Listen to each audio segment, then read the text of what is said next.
Can't believe Baron's got stuff to do on a Sunday. How can that be? Stuff more important than Xenonauts?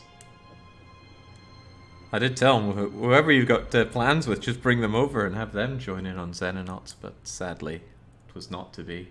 Okay, we'll get back to it then. Well, I'll get back to it then.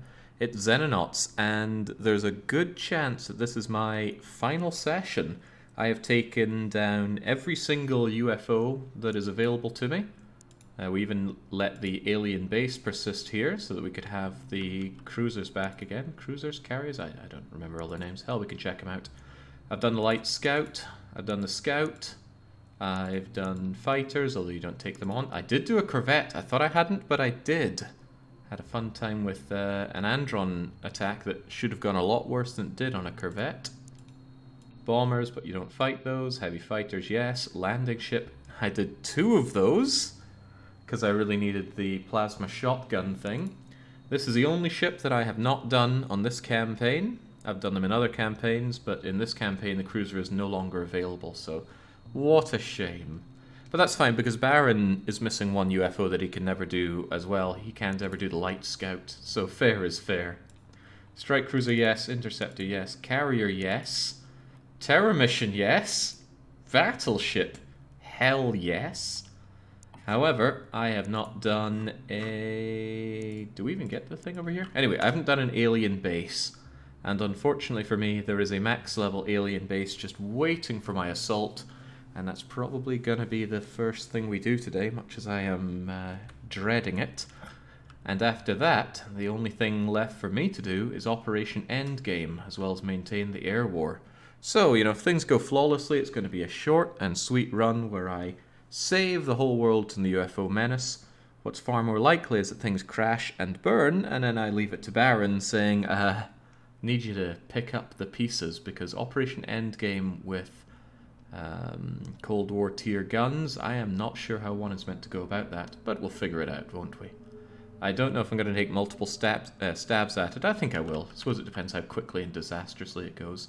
Even so, can't do Operation Endgame until we have it researched, and to do that we also need the praetor interrogated. So first things first, we're going to go to the brightest minds of Brazil and tell all of them to work on the praetor interrogation. On top of that, I am going to tear down a hangar and erect a quantum laboratory. There is enough there's enough Lebensraum here to fill that up with maximum amount of scientific personnel. I'm a little tempted to make a third one, but then we'd need another living quarter to offset some of that, and then I'm tearing down more than I want to, despite Baron's horrible layout of the base here. I would tear down the auto guns, but no. I reckon 2 labs will be enough. 30 people put non-stop on getting us towards Operation Endgame should surely get us there. The Wraith and Harridan analysis would give us extra damage against them, but I don't think there are Wraiths in the final mission, and 10% damage on Harridans? Pah, to that. I assume you'll not be taking a base defense. Nah, I'm not the world's biggest fan of the base defenses to begin with. Plus, it's not a ship, is it? At least an alien fortress was built by a ship. Speaking of alien fortress, I guess there's no beating around the bush. We better get to that straight away. Merely delaying it's not going to do anything for anyone, so first things first, I'm going to unassign everybody. I am confident that we have enough armor for whatever loadout that I want here. It's just a case of sussing out exactly what that is. Alien Fortress best farm, yes it is! Unfortunately, I am honor bound to clear it out. Baron did the crummy little alien outpost, and what a fight that was, but I have much better tools by now, so it's chalk and cheese, really. What am I looking for? I think I want to save my very best for when we do Operation Endgame. It would really suck to lose them here. So there is, in this time at least, no stopping Jimmy Hopkins. I want at least 1 assault in there. I want at least 4 heavy weapons. It's probably going to be... Oh man, Steph's accuracy is amazing. I want to keep them for the end game. Calmest Gamer, you're coming in. Cool McGurr, you're coming in. Seal, you're joining up as well. Why do we have 2 Great Miguels? How do we have 2 Great Miguels? Huh. Maybe Baron doubled him up on the recruitment list and brought him in. Heavens knows. Well, I guess I could bring in one of them and it won't really matter if they die. That's a good way to look at it. So there's my 4 heavy weapons. I don't want any riflemen. I am not a fan of riflemen at this stage in the game. If they had decent weapons, sure, but they do not. I want to save Lieutenant Health for Operation Endgame. I might even also want to save Poland. That's some miserable TUs on health, though. I think I'll bring in Modesty as a Rocketeer. If nothing else, it should really help clear out the command center if we get to that point. So that's 1, 2, 3, 4, 5, 6. I need a lot of shields. Need a heck of a lot of shields. I might even bring 5 of them. That's how interested in shields I am. I want to save the strongest ones for endgame, so I guess we're just bringing in relative throwaways. Corporal Private Bon, on you come. Mega Chad Dickonicon, on you come. I can't deny bringing you on. And I do like Keppa. That's only 4, and I do kind of want 5, but I need to think about what we're actually fighting here. We don't know. It could be any of the 3 main ones, Seasons, Civilians, or Androns. Of course, 2 of those can throw grenades. 1 of those is immune to smoke. 1 of them psychs us. 1 has heavy armor.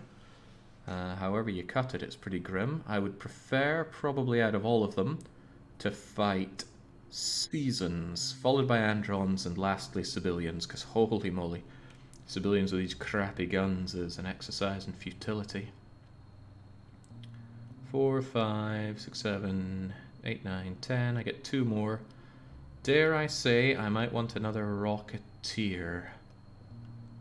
I'm going to bring in a second Rocketeer with Kamari Ronso. I'm not going to bring a Sniper, given what we're up against here. I might bring another Heavy Weapons just to get some sheer killing power. I do like that killing power. Block the Bleak. You are in. So let's set up our soldiers and get ready to rock and or roll. I'm going to need a hefty amount of ammo. But I also want a hefty amount of grenades. Probably drop the health pack since you seldom need that many of them. But since I am bringing in Rocketeers, I want every heavy weapon to have a spare fusion rocket. 1, 2, 3, 4, 5, 6, 7 gas grenades, 3 fusions and 2 suppressions is pretty good. I wouldn't mind them having an extra heavy weapon ammo, but that suddenly puts them over the top. However, we can always ditch ammo at the very start, and I may well do that. So what I'm thinking is, we don't need to capture anybody, which is nice. I'm thinking this could be their loadout. There's a lot of fusion rockets, though. Nah, forget that. A few more grenades instead. Fusion grenades are nice and powerful. Oh, electro. One of the tricky things right now is that fusion grenades are better than electro grenades in just about every way. I suppose the only downside is that we can hurt ourselves with fusions and not with electros. Even so, I want a little more of that. So how about that becomes the regular loadout, and they're going to get extra ammo to leave at the main base. So if you equip the default and take the extra, that's not a bad setup for our heavy weapons. Man, I already miss having Baron here. Why couldn't Baron just take part in all the streams these days? No need for knockout gas. Well, it can be good for area of effect, or area of denial effect, but hey ho. Right, Rocketeers, what are they made of? No point not giving everyone Sentinel armor, and then it's just a case of giving them ideally 1 of every grenade, because there are times when I just want them to throw a grenade, because you need them to be able to move and take care of things. It can often be better than launching a rocket. even so, that's a little rough for you, isn't it? A little rough, don't you think?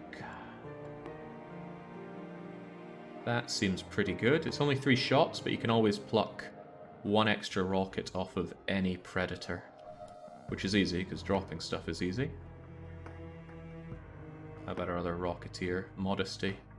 Modesty is even weaker. Oh, that's a shame. So I think they're actually going to be short one of those grenades. Damn weaklings. Why do I ever bring weaklings on here? What's the default for you? Ooh, terrible. Right, Sentinel armor for you then. It is a little tempting to give the Rocketeers a spare shield, but the shields we have are relatively throwaway despite being corporals and sergeants.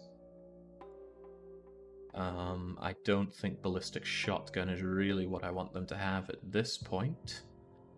I'd rather have them use grenades than a Ballistic Shotgun most times. As in, when they drop their pistol, I'd far rather they become a grenader than anything else. Again, you need to not have noodle arms for this job.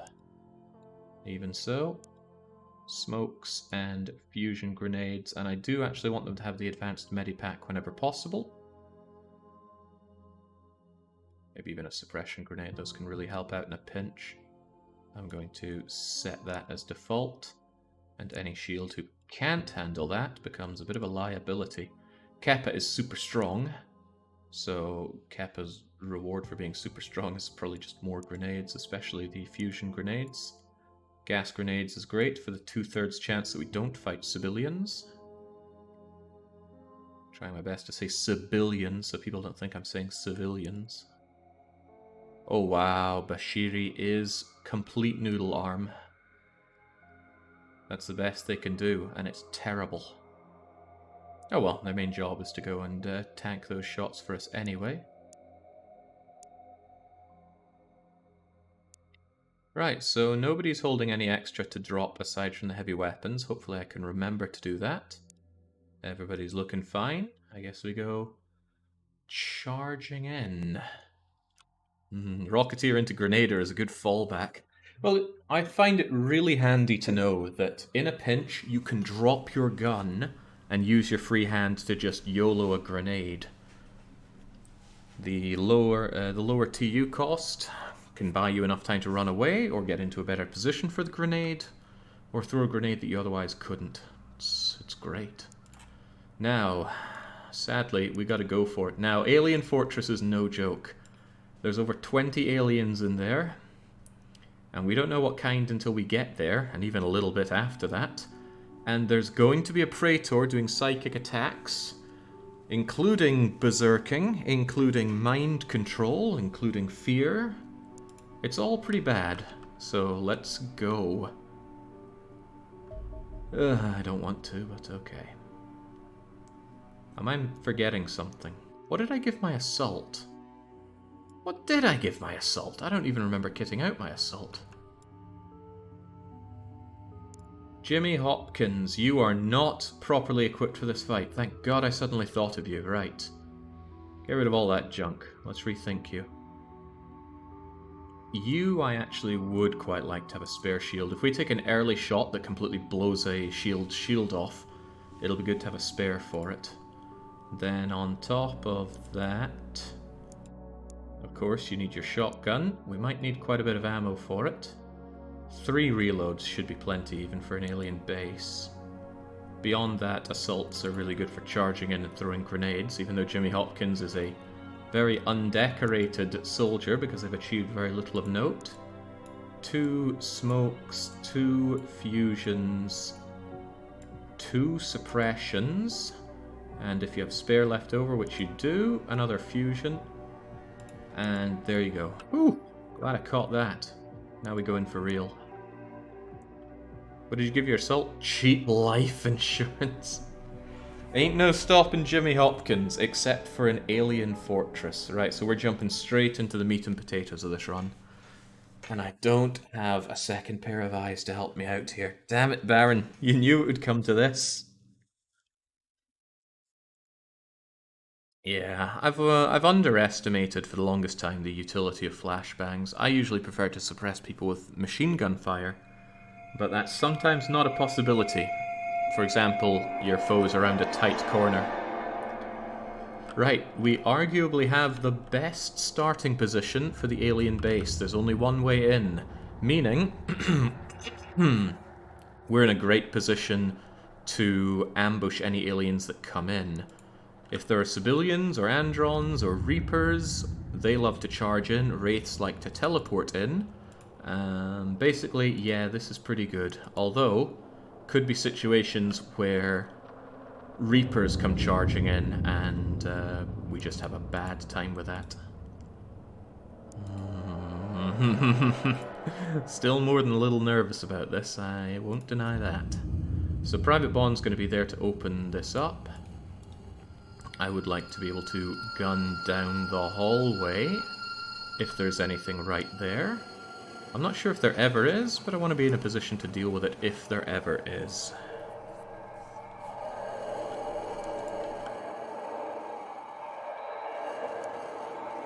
Otherwise, I guess we're spacing out our units.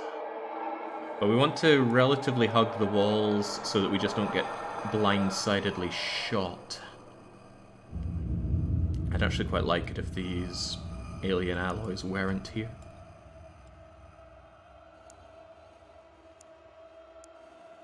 The rockets are going to be more considered for later on, rather than here at the start, so I'll have you hug the walls over here. Heavy weapons ready and willing to charge out from the sides if the need arise.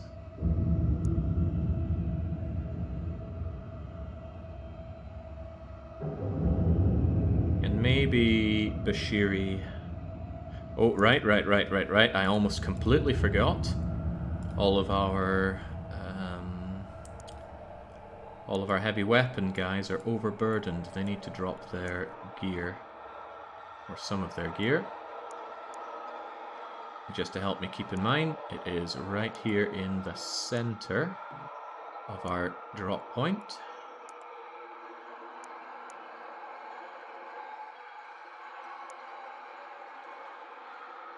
Same goes for our assault. Don't worry, I haven't forgotten about old Jimmy Hopkins. And he's going to be very useful for letting us remember where all that weaponry is dropped, because it's right there on the shield now.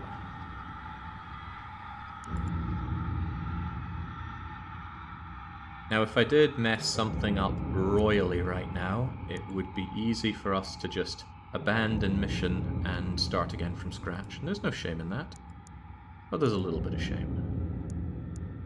Only a little, though. There we go. So shield and loads of ammo is back at the start. We have eyes down to shoot anything that's right there. Otherwise, we fall back and we let the enemy come to us for a while. And we hug walls quite a lot. We just hope they don't appear here and like huck a grenade into the corner. That would be terrible. Quitters never win? Yeah, winners never quit, ICPT. Let's go. So, first things first, Private Bond, what's behind there? We don't know, do we? Nothing obvious. Now, it's a little tempting to get some eyes in the situation with Keppa, because Keppa can run down and run back. Wouldn't be too difficult for old Kep. Well, that's given us information straight away. It's an Andron with a big old rocket launcher thing. Now, if Keppa could just get down... I don't want to suppress Keppa, but I need my eyes on this guy. Keppa has terrible bravery and will probably be suppressed by these shots.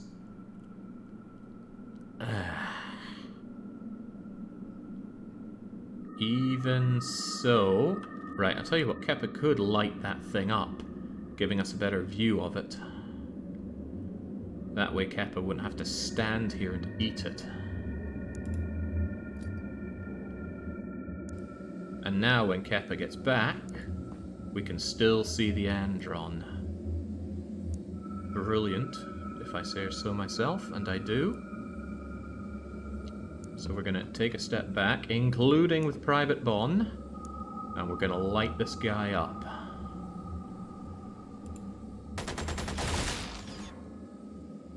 Light this guy up. A lot of these hits are not connecting. Which is just a shame for us, isn't it? It's okay though, do not be feared.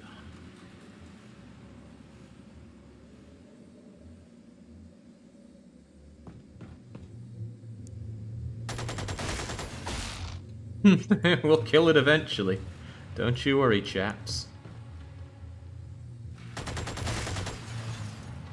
Man, can't get enough of these beanbag shooters.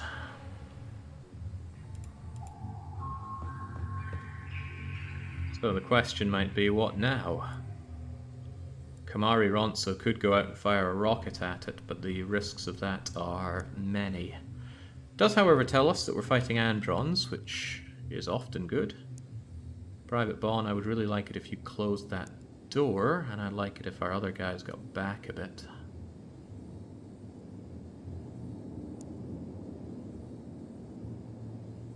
Even you, Mega Chad DeConnican. What I'll do is I will pull my heavy weapon guys back a bit, and I will gas this, smoke this area. Pretty sure all of our heavy weapons took a shot. Now you pray. Nonsense, we can do better than prayer. But yeah, I do want these guys somewhat out of harm's way.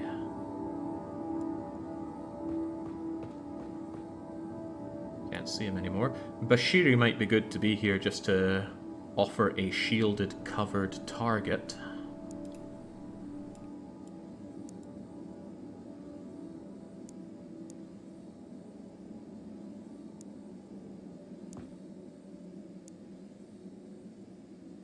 Kamari Ronso should be the one to close the door, but before that, let's actually make sure that we're gassed up.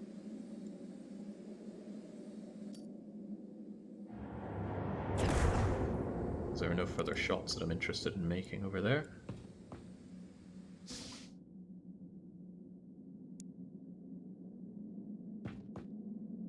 Alright, this is not without its risks, of course.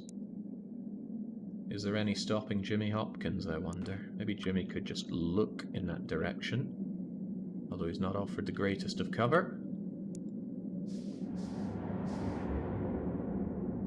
Stupid Androns didn't even decide to come this way. So, Private Bond, what's behind there now? I would prefer to have someone like Mega Chad look down there.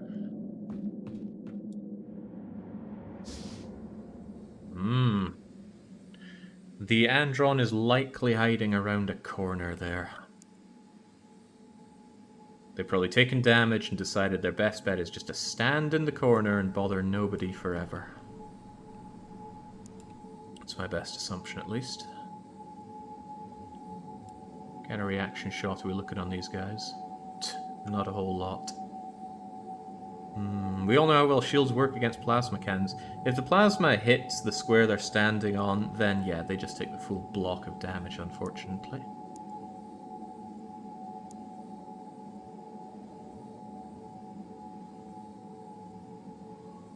Can't wait this out forever because they can use psychic attacks on us at their leisure.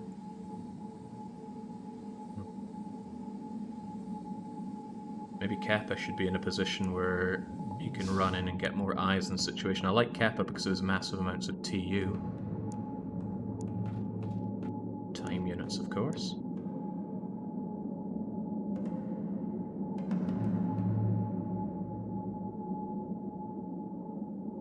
Ulmikgur.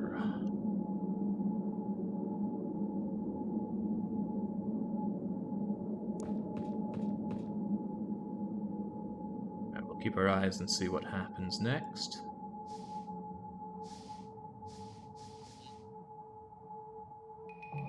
Certainly moving around out there. Hello, I think that's the same guy. He's cruising for an abusing. So if Private Bond gets back a bit. Excellent. That was definitely the same guy, and down he went like a sack of metallic bricks. I want Noah Seal to properly heal up. Their weapon, that is. I believe the technical term is reloading.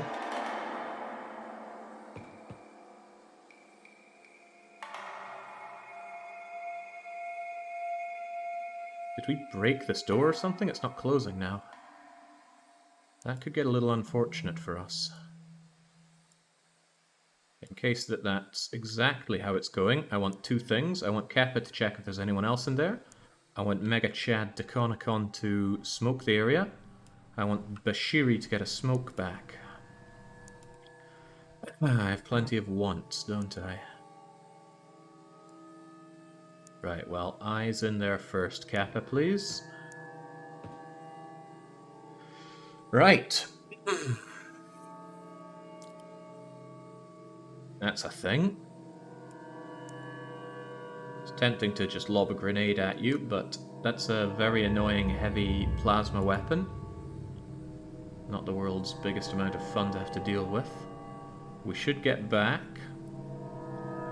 And we should smoke this thoroughly so he doesn't get any free shots in. And we should make sure only shields are applicable targets, because that heavy plasma, as we know, can one-shot any number of our guys. So, no sense turning down the opportunity to smoke.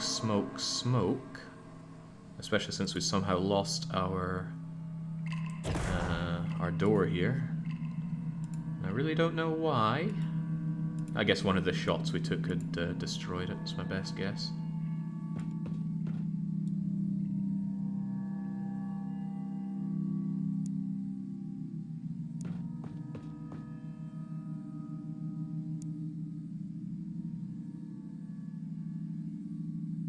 I think I will want even more smoke. We have it, we might as well use it.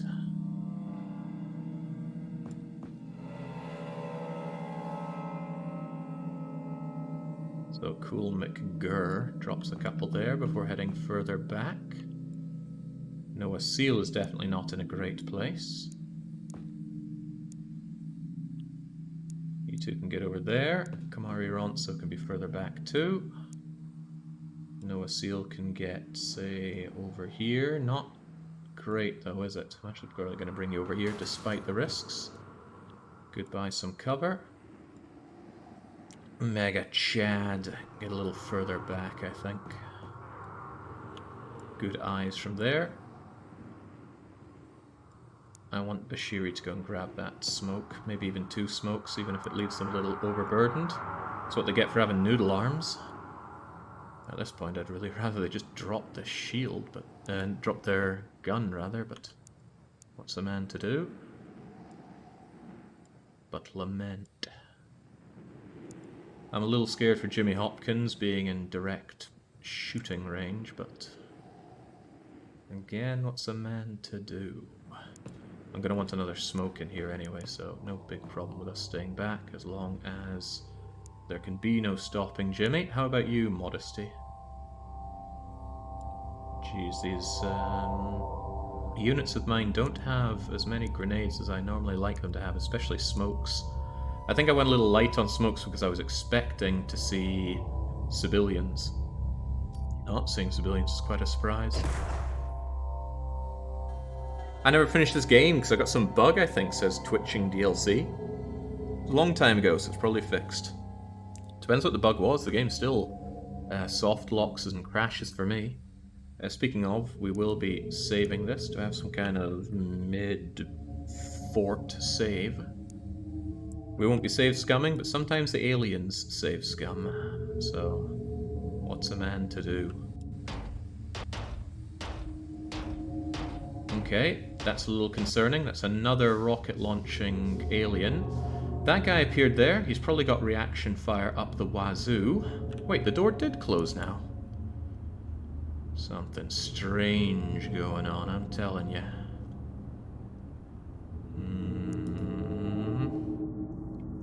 I'd be happier actually if this thing weren't here. It's going to block some grenade throwing possibilities, which could itself cause a lot of problems.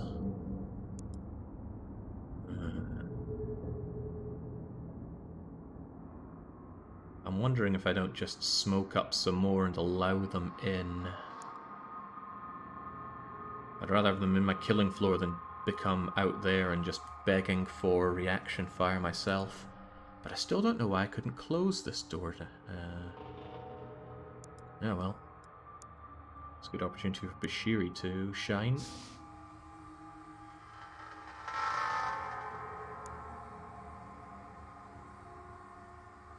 Now there's a reasonable shot for you to go and throw that grenade, but if it got blocked there, then it could kill Keppa.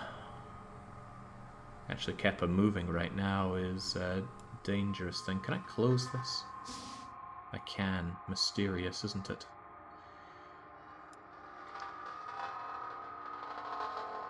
Yeah, I think Keppa should get out of the way, just in case this grenade goes badly. But I also want someone who's better able to open and close this door. An opportunity I may have completely gotten rid of, because Private Bond can open it but not close it now. And I wanted to lob that grenade from Mega Chad to Connaughton. I think I've squandered that opportunity, so instead I'm just going to further smoke up with Bashiri and see what our friend does. Because it takes the AI TUs to open doors as well. If he comes through and opens that door, he could probably fire one shot and that's it. Now it's a shame if he shoots and kills block the bleak.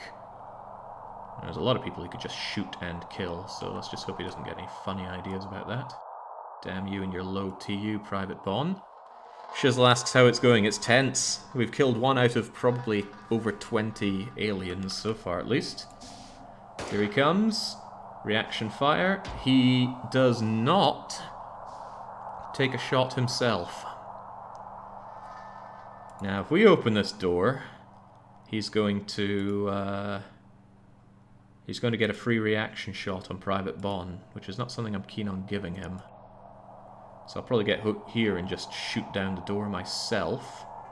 But then Calmist might get reaction shot to death. No easy answers to this, as is often the case in life. Cool McGurr could take that shot, but potentially suppress our own units again. Plus this door is helping us out in a few ways, so I think I'll just eat any potential reaction fire. And then light you up. I'd rather Mega Chad de Connaughton took this. Good throw. Good hit. Miserable reaction shot by the alien. We're still smoked up, so hitting you from there is actually not ideal. Kappa could actually throw there. Ooh, no, it starts to get really risky, especially with guns that can hurt us as well as them. I think I'm going to take this point blanker with Calmist. Reaction fire? No. Which means I'm probably... Oh, geez, that's pretty miserable in itself.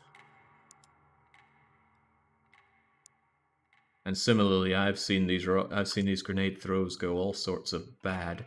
However, we have just turned this alien around, meaning he is begging for a point blank from just about anything on this side. It won't be Kappa, however, it's going to be the greatest Miguel. Yeah, get the hell out of here. None too shabby. And if we can still close this door, then we're in a pretty swell spot there. It gives Noah a chance to Glock and load. And I'm a big fan of keeping those smokes flowing, Mega Chad de Connaughton. Ah, you've already taken yours. Well, I did give Bashiri extra smokes, and I'm going to continue to give Bashiri extra smokes. I mean, what other use do you have for your shields than dispensing white phosphorus justice?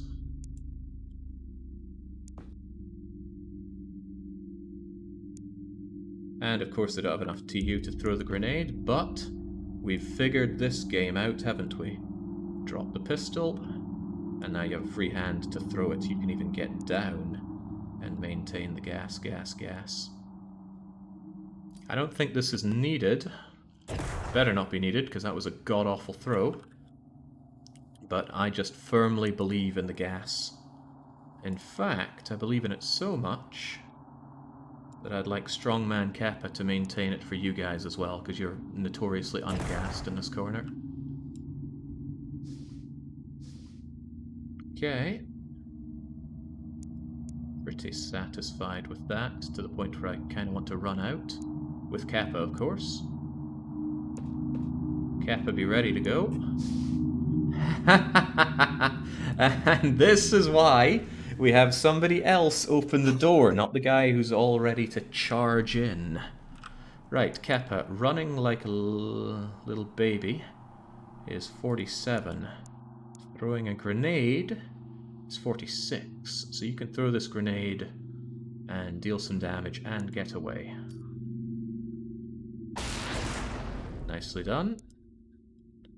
But your back will be to the foe. Probably should have dropped the gun, or you could go there and still turn around a bit. Yeah, that might be for the better.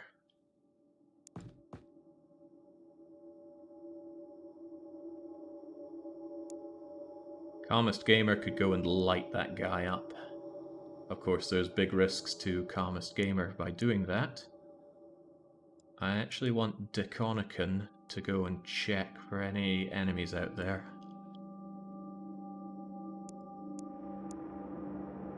Risky, I know. Believe me, I know. There is! I did saw Putty Cat, right. But this guy cannot be allowed in here with that great big alien rocket launcher. And that, at least, is only a heavy. So we're going to go a little bit more aggressively. I'm going to step right up to this guy and blow his face off. And I'm going to really hope that you're not in attacking distance. You probably are. And since I don't plan on closing this door, the obvious thing to do is to go and smoke from here. Smoke this area so that even if you get a reaction fire or any kind of follow-up fire, you're unlikely to do much with it.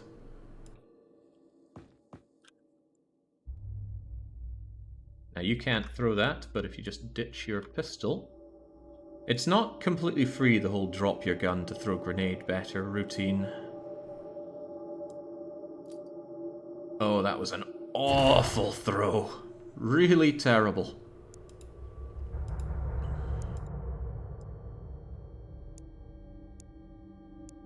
In fact, all I did was smoke my opponent. This could be really bad for the Great Miguel, but I do want this Andron very, very dead. Kneel for a better shot, and less likely to be shot by reaction fire from this guy, which is still possible. Nice, it's dead. Double nice, it didn't reaction shot. So, why do I feel like I have very few shields? Probably because Bashiri's all the way back here. Bashiri is going to stand in play as a human shield. I regret. Oh no! Okay, so, the human shield failed in every capacity there. The reaction shot on Bashiri missed and killed the Great Miguel. And this guy still has all of his turns, or all of his movement and pain to dispense next turn. Unpleasant, to say the least. Maybe there should be some stopping Jimmy Hopkins.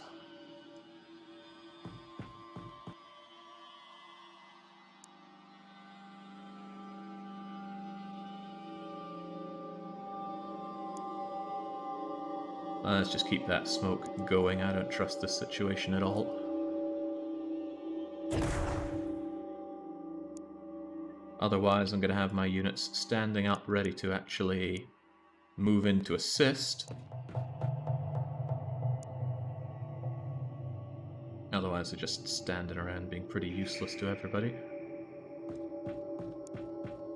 Does that include a reload for Calmest Gamer? It did for Noah Seal. I think it does. We're in a good opportunity to arm ourselves back up if the need arises. Block, you also be in somewhat of a position to help out. Not our Rocketeers, though. They have other specific roles. Right, so I have to hope that the heavy friend here...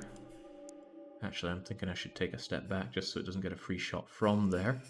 But it's probably going to shoot Bashiri. Yeah, screw it, let's just see what comes our way. It gets closer, it tucks into the corner. Oh dear, that's a rocket. Ooh.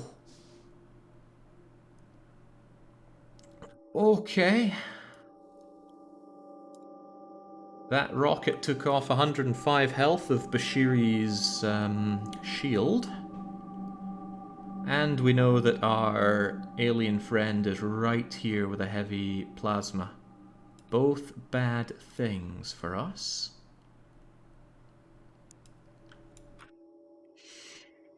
You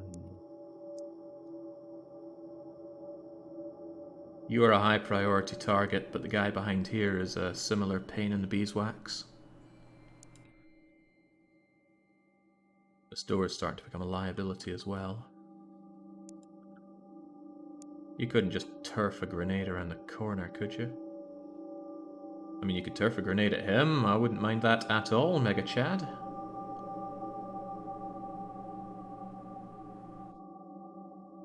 Yeah, go for it.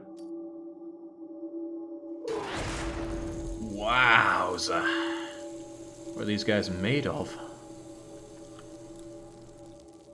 Bashiri, who I moved a hell of a lot forward, is probably not thrilled at the prospect of being here. But we have a lot of grenades, we may as well put them to use. I'm thinking about bringing Mega Chad back a bit just in case this other grenade goes very badly.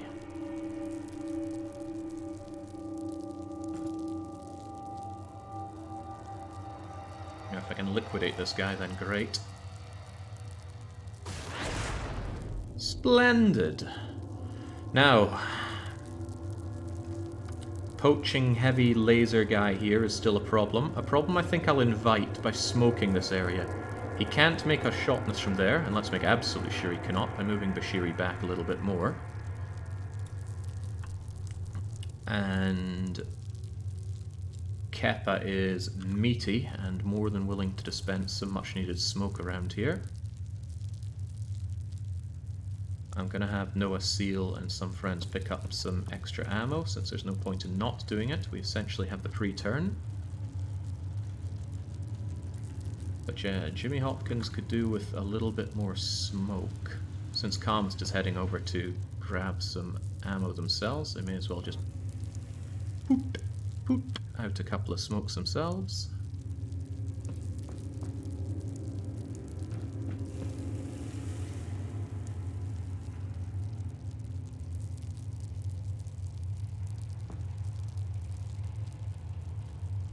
If for some reason you don't know why I keep saying there's no stopping Jimmy Hopkins, that's because Jimmy Hopkins is the protagonist of a very good PlayStation 2 era game called Bully. A game that is actually about standing up to bullies, not, as the name might entail, bullying people, although you can certainly do that. I certainly do that. Right. Didn't even notice that Private Bomb was there. How long's Private Bomb been standing there? Private Bomb is in a good situation to actually smoke right here and now, saving us the effort of coming in with more. But of course, that's two people that are somewhat sitting ducks here, Bashiri and Mega Chad. Mega Chad in particular could face the full wrath of a point-blank heavy laser, or heavy plasma, which is worse. So to that effect, I think we are best just smoking this place to hell and back.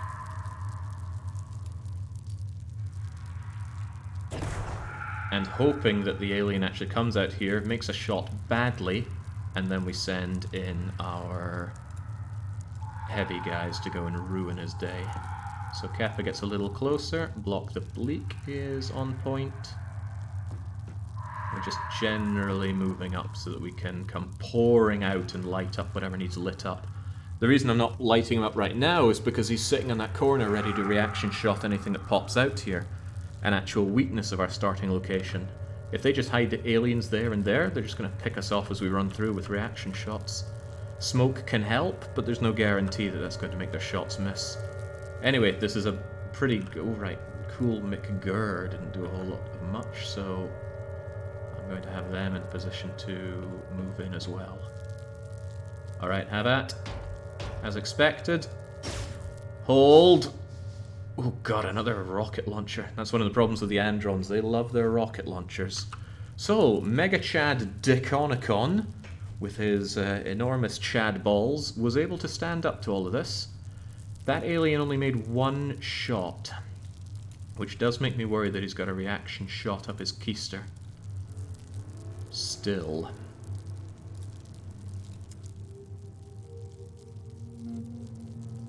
I could attempt to well, actually getting up with Mega Chad is its own problem.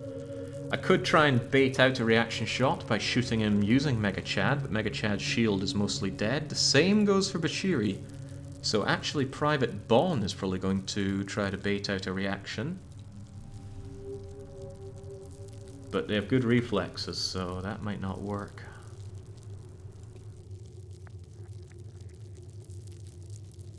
Tell you what, maybe Keppa could open this door and bait out a shot. And then if nothing's coming...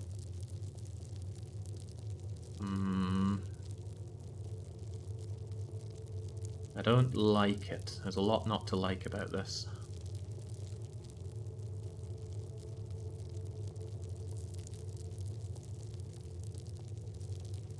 If I had Cool McGurr here, they could take just a couple steps forward and light that thing up, but if it takes one bad reaction shot, that is to say bad for me, then we're looking awfully dead. Well, someone's looking awfully dead. I'm going to open this up with Keppa. It doesn't reaction shot. Keppa has great reflexes though, so it was unlikely to reaction on Keppa anyway. I'm thinking I just move forward with you a bit to at least provide a human shield for Calmest Gamer. And now you can get down, and Calmest Gamer, light it up. God, that thing took a fair few shots. Now, Mega Chad deserves to go back and get the spare shield, since his one is essentially a decorated piece of paper. But we know that there's a rocket launcher friend over here, which is going to necessitate double-checking this area, advancing forward to present a more disposable target, and smoke this area. Smoke it heavy. Good thing I gave Bashiri these extra smokes.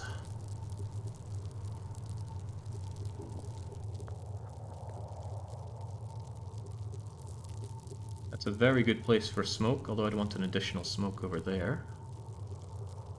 Don't get blocked 45. In that case, I'll do it there. And you're going to miss tragically, but at least we're relatively safe from anything that hits us. Over on that side, get back down Bashiri. Private Bon has a full strength shield, and no smokes. However, Calmest Gamer can just go, and out comes maybe 2 smokes actually. Yeah, Bon's got space for grenades galore, so Calmest, if you could kindly bring out a few for Bon. And then I don't like the situation much here. Especially since Mega Chad Deconicon's meant to get away a bit.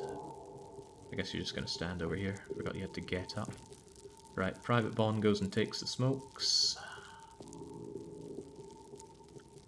They're also lost their shield now, which could be a problem. Costs them 28 to throw, huh? Not their shield there, they've lost their handgun. I'll probably have them come here and grab their gun. But I don't like the big target that this offers. Although I do want the area smoked yet more. Jimmy Hopkins has a reasonable throwing arm on him, and that's a great smoke position if Mega Chad Deconicon were not there. And they won't be, because they're going back for the shield. Can they even drop this shield? There we go. And the busted up shield is still there if we're ever so desperate that we need to come back for it. Sergeant Keppa should get somewhere like here to present a different battlefield target. But what I'm going to do is I'm still going to have them come forward a bit to offer a human shield for Calmest Gamer. It also allows them to further smoke the situation. Again, provided they didn't have their weapon in hand. That's a decent place for a smoke. Close as well, so unlikely to miss. You overshot that one by a country yard, and that's given them a pretty clean shot down the middle, so Jimmy Hopkins, we need you to fill in the blankety blanks. Hey Jake, it's good to see I still live, at least for now, says Calmest. You can't be far from the end, can you?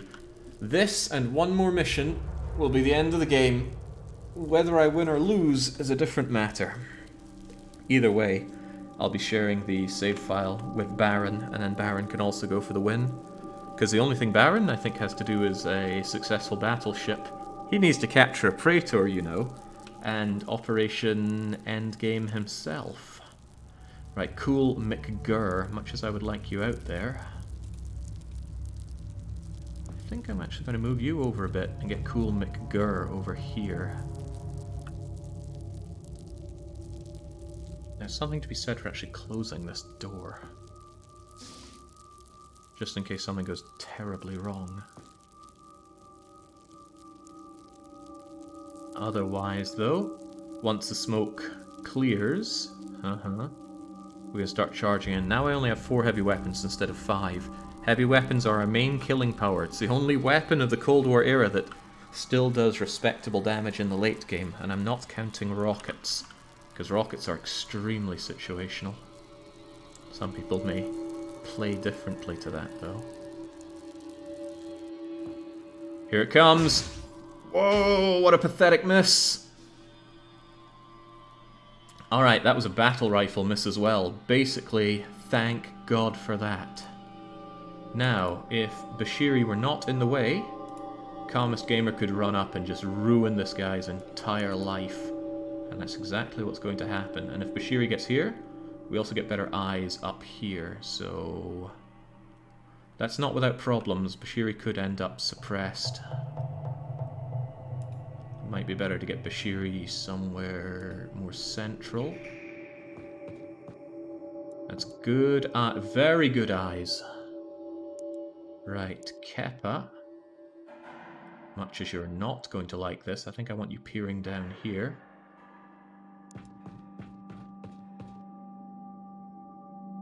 And then... yeah, that's a great shot, Calmest Gamer, don't let me down. Oh yeah, this guy's very dead. I'm not liking how those keep coming down to the last bullet, though. Oh, jeez. It's enough to put a man on the edge. Right.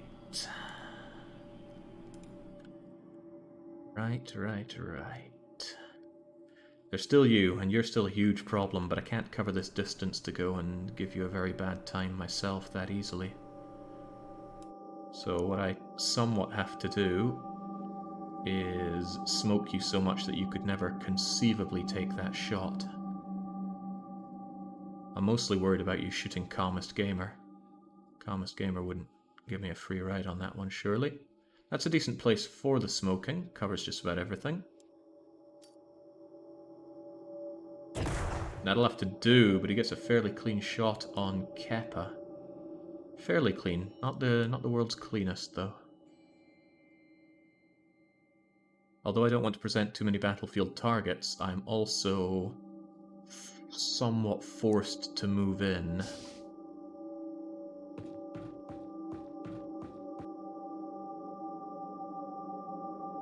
I have to hope he either doesn't take the well, I should really add another smoke to this. Somewhere like there. Couldn't someone else do this? Can't someone else do it? Jimmy H can throw from about here. Here even, I reckon, if he dropped his shotgun.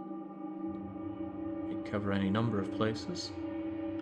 But with Bashiri, I'm more thinking I can get right up close to him and deny him any shooting. But Bashiri's sitting in the open, he could be shot from either side. Although we say no one's here, that's not saying there's nobody here. I think Bashiri's best bet is actually to... maybe body block for you? Still presents a target to the side.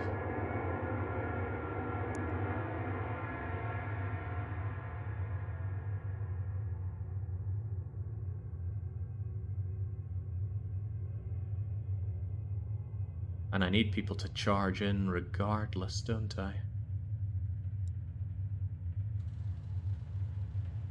Right, Bashiri's going to be here. Yeah, risky from being shot from this angle, but I do want to smoke this place up more if possible. Mega Chad can help out with that, in fact. From here, Mega Chad can smoke to his relative heart's content. And I actually think that's a... ooh, how close can we get this? That's a pretty good place for it. More and more smoke. That probably missed. Oh, of course it missed. That was not a very Mega Chad thing to do. Still, as I said, we do need to advance on, even in the risk of this overwatching rocket launcher. Sometimes you just have to take risks, is what I like to say, and I'm not wrong. Much as the rockets, I'm sure, do not want to get involved.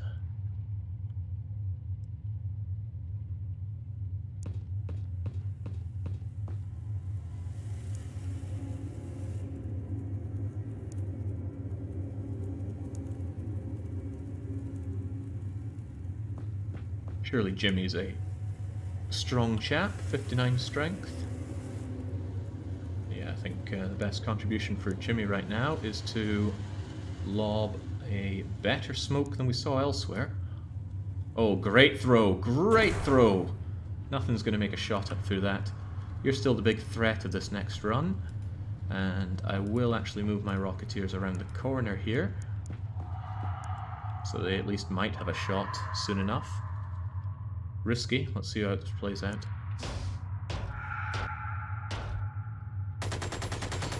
Interesting reaction shots.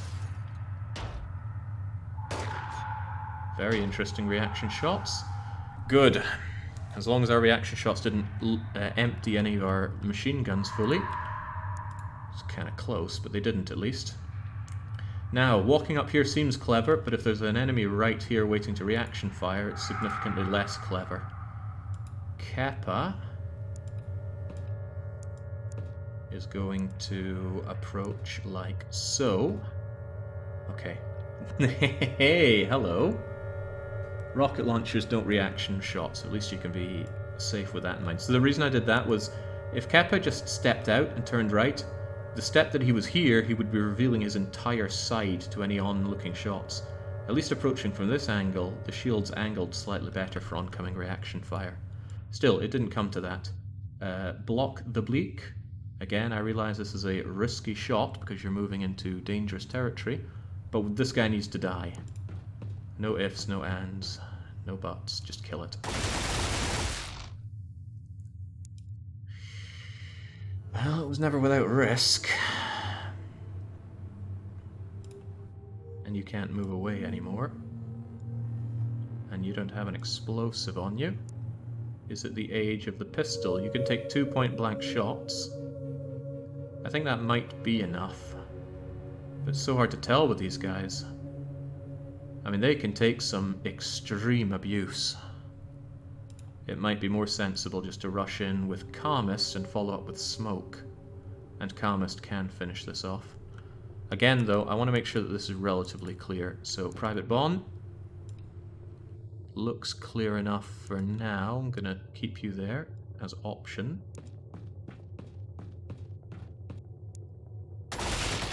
No, the pistol would not have done that. That took several shots. Both of you are dry, which is unfortunate for anybody that pokes out here next. Bashiri, however, can keep you relatively safe through the power of smoking. And I'm sure Bashiri is more than happy to do that. I don't like offering this guy a target, and I do not like how much of a killing floor this is for us. 3 entryways for aliens. I don't know how I've never seen this game before as someone that still plays Open XCOM. I'm very interested. Well, Kite the Shield, if you are a hardcore, old-school XCOM fan, I think this will be right up your alley. because it does everything in its power not to deviate from the tried and true XCOM school of thought. With all the good and all the bad.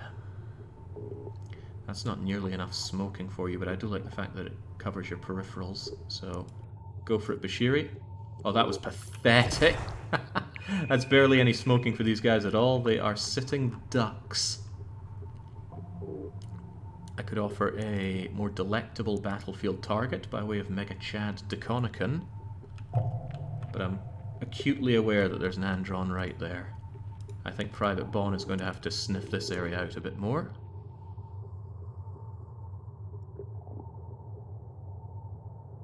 That, I would say, is adequate sniffing. Keep your eye on it, though. Still a lot of smoke going on in here, which could really work out for us. But this guy gives me plenty cause for concern. At least I can get my rockets into a somewhat usable area, so Modesty can be ready for anything that is around here. And Kamari Ronso can be ready to help over there. The rockets I'm mostly keeping around for the assault on the command center. But that does lower the utility, because excluding those guys, I really only have 9 units to command right now. And we're running a little low on my beloved smokes. We're running a lot low on my beloved smokes. Noah Seal, could you help out by dropping at least a couple? Mega Chad could probably also do, with the Mega Chad move of throwing the fusion grenades as well. Such a great name. I don't know who came up with our Mega Chad Deconicon, but I like them.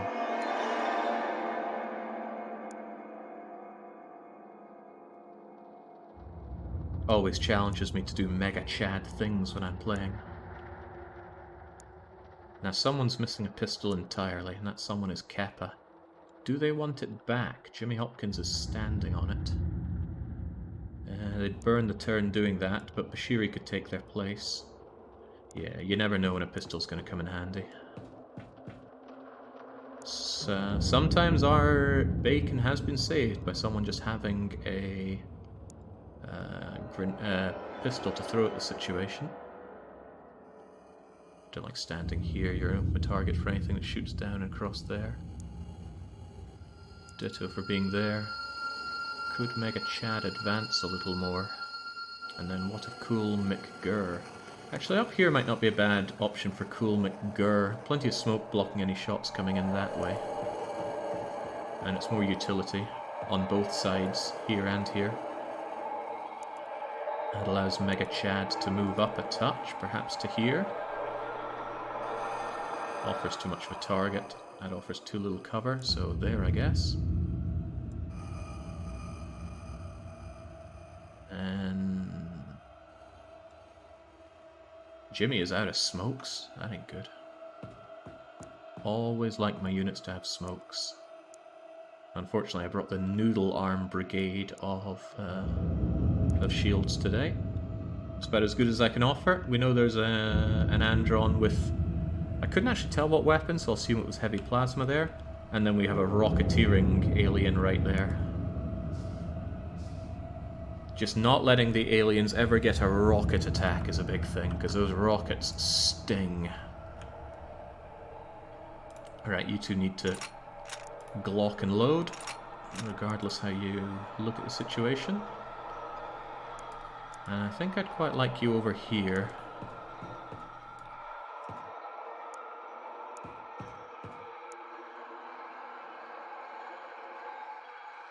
We have eyes down here, but that's because of you, isn't it?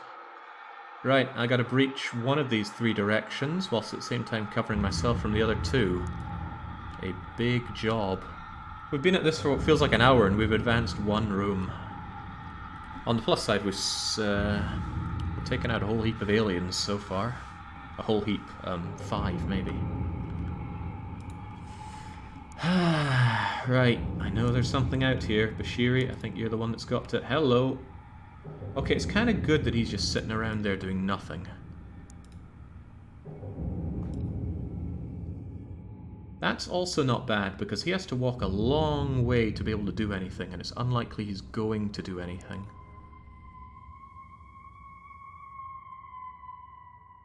He also offers a great target to just light up.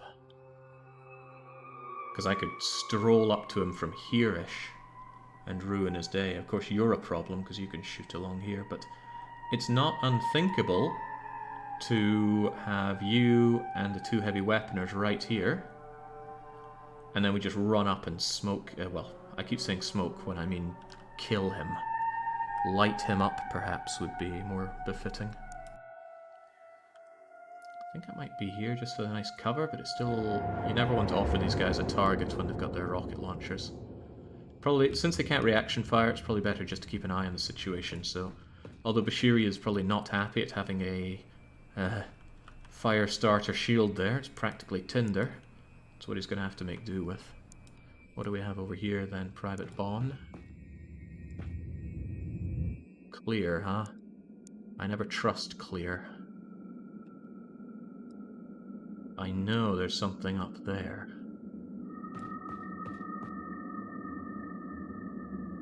I think Mega Chad DeConnican. I think I might shoot this door down, and then Mega Chad can go in there with some big green lads to help take it out. And we're going to periodically check and make sure these are all clear, safe in the knowledge that it's mostly heavy weapons, which, as we know, don't really do much in the way of reaction fire. It's not without its risk, though. I mean, this door could open and they could just take a shot right onto Bashiri's side. That might not have Bashiri act like that.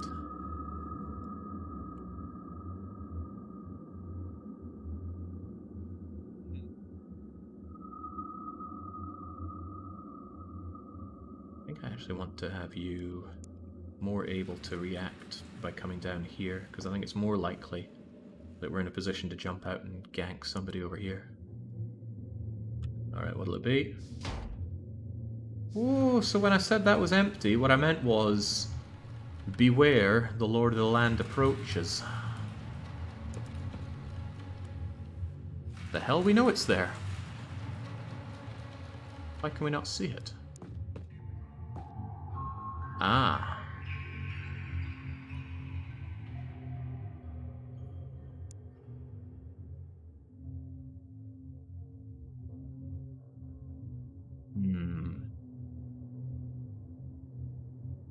Private Bond could offer a half-decent target for it to shoot at, and then we jump out and ruin its day.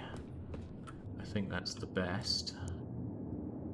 Means I'm going to have cool McGurr ready to do some nasty. Same with Modesty. Less so with Jimmy Hopkins. The shotgun is still powerful, but boy does its killing power drop off, especially against Androns. You're still there, and I'm going to guess that our other friend is still here. He's not. He's moving around up there. Aliens love to do basic patrol patterns.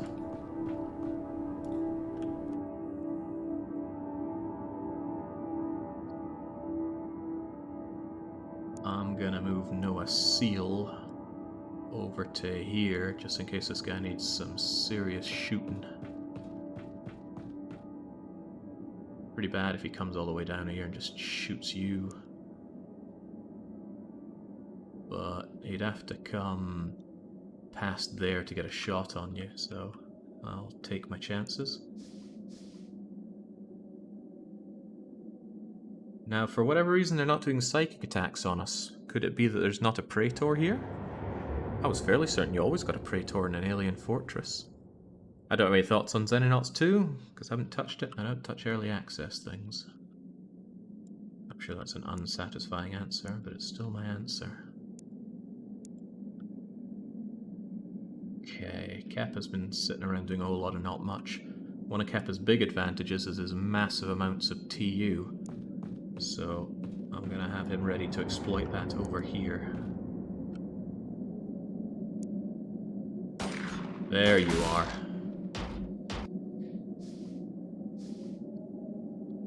That's a pain. He may or may not have reaction shots available, and I can't really tell. However, why worry about such things when what you can just do is lob grenades? In fact, I wonder if Modesty could take a corner shot here. Dangerously blocked, isn't it? Yeah, there's a lot of ways that could go very wrong for a number of people. But that's why I also give them grenades to throw. Still blocked, and the odds of being reaction shot here are dangerously high.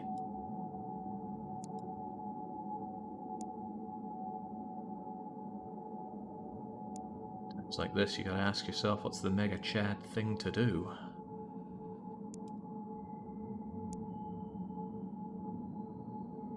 Kinda crazy that you don't have a shot on that.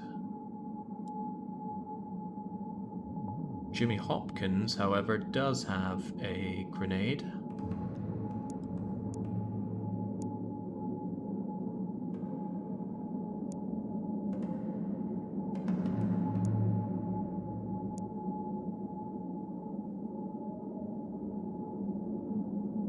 Kinda jammed everybody a bit too much into the corner here. Can you not walk through one of these?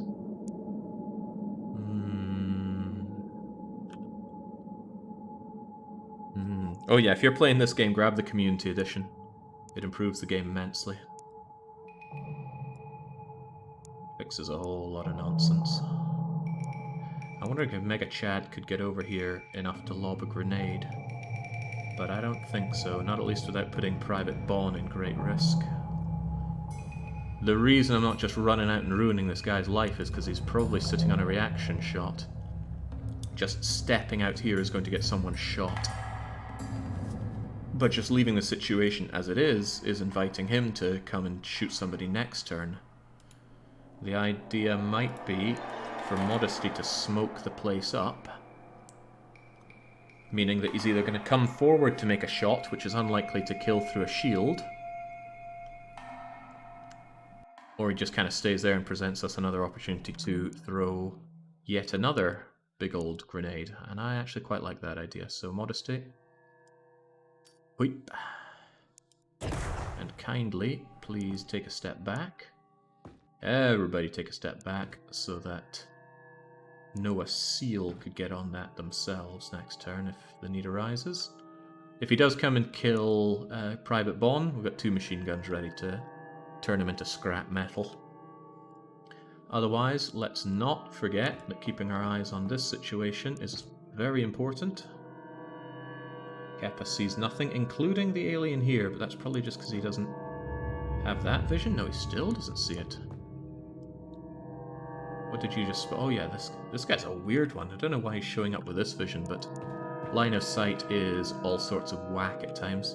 Makes me wish I had a sniper. I could snipe him to death from there, but who brings snipers on alien assaults? Still, if I clear this out, we can go up this way.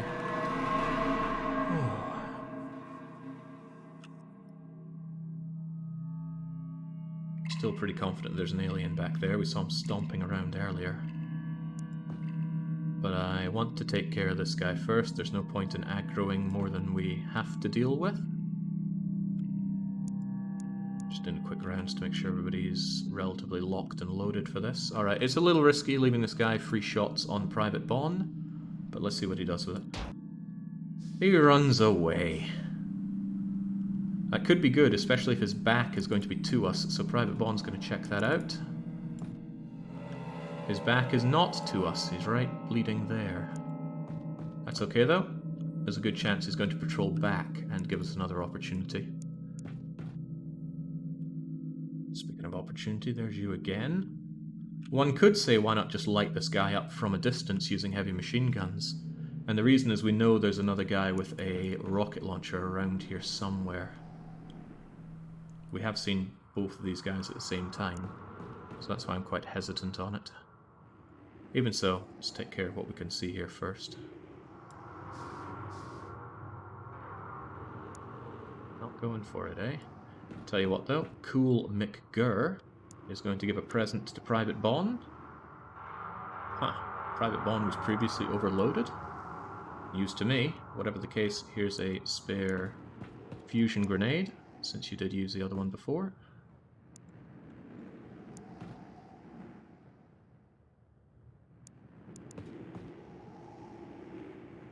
They are just chaving away.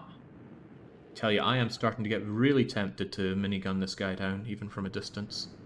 I think I'll go back as far as I can and still have eyes on him. Which appears to be here.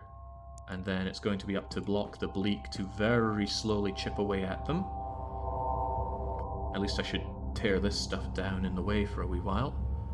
And if they run out of ammo, I can always go back and get more at the base area.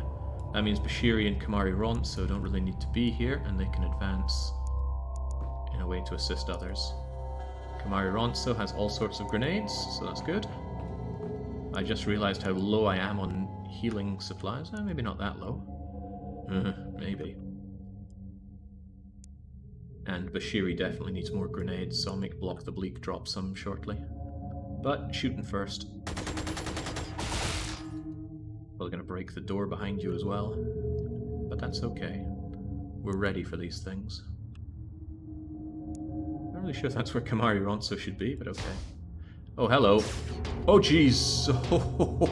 Oh, jeez. Right, so something put a sharpened bamboo up these aliens' butts. Right, who was the lucky sod there? Bashiri had 2 shots going his way, to his back, and he's already been shredded a bit by the, was it a grenade or a rocket launcher? I think it was a rocket launcher here that shredded him and Mega Chad DeConnican's armor. Either way, both of them looking good, so if Private Bond could ruin this elite robot's life. Perfect! Nothing left but scrap metal. And you... Oh, you are asking for the old Kamari Ronso treatment. Did you take a shot, though? It might be that, I'm at risk of reaction fire just by going out with you. So maybe what I should do is just take this corner shot, which will surely not backfire. God, if it did, a lot of things would go terribly, terribly wrong for me. Yeah, I'm sure we're fine. Funny the way the world works sometimes. Well, at least I'm rid of Kamari Ronso.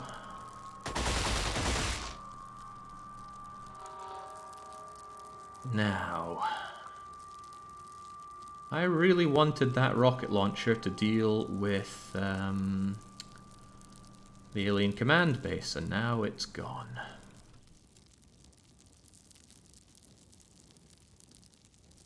I'm a little scared of reaction shot coming out here for Mega Chad DeConnican, but you got decent reflexes and a pistol, so I'm just going to assume this will be fine.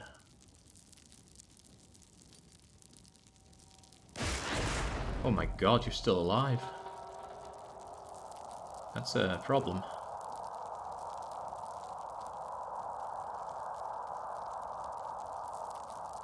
That's a real problem, not one of those fake problems.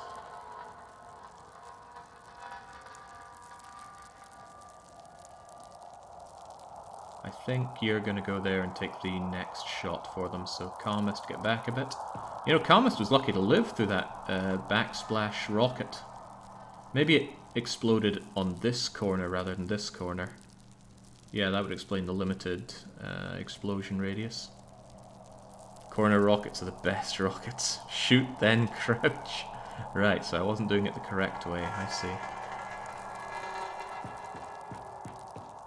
Right, down you go. And I can crouch for this. Nice. Still badly missed, though.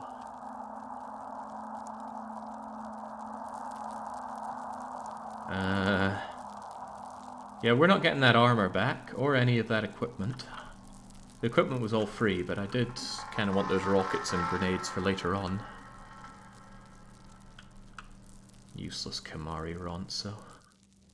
Hornless. Hornless. Okay, well that is troubling. At least I still have the bulk of my killing power. Kappa, do you want to make sure everything's okay here? Still good to keep our eyes, especially on that door, which we can mysteriously see from here. Bashiri doesn't offer much of anything from this location, so I want them somewhere else. Probably over here, since opening up and checking that door is a reality for us, almost.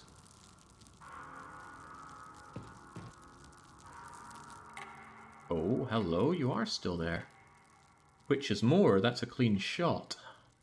Well, clean-ish. Might not be the worst idea just to keep my eye on you.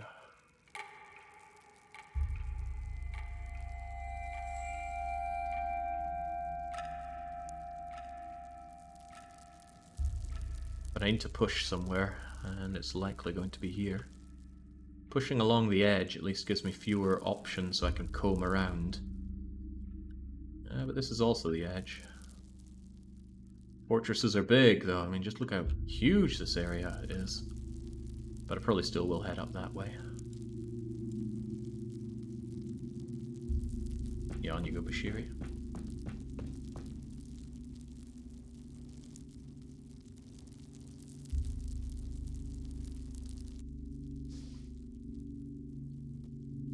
Ooh. Well, people don't seem that phased at Kamari Ronso being liquidated, which I suppose is good for us. Block. Yeah, we'll let you run that dry.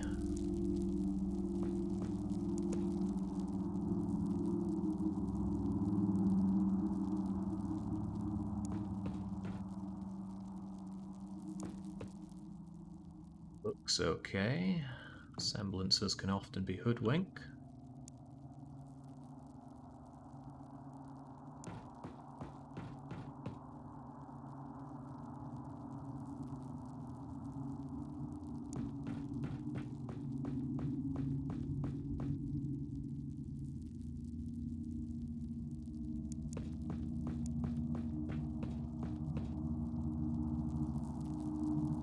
Well, now I got Modesty as my one and only Rocketeer. That's pretty dangerous.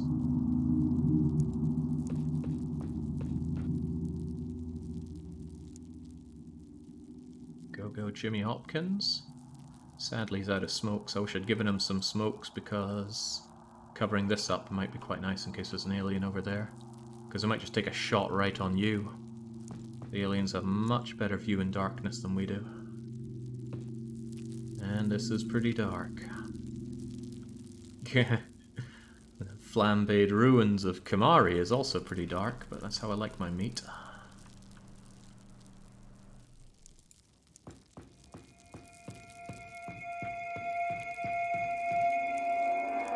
If there's anywhere you're going to be, Kappa, behind cover is probably better. And I mostly just want you to keep an eye on this situation. Just keep our back secured as we run our way through here. We'll be rolling forward like that as a whole team. Generally 3 on the back and the rest on the front. Although, yeah, now we're down to 10 out of 12. You like your meat everywhere on the floor. That corner rocket was 72% to hit. Crouched, aimed, unmoved. And even on the 2 side bits it didn't have a risk on the corner. But yeah, okay, lesson learnt. Maybe. Maybe. Yeah, I feel relatively good about moving further forward. Private Bond does not have a lot of TU, making them pretty awful for this job. Also, we don't know what's behind this door. A lot of things we don't know around here. I should have left someone with low TU back. I'll take it all back. Kappa, could you come rushing forward over this way, please? Don't worry, it's just that usual guy who hangs around there all the time.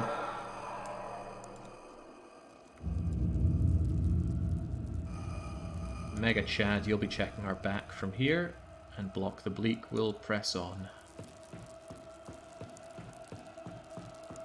Decent cover to be had here as well, just to make sure nothing's following us. And Bashiri, if you could just keep our eyes along here. Looks good. Looks real good.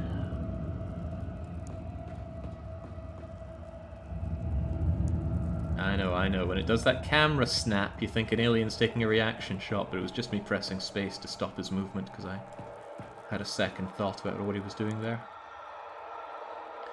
I would like to ensure that this area is clear. God knows what it is. My suspicion is teleporter room, but it is just a suspicion.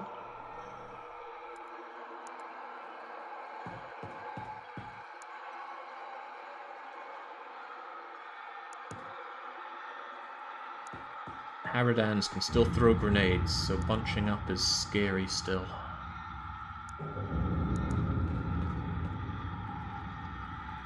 Also, I really need to poop out a couple of smokes for Jimmy.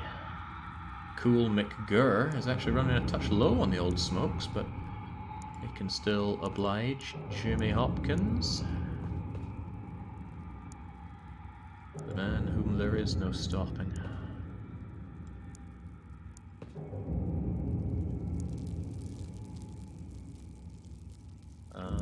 Kappa, I wanted you coming along.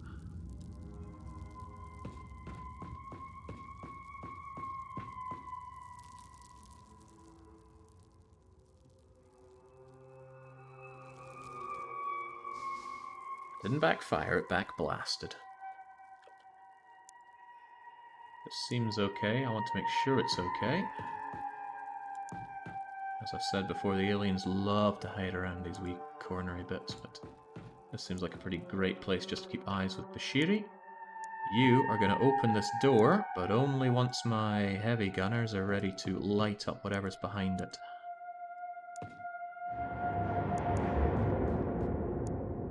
And in case it's required, I want Jimmy Hopkins able to smoke. Yeah, there's a teleport room over there.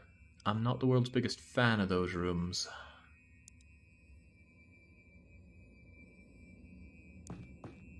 Keep your eyes down it. I'm going to clear the room, but not the... Well, I'll clear the room and I will stick a nose in on the teleporter room next to it, and that's as far as I'm willing to go on it.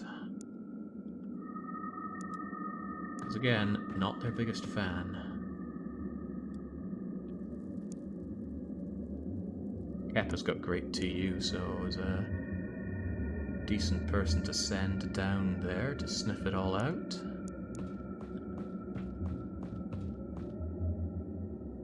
Yeah, so what's Kappa good and bad at? Great TU, great strength, great reflexes, garbage everything else. Fortunately, you don't need bravery where you're going.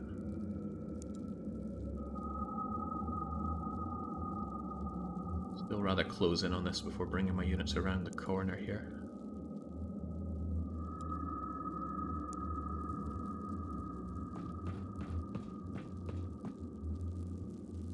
Back is still covered, and we can still admire the marshmallows. Okay. I have every reason to believe that it's going to be safe down here. Even so, Kappa. Tread lightly. Tread gingerly. Ha!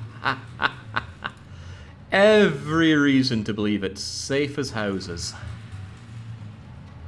And this is why I had someone with high TU go there, so they can hightail it out of there.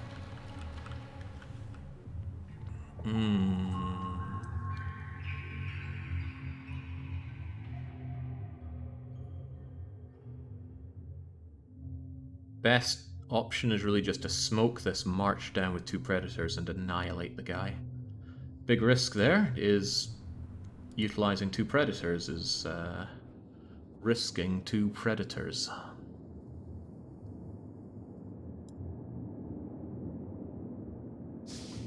First off, open the door. Second off, get as far as you can and still allow smoke. Third off, figure out how far you can go. Oh man, of course, these people would have terrible, terrible TUs.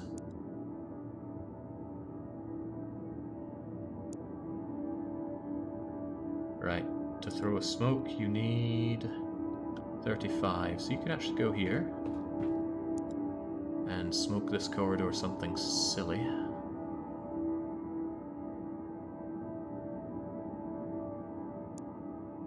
Wait. Kappa is going to be the presented battlefield target. And whether they like it or not, Noah Seal and not Noah Seal are going to be going on in.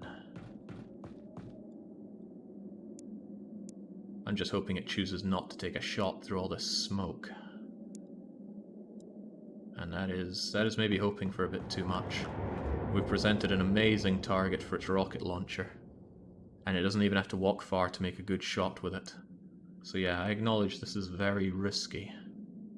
So risky that I think we're going to have our main man, Jimmy Hopkins, roll in with an assist.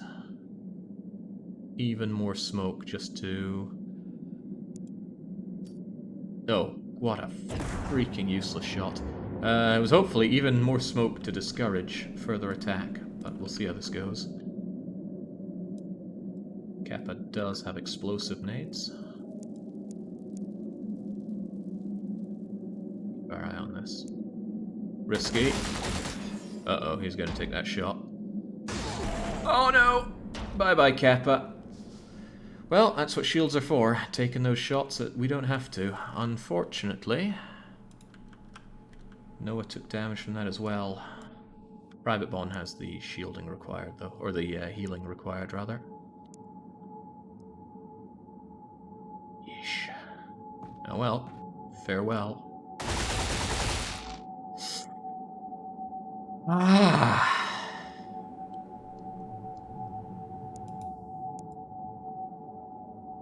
Further back. Now this is definitely going to kill you, there's no question about that.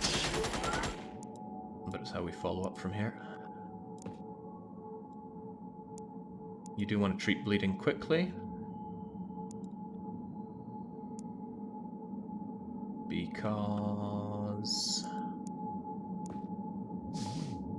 Hold that thought, I do want this smoked as well. Ow! Jimmy, please. Long throws with short corridors can be tough like that. Bond, go and be the battlefield target. There was a point I was trying to make before this and I've completely forgotten it now. Wow, that's 3 down already. This is going considerably worse than Baron's run of a alien fort, although his was a... I don't want to talk down Baron's attempt. He did good. Despite the difficulties, he did good. Enough.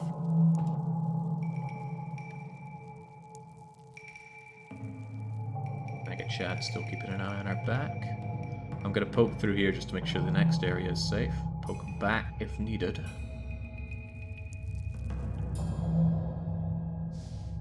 I was worried that there was going to be a teleporting, rocketeering alien scuzz bucket on the other side.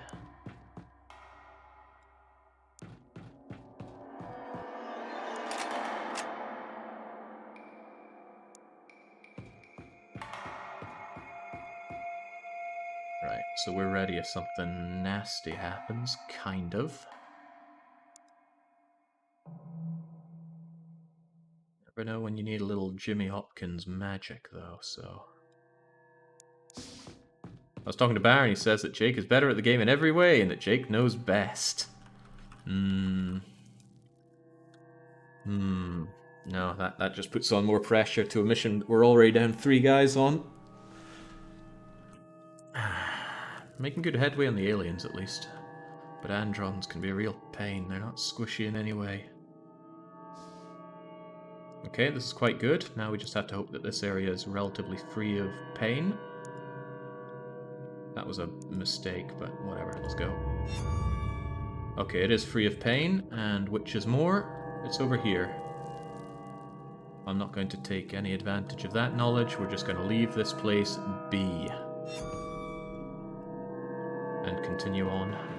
The sooner we find the alien command center, the better. In fact, if it were possible, I would be happy to just start this mission at the alien command center. Reason being is that once you take the command center, which is hard because it's the best defended area in an alien base, but once you have it, you have full vision of the alien base. And that means you can shoot enemies from beyond where they can notice you. Correct me if I'm incorrect, but I'm down to 2 shields. I am incorrect. We have 3. Bashiri, Private Bon, and Mega Chad Deconican. I should check how much is left of Keppa's shield. If it's good, Bashiri should take it. And actually I'm going to put Bashiri into a situation where he can take it if he needs to. Well, is the music too much for you, G-Pick? I did set it pretty high, so down it goes. Sorry, I didn't mean that to sound as condescending as it came out. Calmest, you keep an eye on this. You said you were glad to still be alive. Well, put that Lieutenant Star to work. Block will not come and join you, but Block will keep an eye here.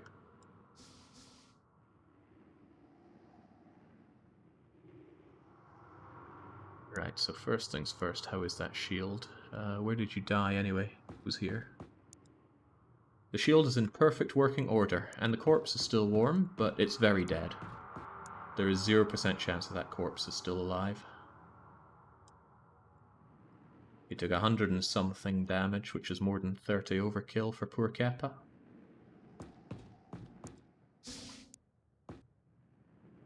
I think it's 20 or 25 overkill is the absolute most you could survive, and even then the odds are minuscule. Not astronomical, but minuscule. Right, there's not much pressing us, so we can happily pass our turn. Ever thought about a Project Zomboid long play, or is that early access is a no-go, period? Game is in early access? I don't play it. It's a very simple rule which I live by. Now, like all good rules, there are exceptions, and those exceptions have been and gone. In fact, I think there's only one exception, and that was Factorio. I grabbed it right when 1.0 was announced and played it. I can't remember if I played RimWorld Early Access. I'm fairly certain that I did not. Right, we're breaching through here next turn.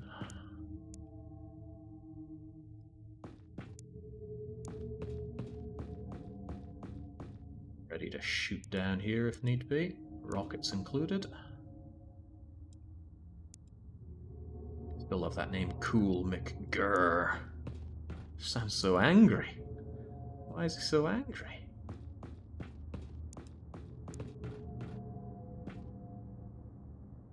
Right, I think we're fairly confident in our backs being covered at least there, so you can happily pull back a wee bit, Mega Chad Deconican. Don't worry, covering our backs is still a pretty Mega Chad thing to do. The unopenable room across the teleporter room is the command room, says Dr. Zoof. The unopenable room next to the teleporter room is the command. You mean this one? Not unreasonable. But I'm going to go forward as if I don't have that knowledge.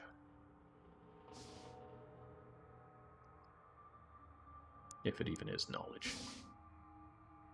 Hello? What's all this? I think this is a reactor room, is it not? It is the reactor.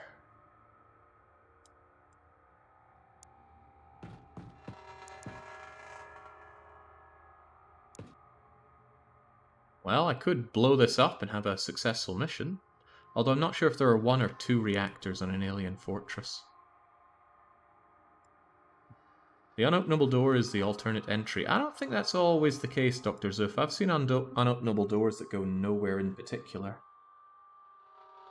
Or just connect up unremarkable parts of the base. And again, it's pretty far away, isn't it? Oh, what the hell, we'll give it a shot. We know this area is safe after all, so why not use the teleporter that the game has decided to bless us with?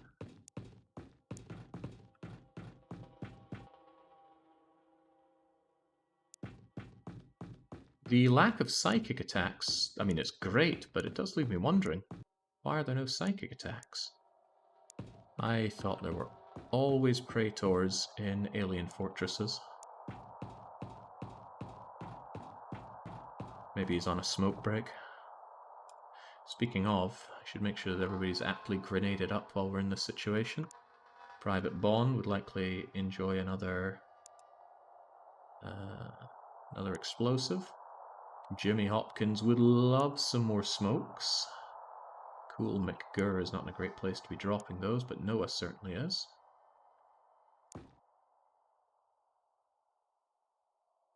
And Bashiri could do with some anything right about now. So we'll give Bashiri the... Well, I know these flashbangs are next to useless. I'll give Bashiri 4. That'll weigh him down a bit, but I'm sure he can handle it. Mega Chad is looking good, ain't he just? And Modesty could do with a smoke.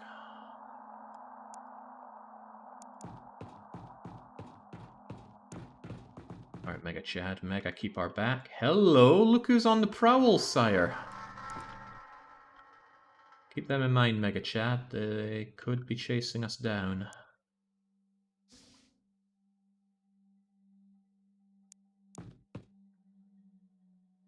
That guy's up to no good. Ne good at all. What is he doing? Might be hiding around there for all we know. Keep your wits about you, Mega Chad. So Modesty wanted a smoke. And Bashiri wanted a whole bunch.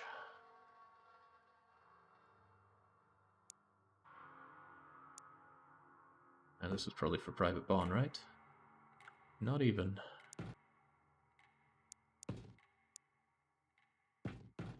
Jimmy Hopkins. Well, Jimmy Hopkins wanted the smoke. Who wanted the explodey? Was it actually Bond? Yeah, Bond did have room for an explodey. I'm playing a bit sloppy here. Too sloppy. Too sloppy to live. I'm glad we got our back covered, though. It's worth designating somebody to that, in my view.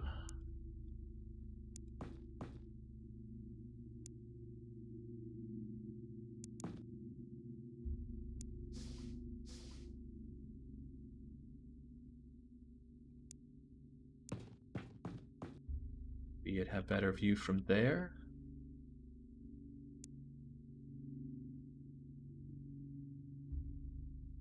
With it using a rocket launcher, you're still quite an exposed target like that.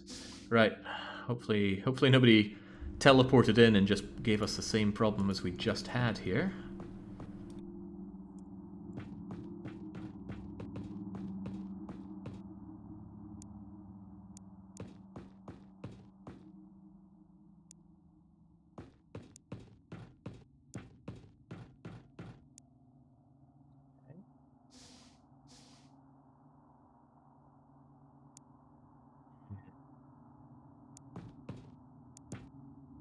Okay.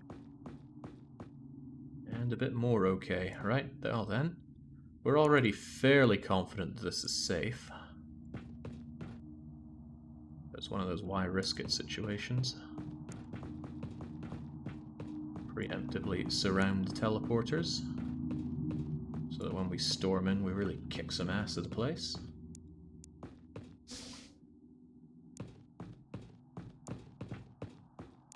Man, Modesty has a lot more TU than I thought. Mega Chad. Covering our back is all well and good, but since we're teleporting, that's not so relevant anymore. Get over here.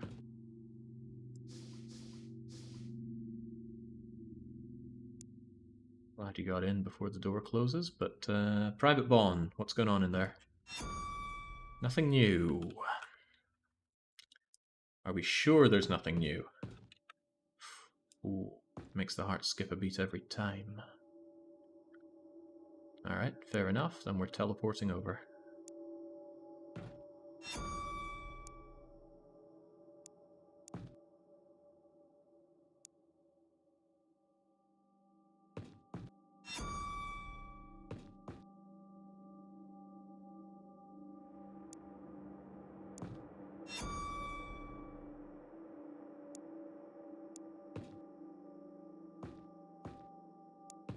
Keep an eye there, just in case anything decides to play silly buggers with us.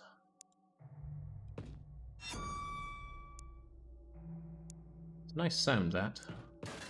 Oh, that's a less nice sound. It tells me I've wasted something. Cover usually.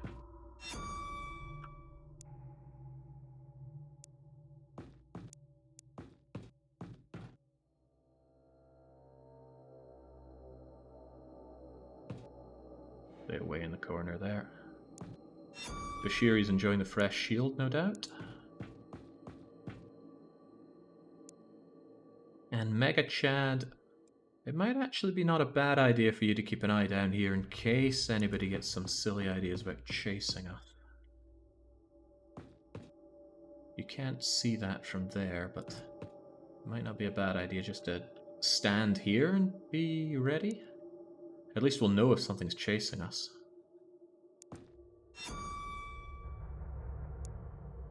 I'm gonna block the bleak, tear this door down first to run that gun dry. Ooh, we'll see what's behind there. It's like a Christmas present.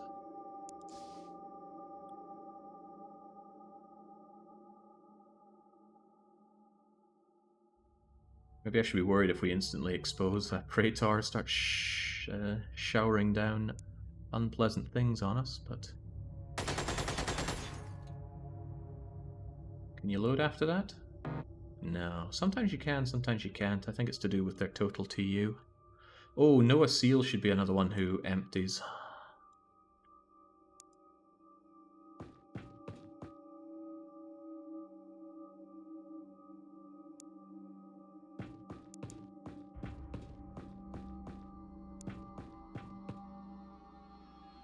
Of course, that might still not be enough, but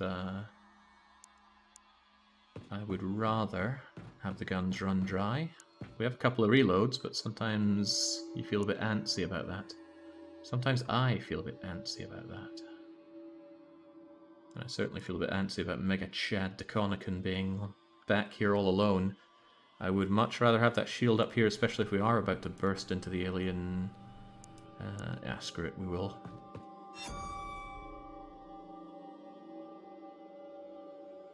I already regret this decision a bit. Because any alien that teleports in here gets a pick a shot on us. Probably kills. Whereas Mega Chad would have been an early detection system of that. Is it possible for Xenonauts to get up after being turned into goo? I think if the shot that downed them didn't overkill them much, then it doesn't matter if they get turned into goo, but I might be dead wrong about that. Hello, it's a praetor. A praetor which has line of sight on me. That's pretty bad. To make matters worse, I didn't pre-reload block the bleak. What a strange place for the praetor. But sure enough, that's the command center. You can tell by the stripes there. This could be kind of bad. It might be actually worth teleporting you guys away just to keep you safe.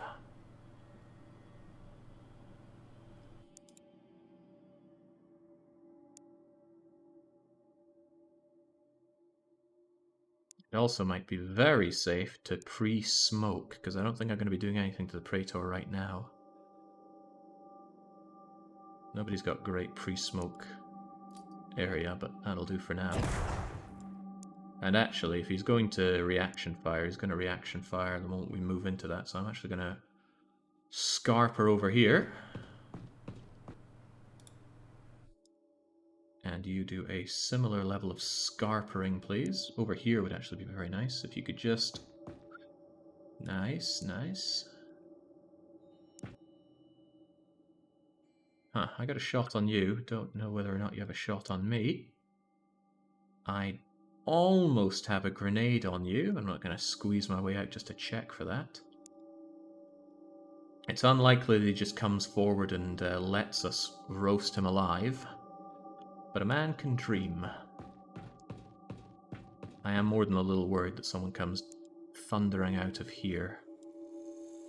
Might be best to present a nice target with Private Bon over here. Plenty cover behind you, if nothing else.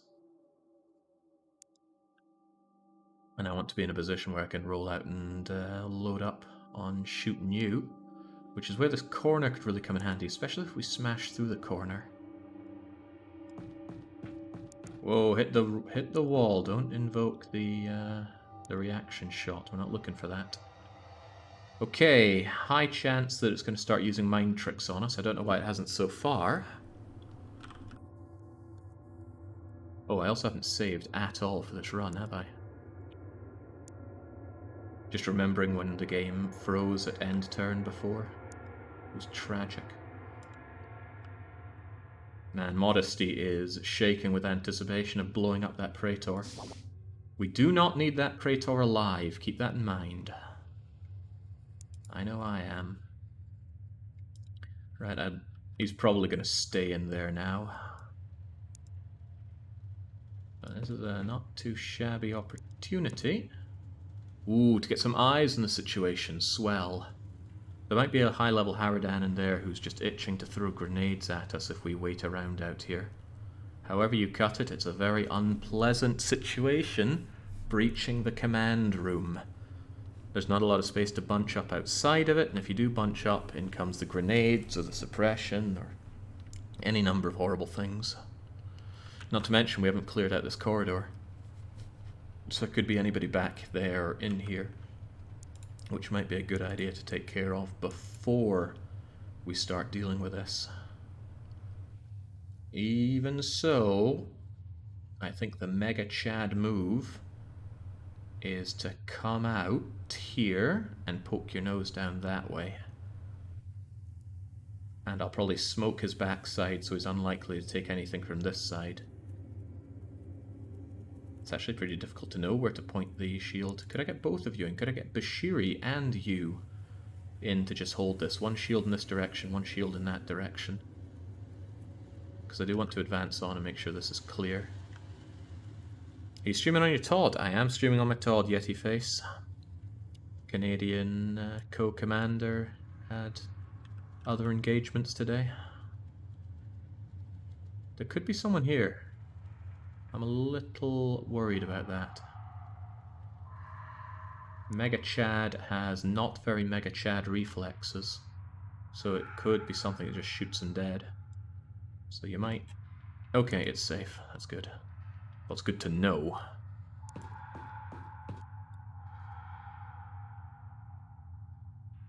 And then Bashiri comes in to keep your back safe. And I think Jimmy Hopkins should smoke this, and our predators be in a situation where they can jump out and storm whatever's there. I don't want to blast open that door because it'll give them free rein to run out and do things to us without having them spend a TU to open the door. Someone needed reloading. That was Noah Seal. Otherwise, we're pretty good on the reloads. That's a pretty great smoke if you land that throw. Ooh, wow, I knew we could count on Jimmy Hopkins. Jimmy Hopkins is likely going to do a lot of grenading from there. So two things of note.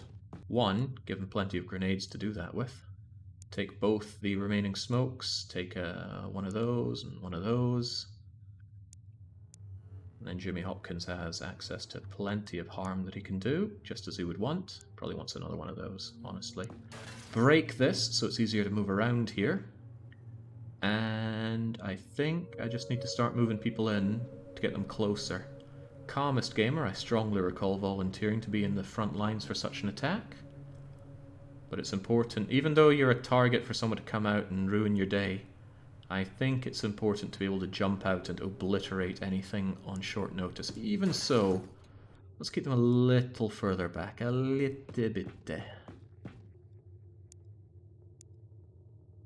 And I'm going to have Modesty over on this corner because it's easier to pop out, get here, and get a rocket over there if need be.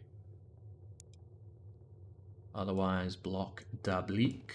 Stand here. I'm not sure that's a great place for you to be, but I'm short on better ideas. Private Bond should still hold the back. They can jump out and nade if needs arise, but I'm more interested in making sure nothing comes here to ruin my day. Cool McGurr has done nothing of note. and will likely continue to do nothing of note. They're in a good position to just stroll out there and start lighting people up. Maybe be in a better position for it, even though a grenade here could cause some serious harm. I'm sure it won't, though. Yeah, sometimes I'm just too good at reading the situation. It's almost a problem. Now, I need to know that this corner is okay. That looks pretty okay to me. What about behind this door? Radar system, this room's usually empty. And this is not a day of exceptions, although there is this door, which could open and cause a lot of problems for us. Basically, it's looking quite good here. So good that I'm even going to run you back to keep our eyes on this. I might keep you with your eyes up there in case something starts clomping around. I don't like wasting people keeping an eye on our backs because you need everything to deal with the storming of this. Sometimes they come out and play with you though, so to that end it can be quite useful just to keep your eyes on this.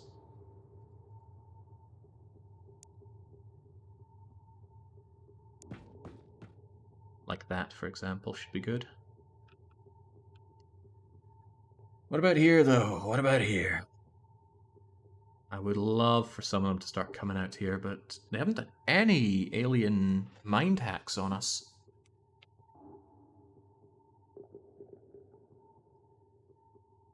Bizarre. But there are bound to be plenty of them in there.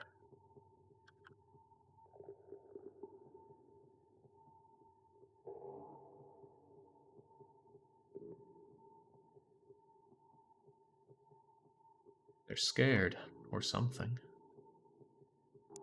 Can you hit that door from here? Like a no, but what if you were here? You could rat-a-tat-tat it down. I was just talking about how I don't want to do that, but maybe I do. Especially since I could smoke it and charge in. Although that comes with a multitude of problems of its own.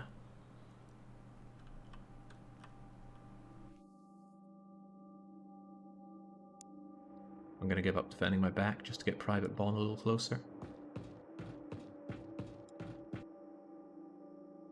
Offer some battlefield targets for them if they do come out.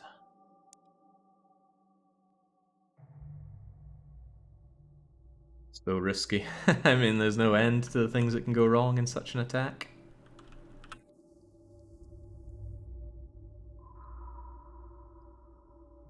If you just knew what was going on in there, life would be so much easier, but that's a given, isn't it?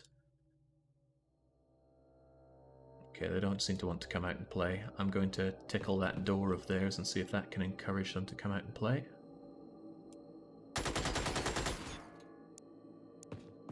More than tickle, that thing's going so that Calmist is on a full reload next time.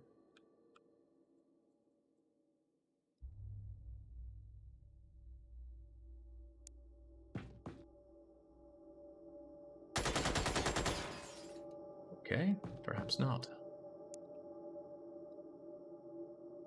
Noah Seal, you take the next one.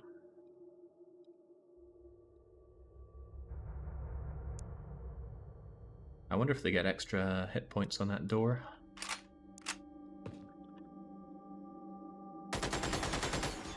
Okay, now whether or not they use this open door is up to them. Worryingly, Jimmy Hopkins is in range of pain from here. I highly doubt he's going to be using that shotgun in here, so it might be better for him to drop it. The gun that he has not used at all, I might add. It'll cut down on his TU cost for throwing grenades, but I think he should throw a gas grenade here, see if they can't coax some of those guys out. That was a miserable throw, Jimmy. But at least being here, he's safe.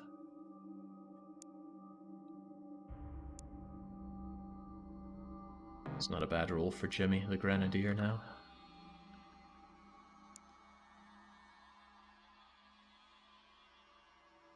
They don't appear to be coming from here whatsoever, so I think I'd rather have Corporal Mega Chad in position. Bashiri does not have a smoke. Mega Chad has 2. Mega Chad needs 38 to throw. I could get him a little closer and drop the gun to throw.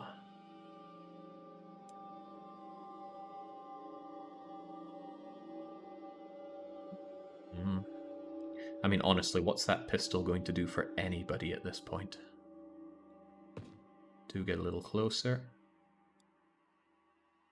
Do drop the pistol. And do lob the Smoky Joe.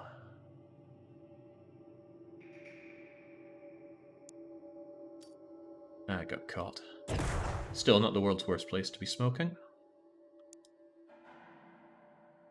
They're still not coming out to play. We're getting the dread attacks because we're near the praetor. Interesting. Can we get some eyes in there? Not a lot. I do wish these things weren't here. They're blocking a good sight line into here. Well, not good, but good enough.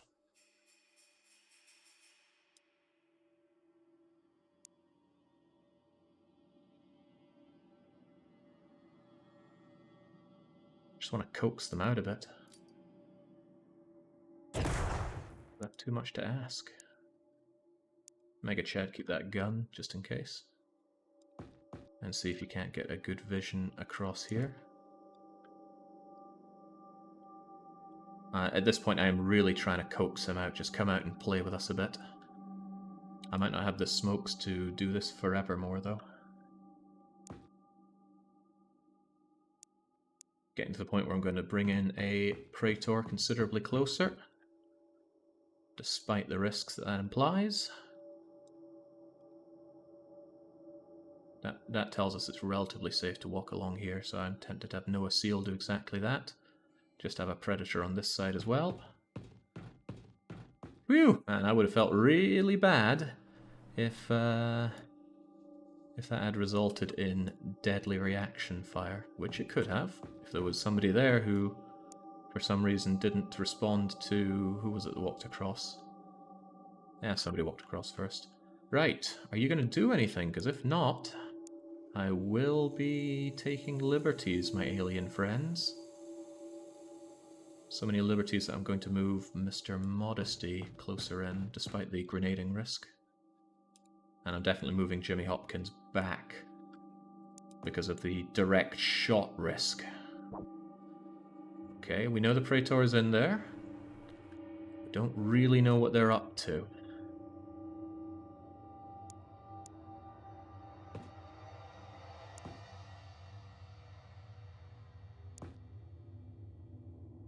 Well, we've got eyes on the Praetor. A notoriously difficult target to suppress.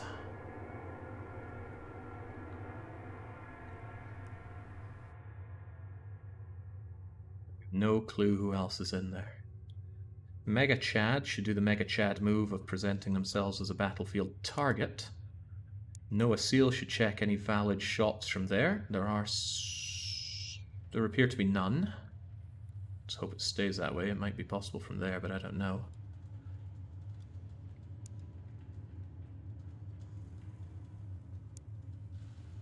I wish I'd brought some more Mega Chad smoke grenades on me. Private Bond has one, but actually I'm running a little low on these.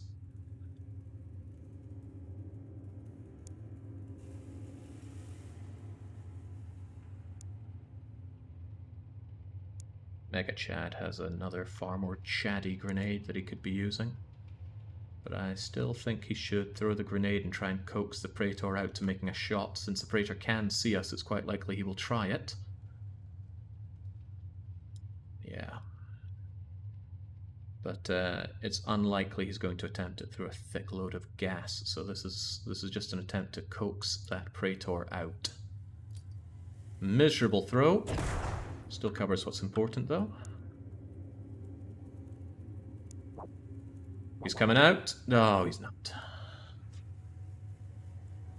Right, well, if that's how he wants to play it, we're going in. Where is his entourage?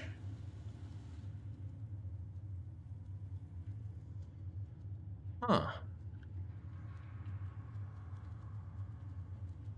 Now there are a lot of risks of running into this guy, but I don't think he ever makes more than one shot per turn. Also, Private Bond could just throw a grenade there. Yeah, if he wants to reaction fire against a grenade, I'm all for it. Particularly if we get down first. Don't mess this up, by the way. Nice shot. You know what would be a really Mega Chad move, Mega Chad Deconicon? Following up with one of your own. 30 to throw it. However, reasonable chance Mega Chad gets reaction shot to death here. Especially since he doesn't have a pistol, which reduces reaction possibilities. Even so, didn't reaction fire your 57 reflexes. You got 52. Mega Chad going for the Giga promotion. Yeah, alright. It's the Mega Chad thing to do. Not many people survive a full frontal from a praetor and live to tell the tale, Mega Chad. Go on, give him a Mega Chadding of your own. The balls on this man! Oh, Christ. Wow, okay. There is still an alien in here. Looks like a battle rifling alien, so Bashiri should probably go here to help face tank. Unfortunately, that comes with a number of problems, because there could be any number of androns and whatnot around here, but knowing that there's not a... Mega Chat has no weapons anymore. Knowing that there's no praetor makes this a lot more of a phew moment. Sure, still plenty of threats, but the praetor is a big boy threat. Right, Jimmy, I would love some grenading up here. Costs you 51 to do it. I think you could do a reasonable grenade job over there. And I'm going to move the rest of my guys in so that they can storm in afterwards. Risky move for Jimmy Hopkins. Risky move for lots of people here today. I wonder who is going to admit to being the one that submitted Mega Chad to Connican. Oh, perfect throw, Jimmy. You'll make quite the pugilist yet. But he's never pugilized anyone in his life, he says. Right, be ready to storm in.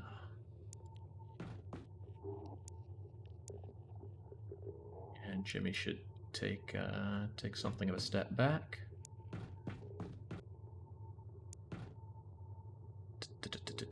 I mean, it'd be great if I could just suppress you here and now, but, well, it's not unreasonable.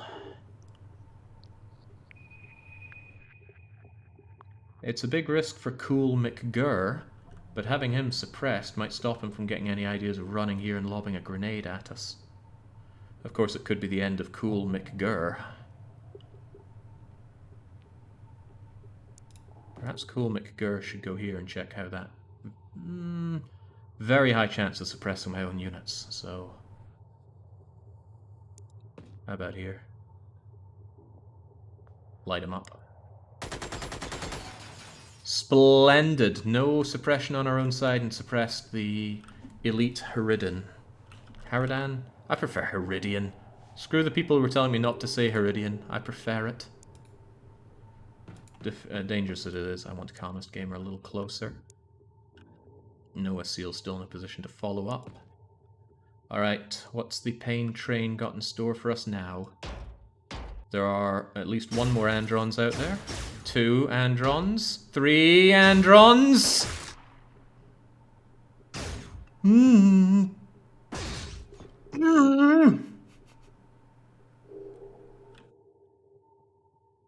Oh, crikey, it's the freaking carrier all over again. Right, well, on the plus side, they've taken their shots, so however you cut it, we need to storm in. Unfortunately, Cool McGurr decided the best thing to do was get suppressed, so my killing power has been vastly reduced. Bashiri's shield is now the past tense of shield, but that doesn't stop the fact that these guys need to die. So, although there are going to be losses, I'm still going to have to move on in here. Now, first things first, Bashiri, get us a few more eyes around here. You're going to need to lob your grenade at this thing.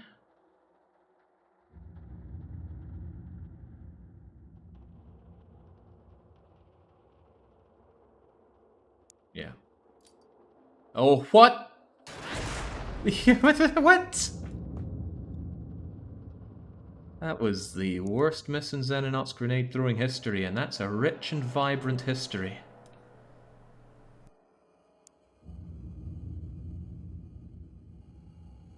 Alright, Bon, we need you people out of the way so that you can offer a path for others. How many are there, by the way? I think there's 1, 2, 3, 4, 5, 6 in this room.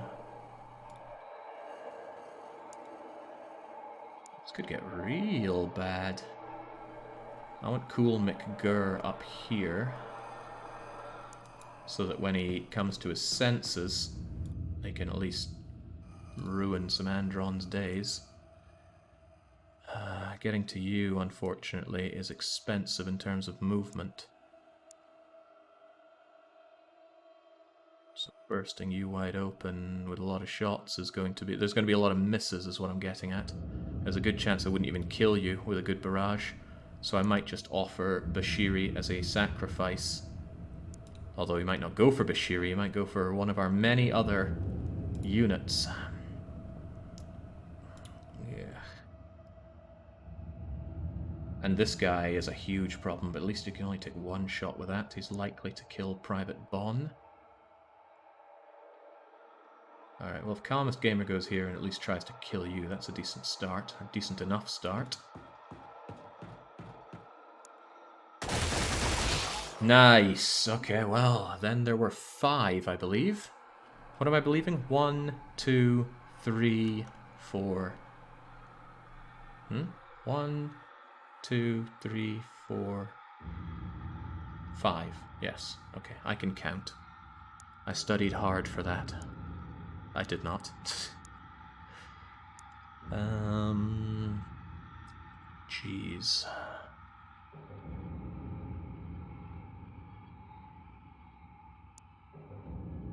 Jimmy Hopkins still has his grenading arm.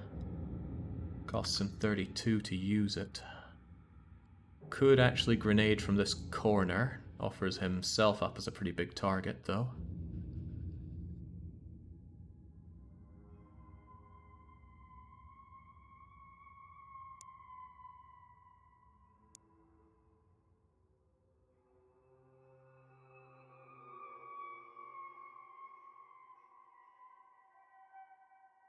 I might move block the bleak here, although I don't like that. I might move them here to suppress you again, but I don't think there's that much you can do, except for throw grenades, I suppose, but you might do that anyway. The killer is not being able to shoot at you. I'm hoping you just take a shot on them. Basically, a lot of bad things here. Because they're machines. If they were civilians or seasons, suppressing them would be no big deal. But they are not, so it is.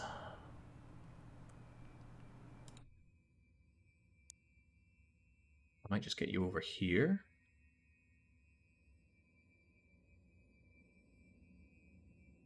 Plenty of risk, but I think I need you in a position where you can pop out and lay down the hurt.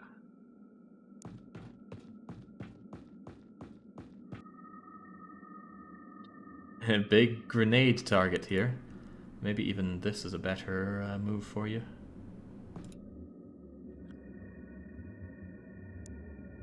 Jimmy Hopkins, I think, saved a little bit of TU on that. So we could go there. I could throw at him, but I might just gas this area instead. I only have 1 gas left. Might as well use them while they're still good to go. There is still the question of modesty. They might also benefit from just being somewhere that they can pop out and do some damage if they survive to get the opportunity. I'm really hoping Bashiri does go down, because, man, he's just asking to die. modesty, huh? Don't want to bunch up. Don't want to offer big targets either. What if I go here and try and shoot you with a rocket? How badly could that reasonably go? Well, very if I liquidate you, but... No, the odds of hitting are too low. It could veer off in any direction and cause very, very bad things. Although I'm sure he's not happy with being on the firing range, I think it's the best place for him.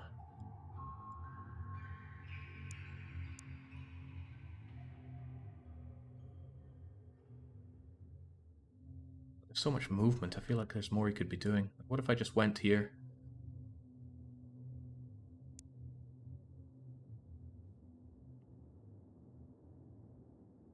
I did give him grenades for this very reason. Not too keen on him going in with that in mind.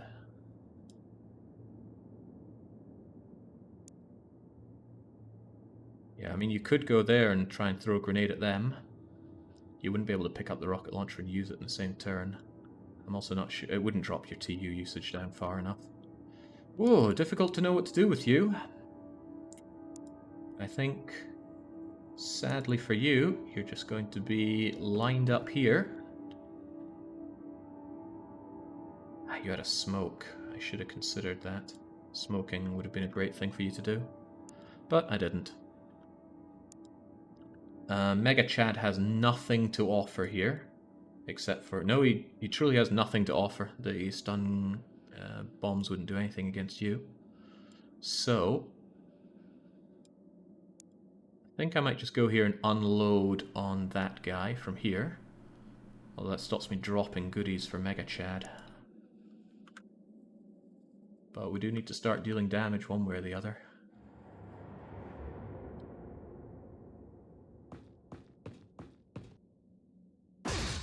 Well, that's incredibly unfortunate.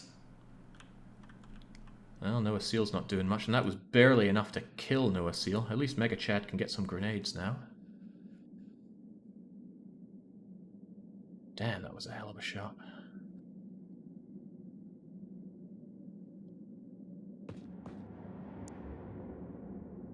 Could pick up the gun, but no, I think Mega Chad's calling right now is grenading.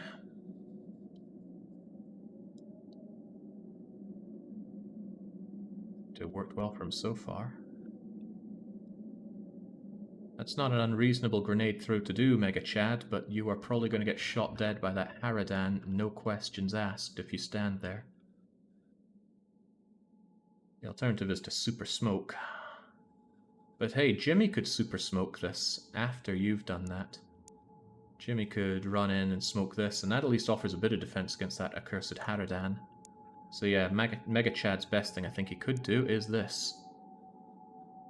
That did a little damage, not much though. Maybe get down to lower the odds of you being obliterated next, Mega Chad.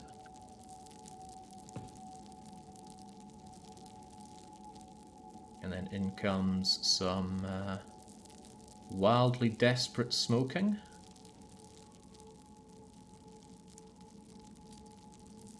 Not bad. Not bad at all.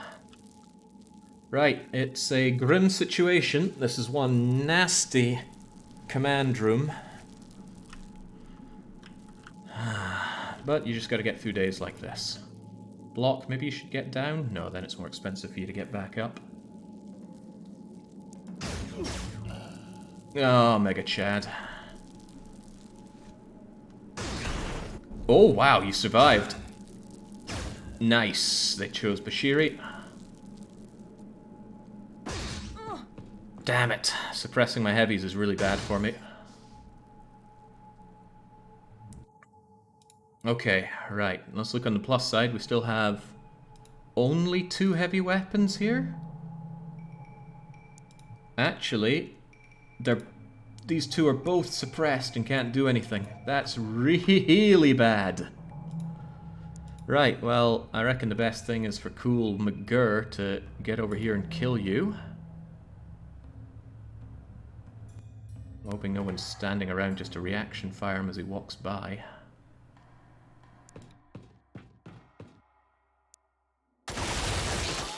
Ooh!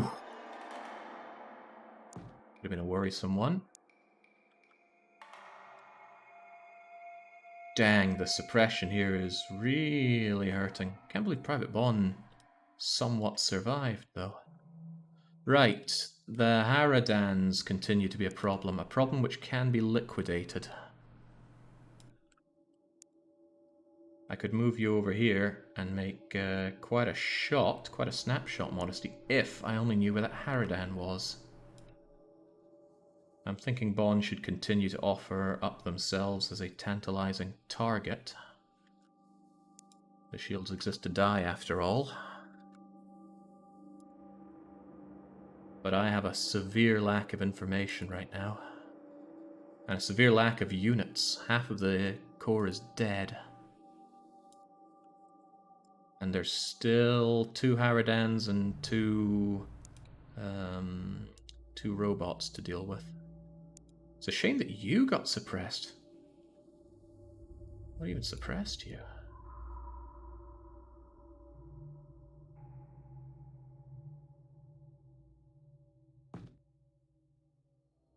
That would have revealed someone's location.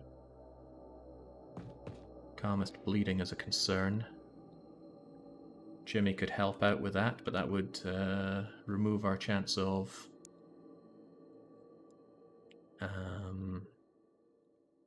smoking up the area.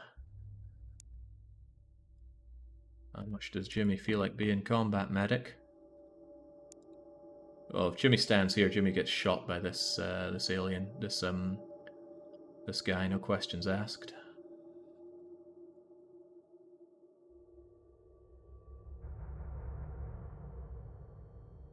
But he doesn't have much else to do. I think he'll have to just go for it.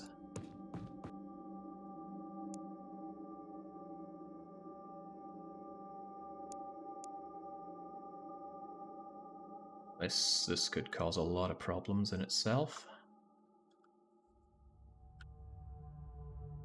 There's a great temptation to go here and just rocket you to death. Well, at least I found you. Modesty gets 1 shot at being useful. Very high chance this doesn't work. Ooh, you're a much more straightforward shot.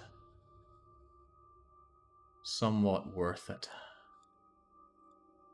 Unaimed so you can get out of there. Unaimed so you can get out of there. Well, that was good and bad at the same time.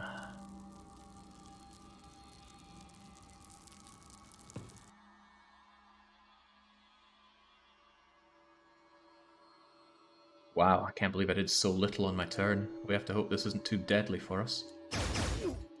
Whoa! Oh god!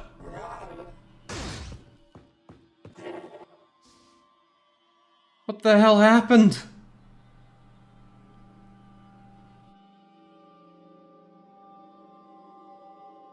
Okay, well, for one, Jimmy Hopkins is alive.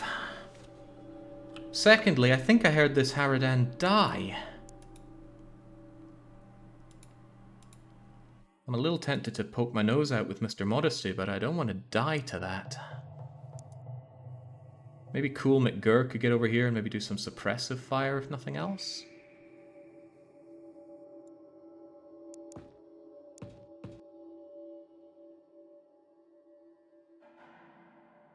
Don't like my lack of vision for this. Well, Block the Bleak really needs to shoot this guy to death. He's causing way too many problems. To death, Block the Bleak. Means they die.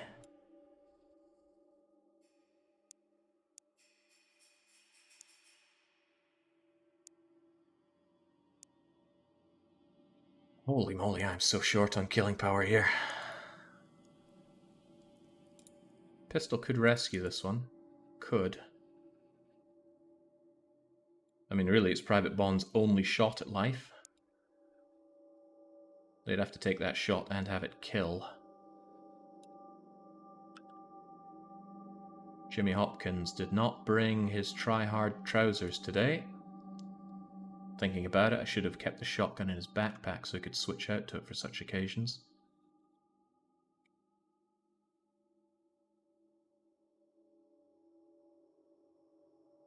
You should probably go over here. Jimmy Hopkins throws a grenade to finish you off. Jimmy H needs 31 to do so. Modesty could... No, Modesty would get shot from there. Modesty would also get shot from back here, but this might be better for them. I think the Harridan bought it. Did it try run away from the fire and die? This might actually be the best place for Modesty.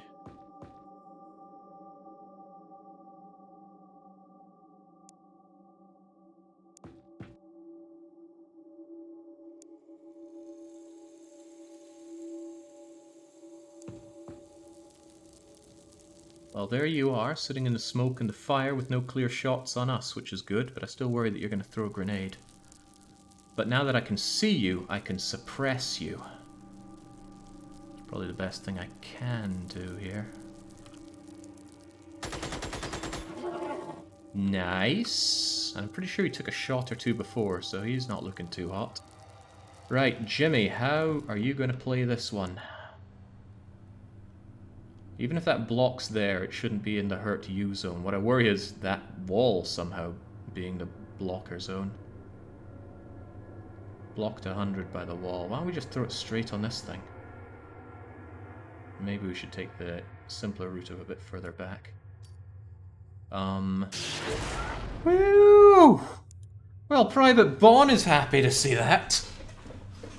Private constantly rocketed Bon. Yeah, there ain't no stopping Jimmy Hopkins. Look at him. Ah, well, Jimmy, if I were you, I'd be taking the defense of this wall and maybe a bit of patching thyself up for 7 hit points.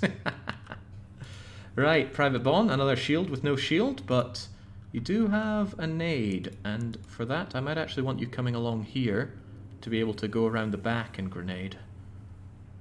Not too far though. I don't want this guy to have a clean shot on anybody, least of all you. So maybe just to here. Alright. We're almost clear. One of the robots still here, and the leading Harridan, I believe. Oh. Oh. Make that 2 robots. Wait, what? I thought there was another one. How the hell did Modesty survive that? Right, Bon, I need eyes back there. A lot of eyes. But most of all, your eyes. We know that GoBot is over here somewhere. Ah! Can't shoot you with cool McGurr. I need to reload. I'm gonna keep my eyes on you. I should probably just walk over here and slaughter this guy with Calmest Gamer. But I really want to be able to see it. Don't know which side of this stuff it's on. Okay, we can see exactly who's left. You there and you there. You I could happily suppress, if nothing else, but this guy needs to die. And block the bleak. Well, actually both of you could honestly go for the kill, but block the bleak is... Hang on, why can't I walk here? Is there a robot right there that I just barely can't see? That floor looks pretty visible to me. The heck is this?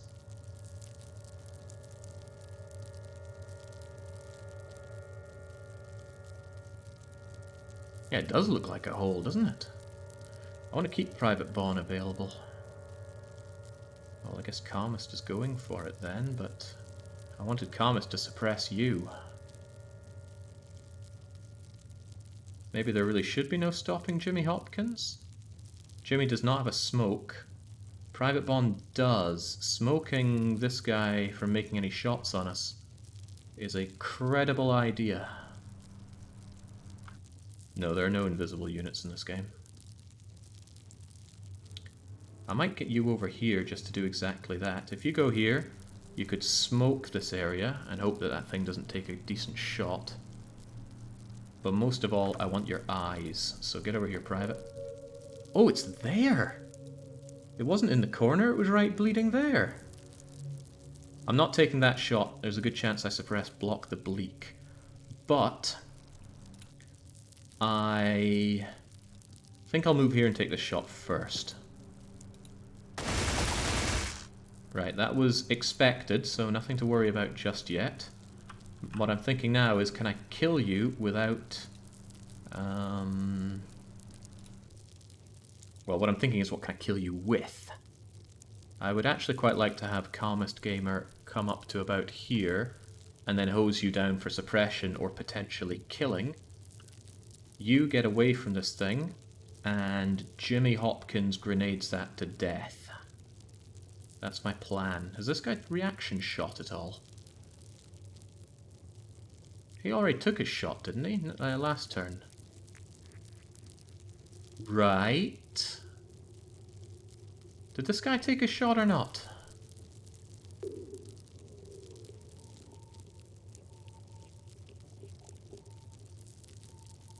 Now I'm not feeling so sure. I can't even remember if he was suppressed before.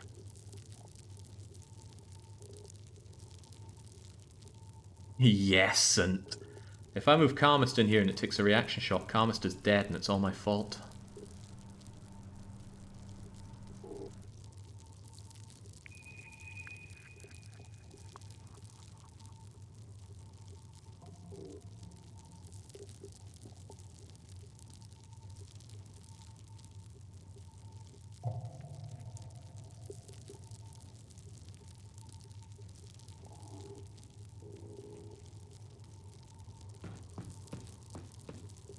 Okay.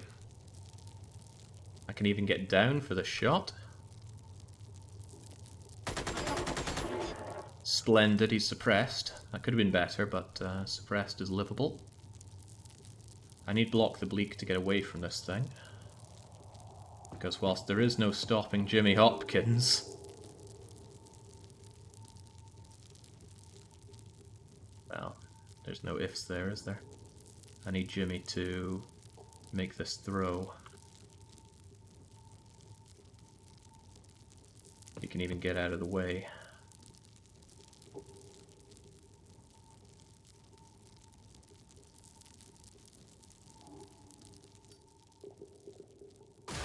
Okay, thank God. If that had not killed the robot, that would have been tragic for me.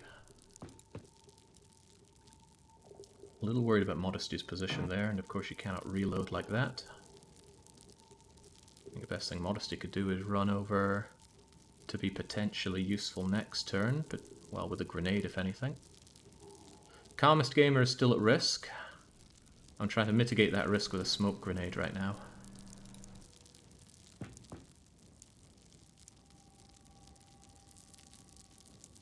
Private Pawn could also die. The main thing is just to deny that guy a good shot. He's already suppressed. If he also has to make a shot through all that smoke, he's unlikely to get any of these guys. That makes Cool McGurr an easy shot. So Cool McGurr does a clever thing and gets the heck out of there. Alright, the ball's in your court. You have one free shot you can take on us. And I've done everything within reason to make it miss. Perfect. Cool McGurr. We need you to end that guy's whole career. Splendid. Right. Took half our guys, but we seized the command center. We know where every alien is on the map. Of course, there are only 3 left.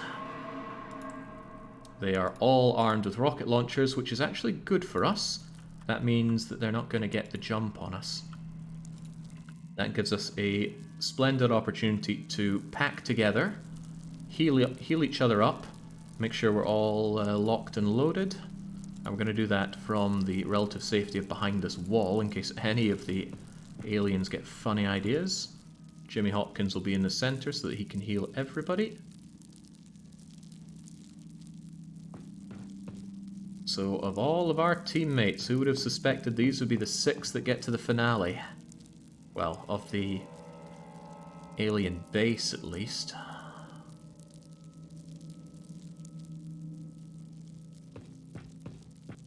Okay, nobody seems prone to berserking or anything, so I'm happy to end turn. Will the last mission be possible? Won't they be overrun before they can kill what they need to, says Athelwyn. We're about to find that out, aren't we? Because after this, it's Operation Endgame. There will be no further missions done on my part of this run, because I've beaten all available UFOs. I've done a terror mission, and now I've done the base assault mission, and I'm not interested in doing a friendly base assault.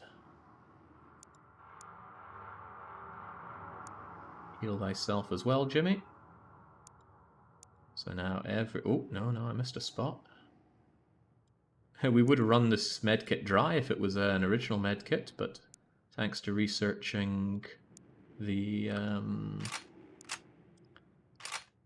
what are they called again?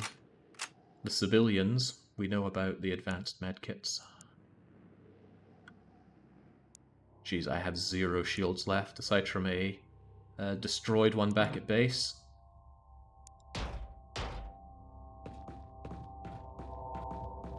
In the beginning, I thought Jake would be here. How naive. Jake would be there? Jake would be where? You mentioned a plan involving rockets. I think I will be pretty heavy on the rockets. But maybe not too heavy, because a rocket can only take a shot every other turn. They are expensive buggers to reload.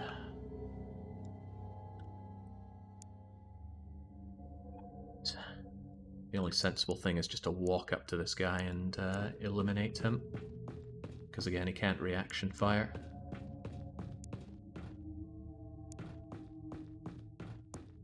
And the other guys are just going to be offering moral support at this point. Anything over here, Jimmy?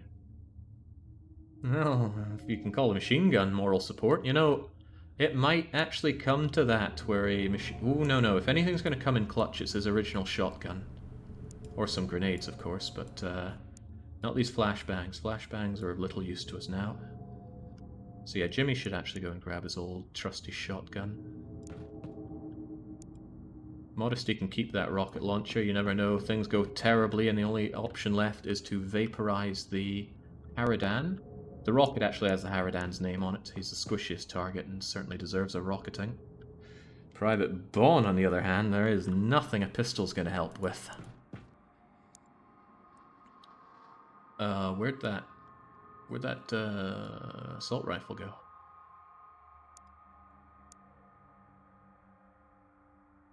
There, not assault rifle, LMG.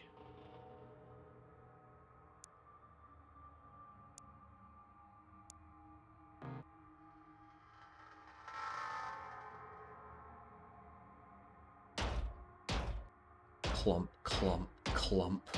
They're all quite close together, though. That provides a significant risk. I also need to leave somebody back here so we can maintain our eyes on the situation. If anybody, I suppose that's going to be Private Bond. Well done, Private. You should probably just put that gun down so you're not a risk to yourself or anybody else. Modesty has a bit of space, so Modesty wouldn't mind grabbing an extra rocket. Otherwise, I wonder if our team's going to be left wanting for a reload. This concerns me. I didn't think they'd be next to each other. Lowers my options for just running up and mincing them. Even so, we should hope that one of them just buggers off and then we light up the other one. You don't need to be in that room to get vision. I was 90% sure you do. I'll tell you what. We'll step out and we'll check that. Alright, Private Bond would need to be the one that steps out. Now, Jimmy, I do suspect you're going to want that shotgun, so rearm yourself. What was Private Bond meant to... Oh, right, Private Bond's not getting diddly squat.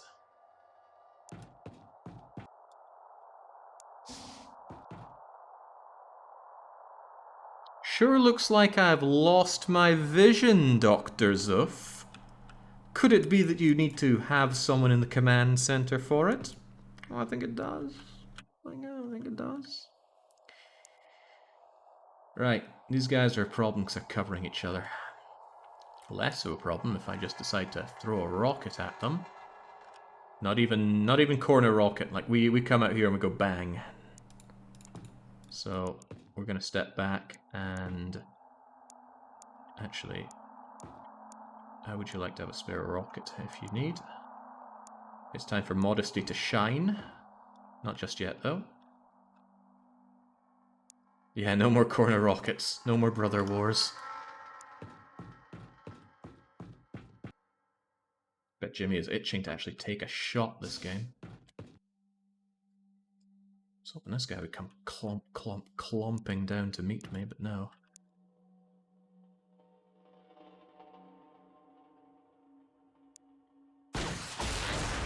Right, now I was under no pretenses that was actually going to land. Well, kill at least. But it's all about doing damage to isolate him.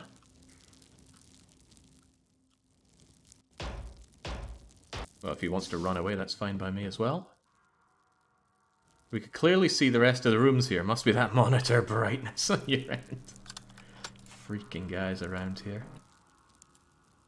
They're all in the pocket of big praetor.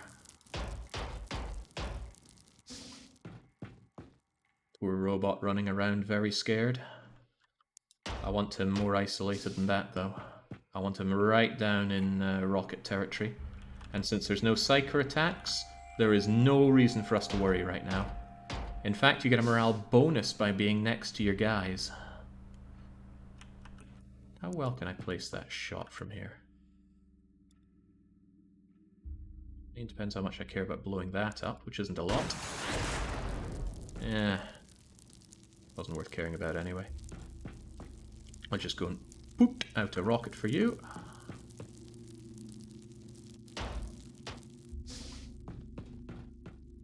If only they had armed these androids with grenade launchers. Then I'd be sorry. I don't have an unlimited amount of rockets though. What are we down to? 1, 2, 3, 4 in total. I think there's still one lying back there. But at least that's the cover out of the way, if you can even call it that. So this should be a much more agreeable shot. There we go, that's the end of him.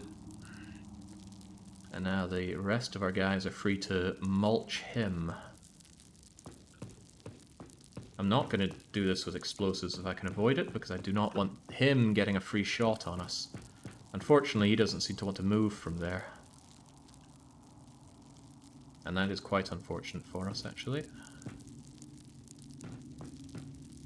Suck if he just walks over here and shoots us, wouldn't it? Oh, that would suck a million.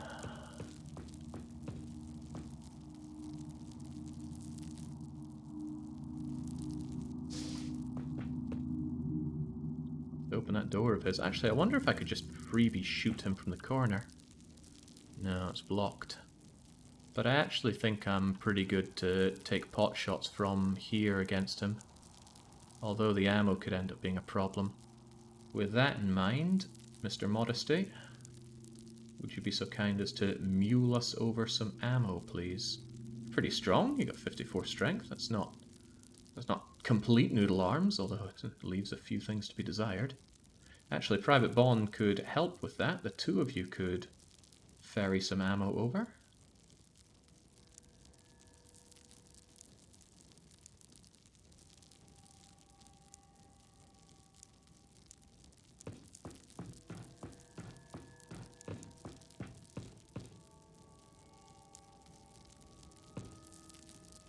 I was hoping there'd be more. Did any other heavy weapon guys die around here?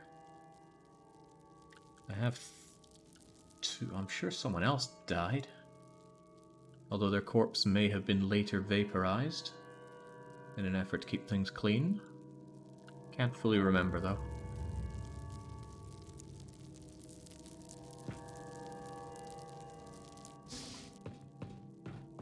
Yeah, I think the only thing he's interested in is opening and closing that door. However, the Harridan is now so far away that I'm not that worried about just going up and obliterating him. If I'm confident I can get a few of them doing so, which I am not. I mean, you can go in point blank. You could go and do it from here. That might not be enough. That comes with risks, and I'm not keen on doing this risky-like. Do it anyway, though. Come and have a go. Oh, well, that works too. Now it's just this poor bastard that needs to die. And whilst I said the rocket had his name on it, tell you what, I don't think you've taken a shot at all, Jimmy. I'll try and get you involved if it's the last thing I do. And I guess ferrying stuff isn't so important anymore, but Bond, try and get on it.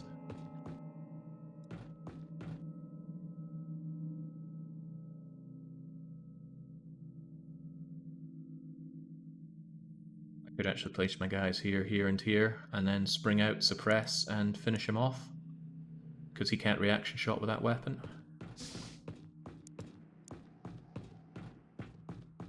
Nor am I convinced that he can move far enough to pose a credible threat.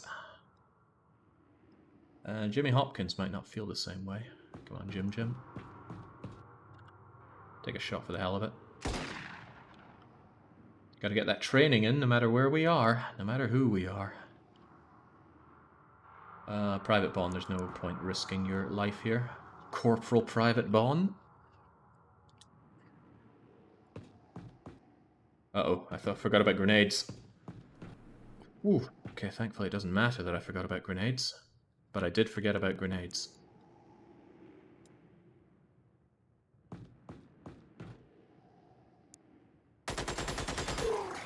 Alright, suppression is good. There's not a whole lot they can do from that. And again, they cannot fire that rocket launcher after being suppressed. It takes too much alien TU. So it's just a case of cornering this poor, ungrateful bastard and ending his miserable existence.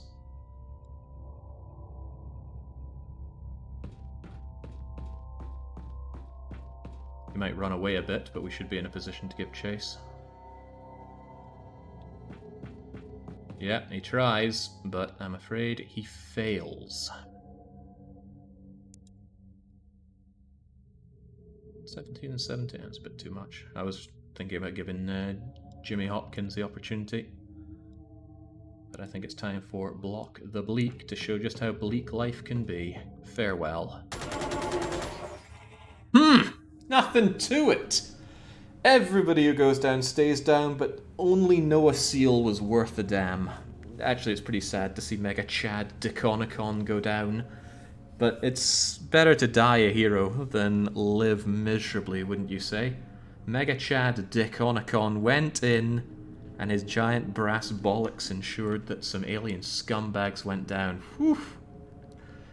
20 of the hardest alien Andron and Haridon bastards that the game can throw at you, plus a praetor, and we did it with Cold War weaponry. I feel pretty good about that. Kamari's dead. I mean, that's fine. I don't like Kamari, so I'm happy to see Modesty around. And hey, it doesn't really matter that we lost a lieutenant, because we gained a lieutenant. 2 sergeants, another sergeant. Ooh, right, there really is no stopping Jimmy Hopkins now. Ah, well, that feels good, doesn't it? That was his mistake. Should have been Giga Chad. Giga Chad would have handled that, right? Okay, swell. That took 2.5 hours, but it was 2.5 brilliant hours, and I forgot to save mid-fight there, didn't I? Right, well, game will surely auto-save, but let's just say after the fort. That'll be some fun stuff for Baron to watch. Whew, we didn't even pass a day. Didn't even pass half a day. Right, well, we'll let our team put their feet up. And now all I have to do is maintain the air game. Oh, I did liquidate a Predator, a Sentinel armor, didn't I? But we're still making one. Be done in 6 days. Still working on Marauders. Let's keep the air game going strong. Ooh, okay. That was meant to be for me, not for the aliens. Who's doing the bombing run? You are. Strike Cruiser. That calls for 2 Foxtrots, although it might only need 1. Not Foxtrots from there, though, please. Given the way that it's flying, I would like it taken out by 2 True Nova Scotia Foxtrots? Wait, they don't have the range? Are you actually going in this direction? I'll give it a little bit, and then I'll double Foxtrot it. You, on the other hand, are getting double Maraudered? Yeah. You're getting double Maraudered. And you are a pain in the bum. You'll get Foxtrot, Foxtrot, Corsaired. Air superiority interception mission, but it's just one of them. I will launch a Corsair over here to destroy it. This guy's still not coming in threes. There's our training mission that we're not going to take. Northern BC can take you out, no questions asked. There's some alien activity going on down there. Can't wait for it to be something like terror attack on Cape Town. You just continue. Actually, it doesn't seem to be wanting to take you on, so go and fly right through the outback. And that's 100% victory, but it'll definitely hurt our marauders, so we're going to manually engage. Alright, Da Vinci patterns don't let me down. We're going in. Now, I need to lock to shoot those grenades, but after they do shoot the grenades, I'm not going to have them on automatically track the target, because I often find that puts them on a very, very bad course. Whereas right now, what I could do is, huzzah, give them that, and then give them more of that, and more, and more, and more, and just like that. One battleship down for 2 marauders, and no damage to ourselves. I think that was 0 damage. It's a problem being this good. I know. There are people watching this, they play Xenonauts themselves, they go, oh man, I can barely keep my team alive on standard mode, and there's this god gamer playing on insane, and he's not using advanced guns, and he's dancing around the aliens. I know how it feels. It feels really good. Right, I'm thinking of seeing how 2 Foxtrots and a Corsair stand up against you. That air superiority thing has taken the bait. Chumro, go and eradicate it, please.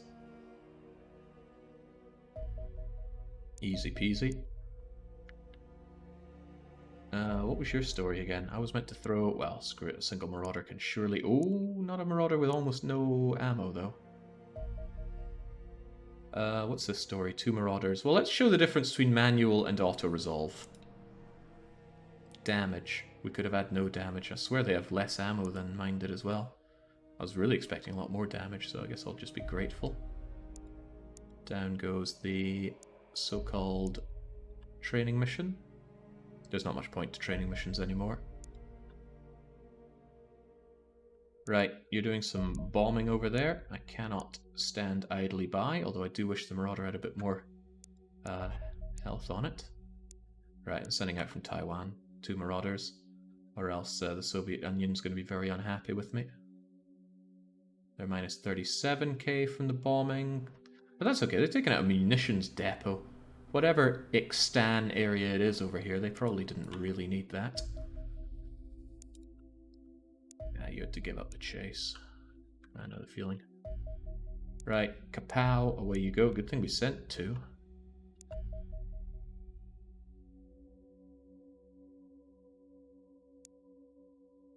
Not too shabby. It'll look even less shabby once you get taken down. I'm gonna triple Marauder you because that's how much I hate you.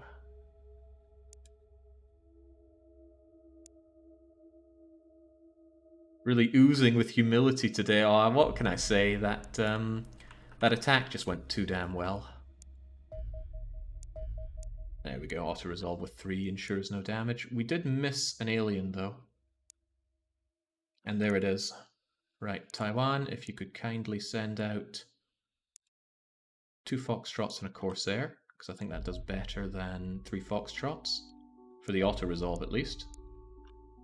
And then if you could be so kind as to not mess this up. Hey, 99%. Go on then.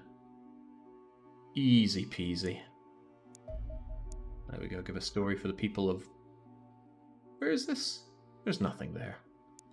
Okay, no people to talk about that at all. Still working on interrogating our praetor. We need that completed before we can do Operation Endgame. Hopefully it happens in July, but that's why I'm staffing up North Brazil, just in case. And one more day till we have another Marauder. And when it is done, it's getting moved about. Guy, Miss Baron.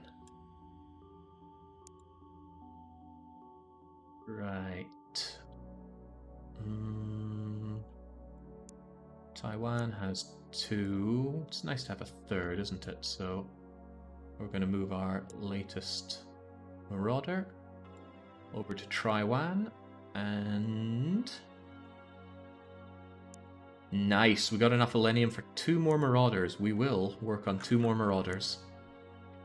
I believe we've reached the game where you can indefinitely survive. There's no way they could slip through a terror mission without us knowing. Although, to be fair, they got Wind Hoek, and we certainly knew about that.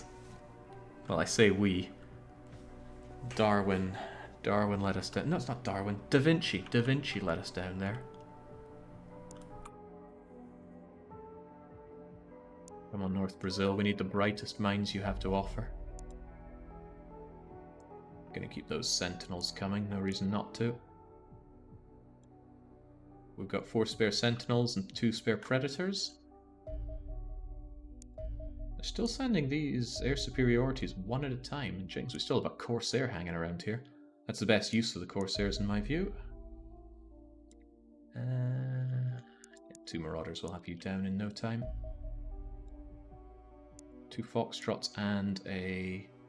What's up with that? I swear this Marauders had 67% ammo for ages. Yeah, you. What's your problem?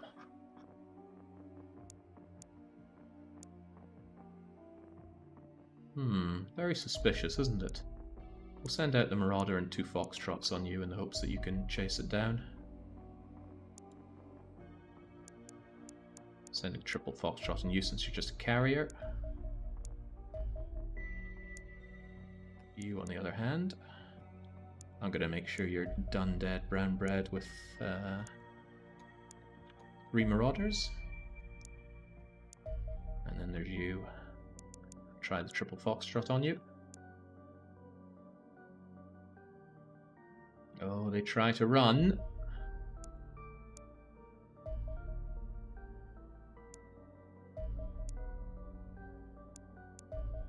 And yeah, there's little to be gained from doing these missions. They're nowhere near as tough as what we just faced, or what we're about to face.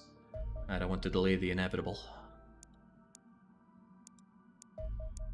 I reckon 2, maybe 3 more raids from the aliens, and then it's endgame o'clock. The rules must change, Commander.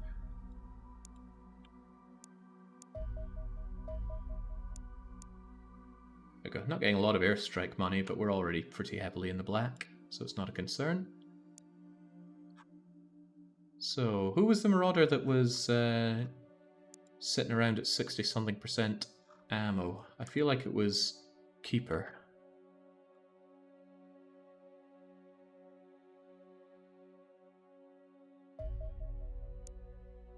God, it's nice to just be cranking out Marauders industriously like this. I think Taiwan will get the next one. Well, this one, rather. Relocate Taiwan and crank out yet another Marauder, please. Look at that, just, industrial. It wouldn't be so easy if we were playing with advanced weapons, funnily enough, because our workshops would be working on cranking more of those out. And it would eat into our budget. Our alloys as well, but when is alloys ever a consideration? Sweet, right. Time to brain up. We scoured all of Brazil and found 15 people who we could call scientists, and we're going to make them all figure out how to launch Operation Endgame.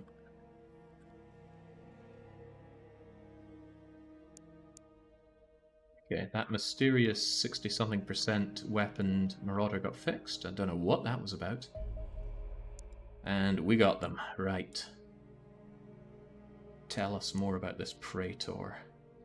I do want a little bit of info on other things. But I really want this to work this turn. You know what, I'm pretty convinced there are no wraiths, but there are Harridan, so I might do a bit of Harridan analysis just in case that comes up. Oh well, jinx, that was fast. These brightest minds of Brazil really are bright. We finally have our answers, Commander. These creatures are biologically immortal, immune to aging, but certainly not to violent injury. Our captive is terrified of the possibility of death. proved exceptionally compliant during the interrogation. If only chatters were the same. The praetors were an ancient race, developed hyperspace technology millions of years ago, unremarkable history until they encountered the Cezannes. They'd settled their home system, but they didn't possess hyperdrive tech. Praetors gobbled them up. They took their psionic powers, and then they became intergalactic tyrants seeking out and enslaving sentient life for improvements. A story that's done before, but I'm still welcome to see it here. It gives a good reasoning for why they aren't just wiping us out from the get-go. This game doesn't do everything realistically, but it's nice to have things that keep that suspension of disbelief somewhat maintained. Anyway, the enemies toy with us. Invasion is a test. High Praetor measures our progress from the enormous alien mothership, and that's where we're going next. Operation Endgame. We'll just shove all 25 scientists on that in the hopes that we get it done this month. And the 5 other guys go in Haradan. If it looks pretty bad for getting the Endgame done this month, I'm going to move the Haradan guys over to the Endgame. Normally I would check my tech tree that I have that shows the amount of days needed for everything, or rather the amount of man days, but I absent-mindedly deleted it. It was on my desktop with a bunch of other things that I just grabbed and shift deleted, and I didn't notice it's gone until just before I started this. What's the core you can research? A great question. So this is the Alien Singularity core.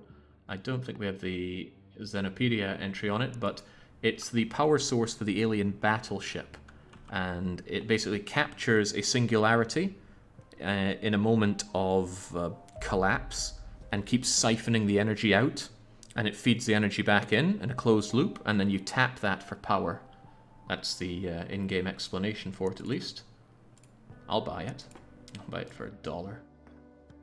And by researching that, you get 2 incredibly powerful late-game weapons. One is the Fury Interceptor, which can kill anything in one hit in the sky, and is fast and can cover the whole globe. Just one of those, and you're pretty confident with your air game. 2 or more is overkill. The other is the Singularity Cannon, which is the strongest weapon in the game. Massive area of effect, kills almost anything inside that area.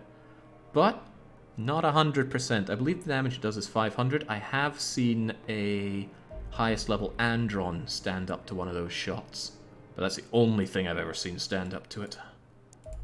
Maybe a Wraith could if it just catches the barely outer edge of it. I don't know everything. It's bad for money. You don't get missions with the Fury. Yeah, but if you've kept everybody with great relations, money's not an issue. Hell, money's not an issue now. I've burnt 1 million and I still don't care. The Baron might care. He might come back going, where's the money? I had big plans. Ooh, that's a trio. A single Marauder or a single Corsair would not handle that. But I bet 2 Marauders will mulch them. Construction mission. Interrogasting. I'm going to try something funny. I'm going to send a... Oh wow, they really are stepping up their air game against me. Really, really? Okay, send a couple of Marauders out to deal with that. Just kill it there and then.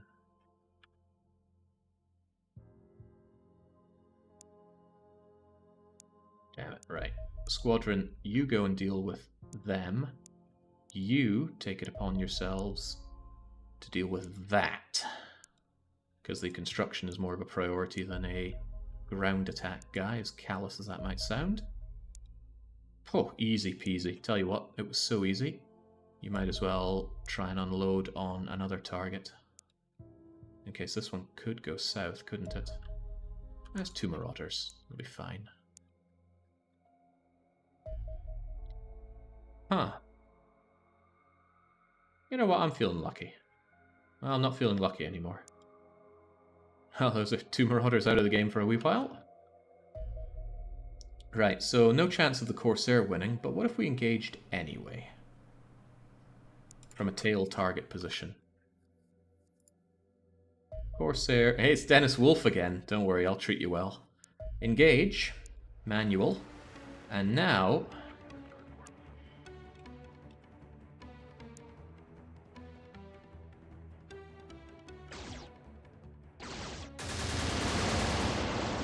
Right, now continue on. Don't worry, I gotcha.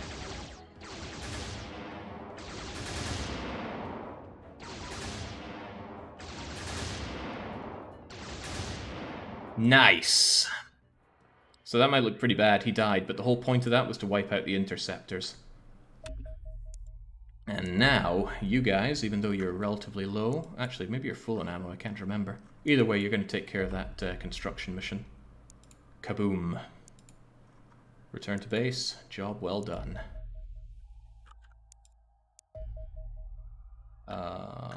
Selecting the wrong thing, aren't I? Crash site, kaboom. And kind of lowers my killing power around here, just a smidgen. Strafe all the mauls you want. You'll never take out our fighting spirit. Oh, you're real close. Sure we can't throw something against you? A couple of foxtrots just to make a shot? Well, we've seen how badly that goes before, haven't we? Do it anyway. It'll immune... Oh, 100%. Nice. Love it when I don't even have to think. We're ground attack down in Cape Town. They're going to take out Cape Town Memorial.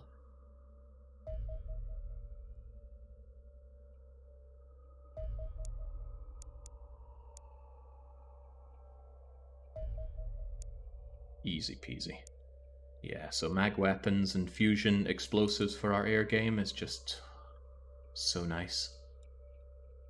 As I mentioned before, I did experiment playing with only condors and no engineers, and I reckon it's possible, but it would be insanely hard. You'd only ever have 8 pajama warriors to bring into a fight. But if you focused on only doing the fights that you had to advance the story, and ripping away engineers in favor of scientists to do the necessary research, and you just blitz towards Operation Endgame, I think it's possible. Assuming... I think Operation Endgame, you'd need to have the benefit of saving and loading, or be incredibly skilled at that. I don't think I have such an ability. Speaking of... might as well keep those battle suits coming. Never know when Baron's gonna want 1 or 2 more. We're not making more Marauders, are we? Yeah, no, we're short on Elenium now, aren't we? Even so, though. 4 Marauders here, 3 here, 3 here, and some odds and ends over in northern British Columbia. We're still fine. But come on, Endgame. It's coming along excellent. I'm a little tempted to throw some people in Haradan, but I really want to get Operation Endgame at least be a possibility this month. Marauders are good to go on this. Still doing a single interceptor on their end, which is strange to me.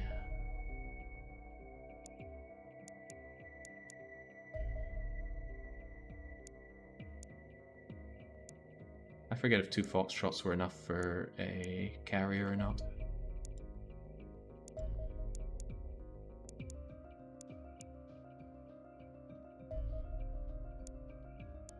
That's more like it, taking some actual damage on the auto-resolve. But I don't think you ever actually lose Marauders on such an attack. Alright, we got it. Our foes are numberless. No matter how brave our soldiers or skilled our pilots, we cannot hold the fleet at bay forever. But we may not have to. The aliens have miscalculated. Even the fastest alien ship can only reach 1/10 of light speed. Now that's still pretty fast, I think. So the gist of this is that we're going to scramble their hyperspace drive so that no reinforcements can jump in, and then assassinate the High Praetor. And we only get 1 shot at it, apparently. Oh, I didn't rehire the people that died now, did I? Whoops. But come on, we didn't lose anybody of note. I just sent out people who wanted to die. Besides, Jimmy Hopkins survived. I'm still going to shoot down these aliens, and we're going to suss out this Haradan analysis, because I know there are Haradans on the final attack. Airstrike for loads of money united.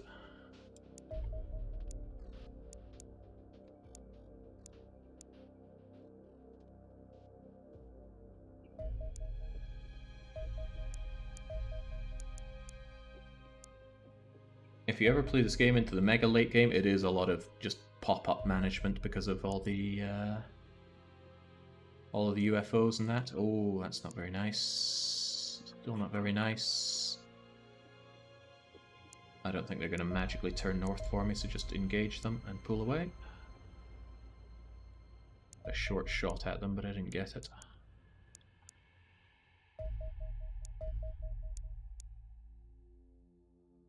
Splendiferous.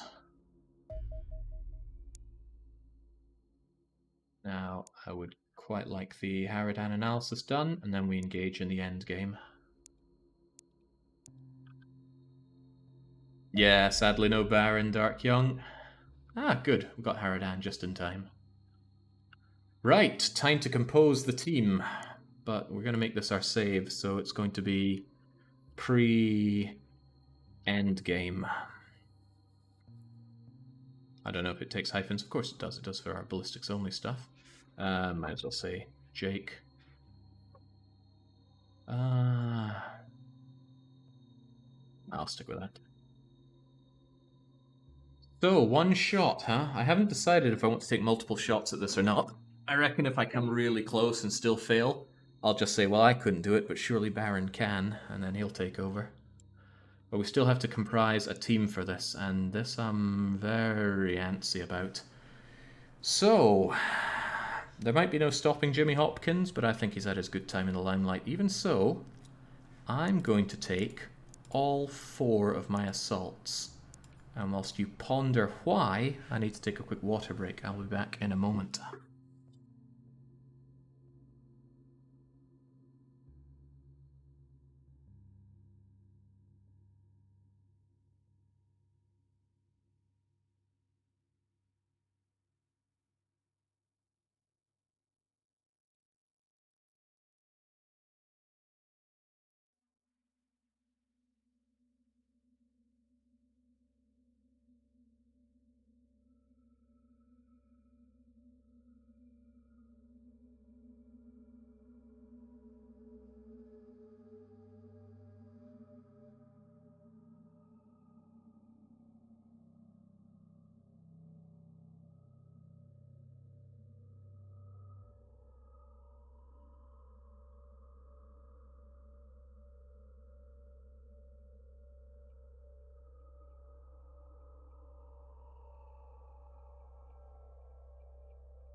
You see, Dark Young, however this goes, I'm still going to leave it to Baron next time, because Baron still has to take a battleship, surely.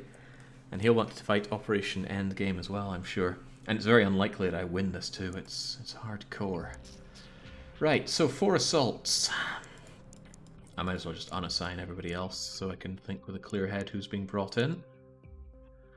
Heavy weapons, how many do I want or need? They have killing power, but they are really inflexible. But they also have suppression power, and if all goes to plan, I'm not going to have to worry about dealing with Androns, although I might have spoiled too much already. Even so, I'm going to need some, probably at least 4. So, well, might as well take Major Fluff and Puff. Basically, I should just take all of our best. So high TU, high accuracy. High hit points is a nice bonus, but not vital. Accuracy and TUs are the biggest ones, so they can move the most. And of course land their hits, so that includes Steft. Low bravery sucks, but I think it's worth it for some really juicy TUs. That said, Cajun has better TUs. Even worse bravery though, never mind, you can warm the bench. No rifleman. Already killed off McNamara, and that's that. Where's our Great Miguel? Well, they slipped through the net, and that's on us, not on them, so they'll get to stay alive, but they're not coming to endgame. So that's me already at 8, with only 4 more slots to fill. I think I want 2 Rocketeers. But, I mean, that comes with some hefty downsides.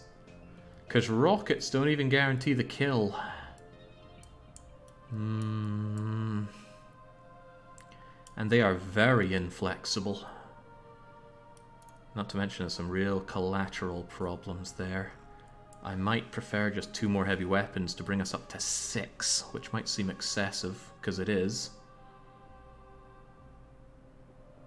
6 heavy weapons? That does seem too much. And 2 shields, I reckon. Sniper is nice, but this is a fight that you need to push forward aggressively with. So... we don't have a lot of good TU shields, do we? There's Fathead, and I'm not sure I care about anything other than TUs and strength for my shields here. Reflexes don't matter, bravery is nice but doesn't ultimately matter, hit points, you shot, you're dead. So yeah, I actually think Fathead and maybe Haseli?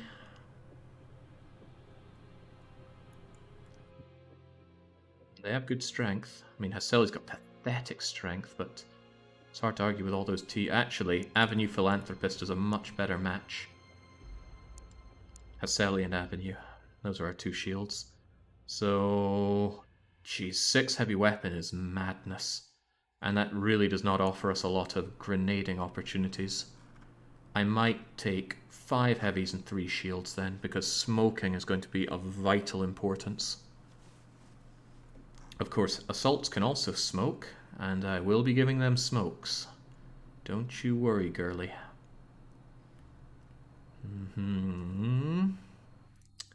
Yeah, I think that's the best way forward. Juggernaut has great strength and admirable TU. Good enough for me. Jurger's coming, and our last heavy will be... Cajun? Pretty pants bravery on them, but decent TUs. Cool McGurr and Calmus deserve a break after the last mission, so yeah, Cajun's on their way. Not an amazing team, but they're gonna have to do, under the watchful eye of Major Fluffin' Puff. Now.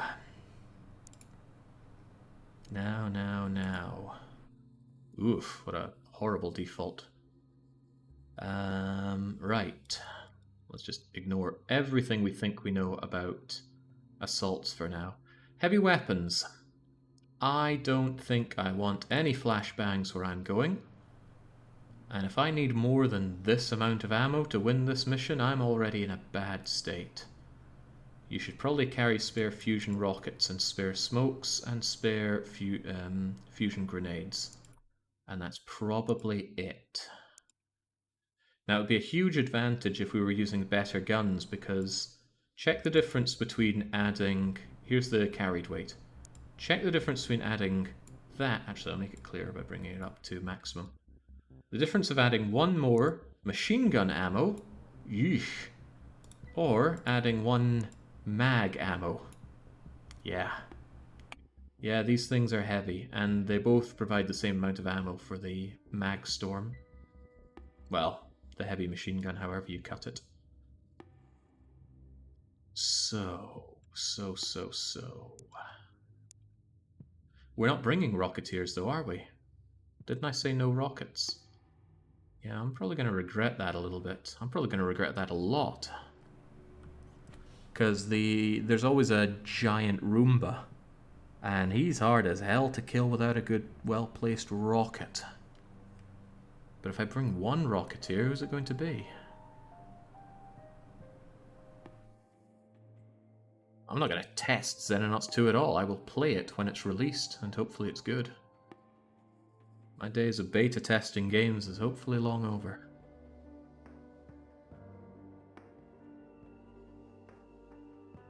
No rockets to deal with that thing? That's an unpleasant proposition. But a Rocketeer is chewing up a lot of other killing power, but that... And one rocket's not enough to take that down, that thing on its own anyway. Let's not be fooled about that. No, I'm going to stick with the heavy weapons. I just hope I don't run out of ammo. Not to the point where I'm going to bring more of this, though, because smokes are going to be ultra important. Big believer in them smokes. This is actually what I think will be the loadout. So 2, 4, 6, 8, 10, 11 smokes, 4 fusion grenades. Oh yeah, they don't need the rocket. Oh, well, that frees up 2 more spaces for these. No med kit? I'd hate to be caught out without a med kit, so we're going to set that as default. Remind me to save after this. I'd hate to do my loadout a second time. Heavy, heavy, heavy. And there's no need to rethink this because everybody in a heavy weapons suit automatically gets maximum strength. There we go. Not too shabby. And that should cover my need for medipacks, meaning I don't need to distribute them to the team because they are a little bit heavy. Right, what about assault? The assault, funnily enough, is going to carry a shield because the initial charge out of the starting area can get pretty deadly, and the last thing I want is a stray shot killing a shield, killing an assault. So the assaults will have that. They're going to need a lot of shotgun ammo. I suspect a whole lot of shotgun ammo. I want to ensure that they have enough that they can be like...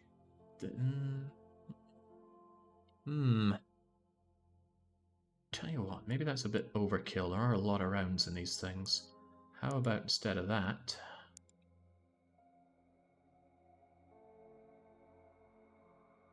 How about instead of that we give you some grenades? Yeah, I like this idea already. So, your actual task to begin with has nothing to do with shotguns. It has everything to do with grenades. Yeah, that's quite nice. I wish you had more. But let's call this the default. You would if you didn't have such noodle arms, David Mann, but we'll make do with what we can. So, hilariously, this is going to be the default for an assault. No shotgun. Rested Pandy, not quite so noodle arm. Glad to see it. That means that you can carry more grenades. Considerably more grenades. It's all about the well, it's all about the smoke and the fusion. Sally Scatter. You've also not got noodle arms, which I'm happy to see. I don't think there's any difference between storing them on the belt and not. I just want it appreciable at a glance what they're carrying. Maybe something like so. Yeah, that. Jimmy Hopkins. Pretty swole guy. Again, smokes. Grenades. That. How much do you have to move anyway? We could have one guy be a backpack and drop the entire things on the floor when the mission starts. But I want them to carry this stuff. Because you don't have time to backtrack.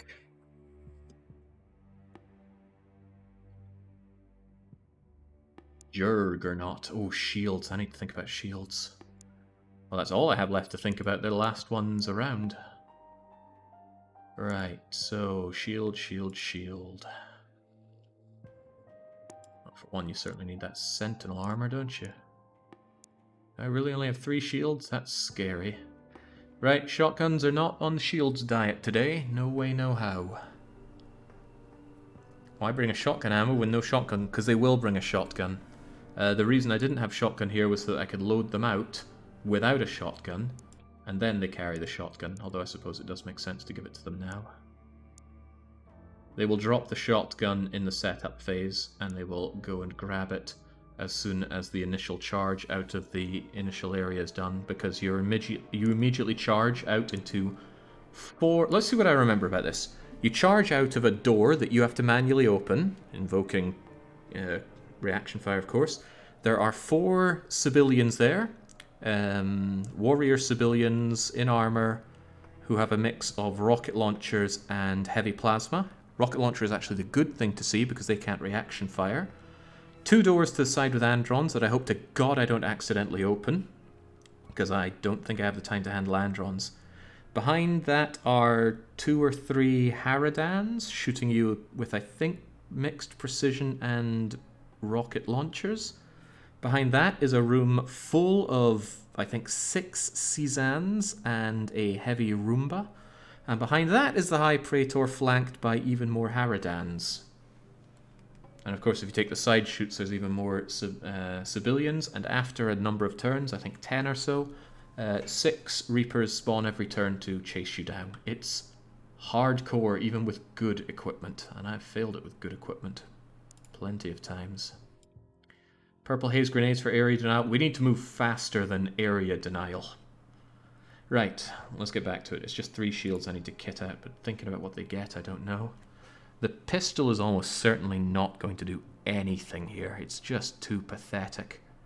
And we can save a couple units of space. 2 kilos? I can save 2 kilos of weight if we just say no to to pistols. It does make them more likely to evoke reaction fire, but that might be what I want. Save the reaction fire from going to our heavy weapons, who are going to be doing almost all of the killing here. Well, aside from our grenades, of course. So with that in mind, I really just want my shields to have a good amount of smokes and a good amount of fusion grenades. So 3 fusion grenades is pretty good, and then the rest being smokes is pretty good. And having them carry a medipack is probably also a good idea, just so I'm flexible with being able to heal. Last thing you want is a heavy guy bleeding out, because no shield has a medipack for them. 3 fusion grenades doesn't feel like a lot, but I often feel like I don't get my opportunity to throw them very often, whereas I'm always throwing smoke grenades. And we have plenty of backups of both kinds of grenades for our from our heavy weapon guys. Alright, that's not too shabby on the shields. Do they all have the same strength or something? 65, 65, oh wow. I swear I didn't plan that. Right.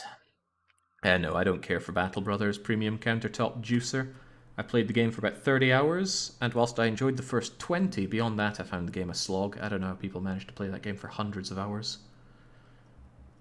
Right, this is as best a loadout as I can think of. I would really like to add a rocket launcher, but none of these guys I'm willing to drop out for a rocket launcher. Now I want to save, so I don't have to go through that. Set up again. And then I'm going to double check, because you only get 1 shot at this. Well, if you're playing on Iron Man, we're of course having a backup save. I'd hate to lose and then tell Baron, well, you're starting over from the very start of the game, champ. Good luck. Quite like these loadouts, but they're very much custom made for this very mission. Cheeky bit of gambling? No, no gambling. We already had our weekly 1 shot, and I do not like to overdo things like that. Right, well, you only have 1 attempt. Are you sure? Not really, but let's do it anyway. He's doing this with no rocket launchers? I would have taken 4. The trouble I find with rocket launchers is they're too slow. You only get 1 shot every other turn, and that's assuming that you're already in position, reloaded, not suppressed. Heavy machine gun can move and shoot every turn. Hell, in some situations they can reload and shoot on the same turn.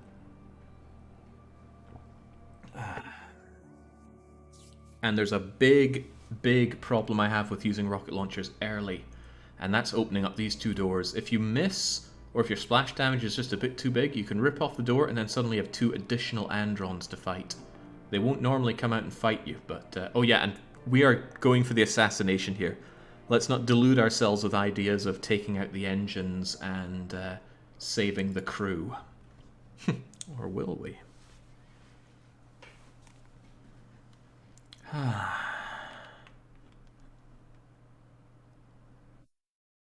Crouch unit is harder to hit and has improved aim. We're told it's 20% harder to hit. Don't know how much aim bonus you get for it though. Of course it's a suicide mission. Would you risk the entire fate of the world just to save 12 guys who've already decided to give their life for humanity? Hell no. Well, maybe if the mothership crash lands on San Francisco, it's a different story. Okay, so how are we doing this? I'm going to try and remember who my shields are. I got 3 of them, Juggernaut. So, first thing I reckon I want is the shields. Juggernaut and Haseli. They will move forward and open this door. When the door is open, I will have 3 particularly angry heavy weapon guys attempt to mow down the... I don't like that idea. Back it up a bit.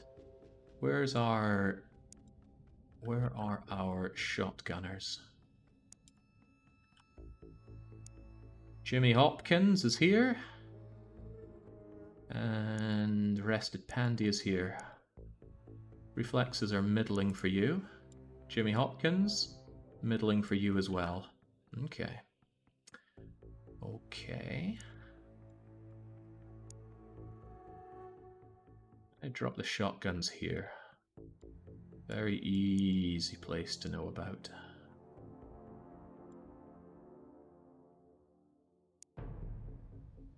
You 2-man, although drop that on the other side.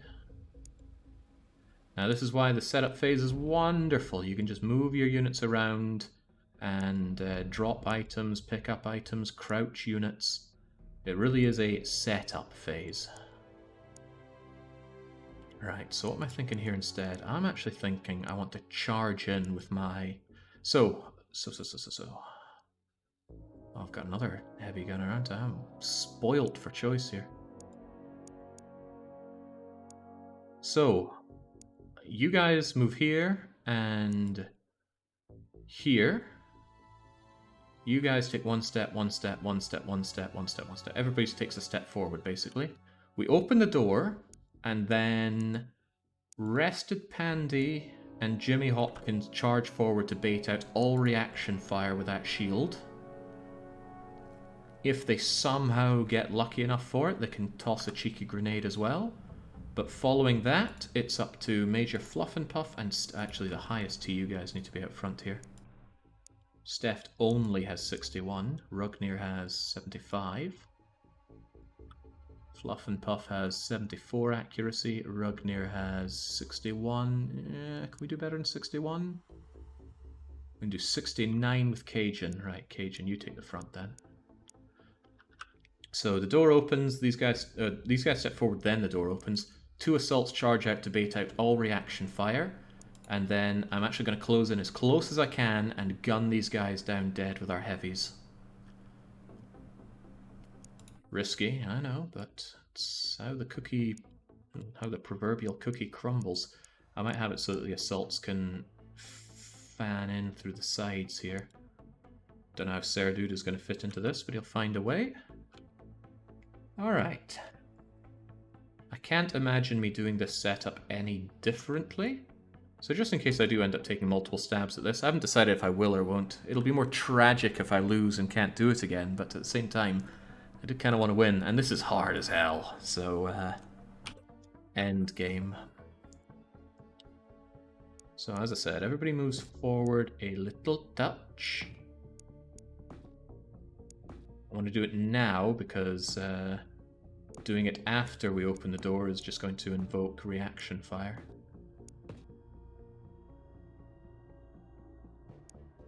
Yeah, I guess you too, Avenue. So, Juggernaut or Haseli? I think Haseli can open the door.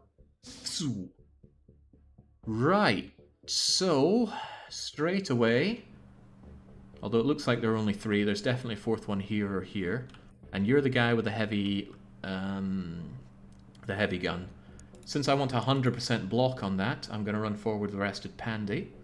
Pandy needs 32 to throw a grenade. I might actually give a shot at that. Right, inch your way forward. Okay, there are 2 of them with those heavy guns.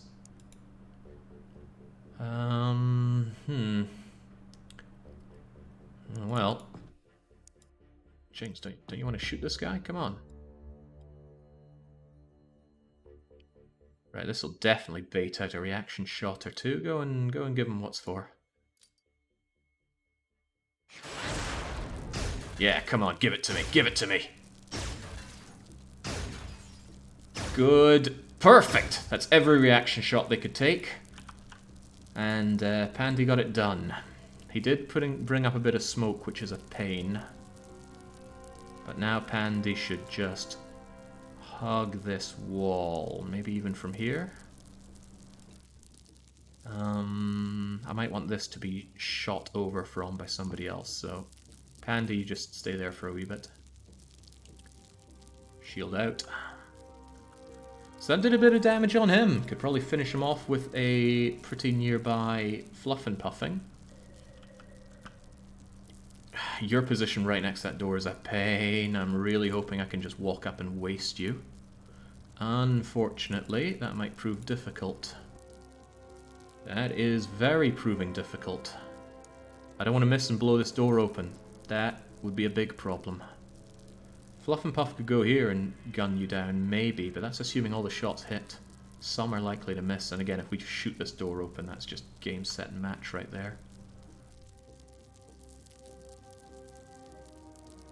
Still the best shot I think I've got, so let's just hope we don't shoot that door open. I don't know how fragile they are, though.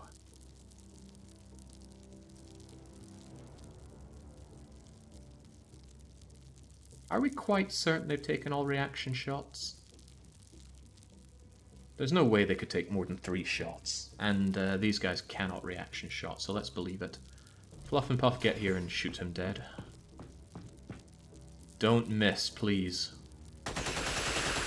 Nice! Oh boy, he must have thought that was a fellow Xenonaut unit, because Fluff and Puff was in there for the kill. Okay, and he gets us a little bit more information of what's going on down here. Right. I am mightily impressed by that, Fluff. Now, what can be done about you? 32 to start gunning you down. I could do it from here. Again, reasonable chance of missing. But you've already been grenaded, so I'm pretty confident. Actually, I'm somewhat tempted to bring in another grenade. Because killing you with 2 grenades spares our heavy weapons to deal with these guys. And the grenades... oh god, we need a fair throwing arm to get it all the way over there. Probably better to super suppress them with heavy weapons more than anything else. Why does David Mann only have 1 of these, though? Bothersome, but I'll have to live with it.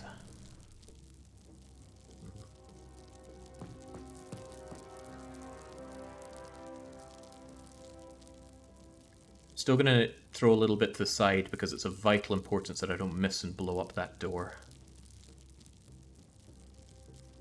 Also, getting a little closer wouldn't hurt, surely.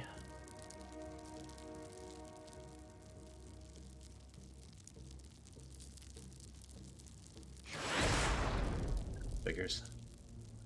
I don't think I'm going to carry on with this debacle. I'm probably just going to gun him down dead.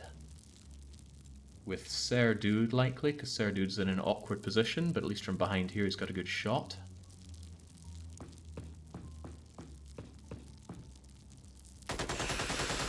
Okay, not bad. Those weren't all guaranteed to hit, so it was still a good thing that we softened up that civilian. Now, the hard choices. On one side, I want to get as close as I can to get as many shots that hit as I can. But it's quite likely that these guys are going to... Jeez, you're the one I really wanted dead, because even if I suppress you, you get a free shot on us. There's no way to get this close enough to start gunning them down. However you cut it, they're going to have this as cover. But I think I just have to get as close as I can, gun them down, and then move shields into position to keep everybody relatively safe. Because they are going to have their nasty units back here do horrible things to me. So, Rugnir, nothing for it but to get stuck in. You can crouch for this shot, but it's still a pretty horrible shot. Yeah, that was miserable. You didn't even suppress them. I really do not want to suppress my own units as well, so Steft. I'm running out of volleys to do with these guys. Please don't let me down. Okay, well at least you're suppressed, but you are not, and you need to be suppressed. So I'm actually going to crouch behind this shield and take this shot with Cajun. Good thing the shield can crouch. Okay, that's kind of good, but it's also kind of bad. He's got a free shot on both these guys. Unless I can somehow nail him with a grenade. Not unthinkable. Especially if Jimmy Hopkins has anything to say about the matter. You're the guy I really want dead, but I actually don't think this is going to work.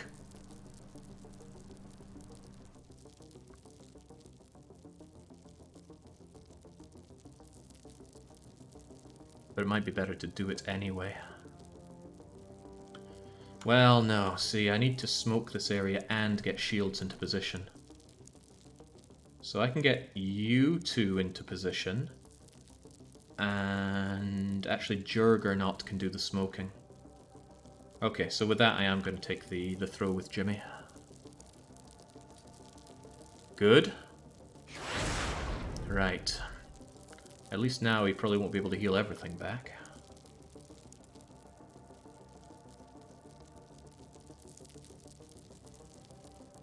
So, who did I say was going to throw the gas grenade? Or rather, smoke.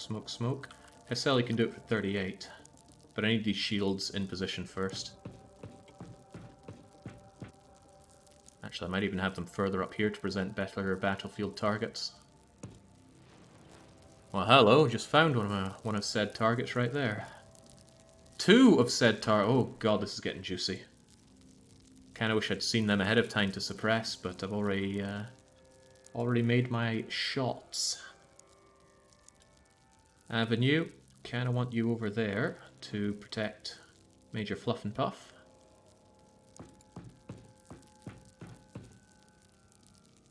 And now you two need to get as close as you can whilst still being able to lob preferably 2 smoke grenades.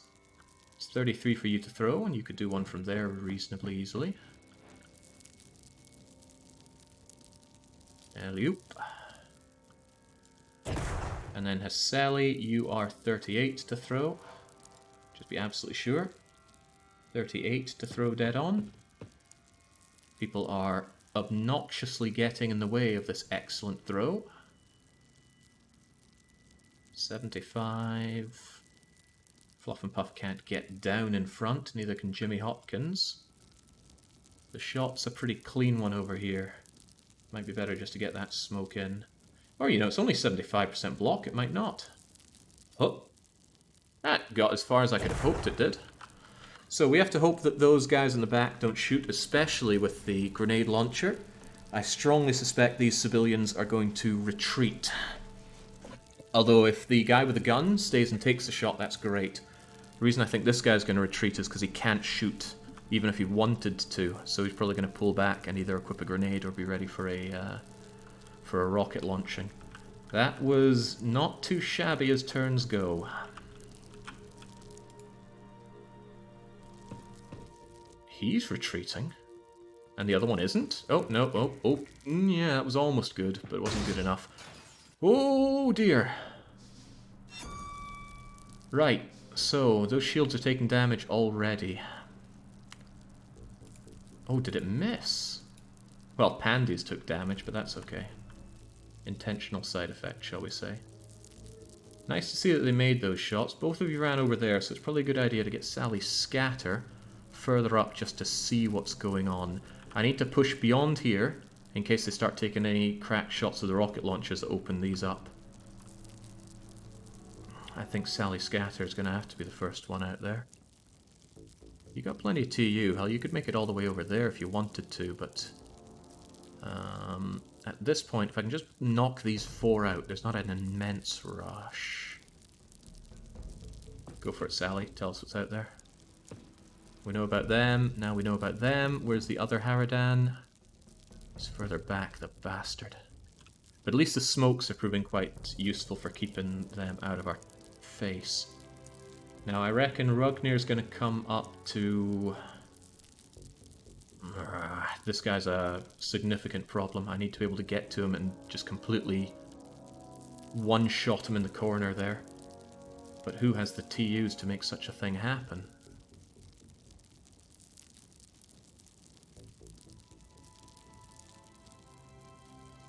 I think Rugnir's going to have to go here and gun him down. And then we'll see if Fluff and Puff can make enough of a move. Speaking of which, Jake, what's the hope for the equipment left at the start? You run someone without a shield back on turn 3 or what? Also, did you do this with a single band-aid in stock? We've got plenty of band-aids. All shields have band-aids. And all predators have emergency band-aids. The thought is that once we push through this initial part, the shield assaults can ditch their shields and grab the shotguns and quickly rejoin. That's the thought. We'll see if it plays out that way. But I wanted lots of shields so that we could push through this with minimal chance of anybody taking any real damage. I mean, look at Rested Pandy. He's meant to be a shotgunner, and that shield saved him from a 76 attack damage. He was in there to bait out the reaction fire as well. If I hadn't done that, I would have had to use my shields. And the shields have good reflexes, so there's a chance they wouldn't have. And if my heavies shoot, they take the reaction and everything goes Pete Tong. Still, I'm distracting myself. This guy needs to die. And I'm not talking about Rugnir. We're not worried about fire. I'm worried about getting so close that there's 0% chance of this failing. Nice. Now, Fluff and Puff. Pretty important. Do you think you can get over there and lay the smacketh downeth? I'm not sure that's a valid shot, but this, I'm certain, is. This is a really big ask of Fluff and Puff, because he's getting very close. So close, in fact, that I'm wanting you to be a personal bodyguard. Actually, Sally Scatter's already done lots for humanity. How about Avenue Philanthropist is the personal bodyguard?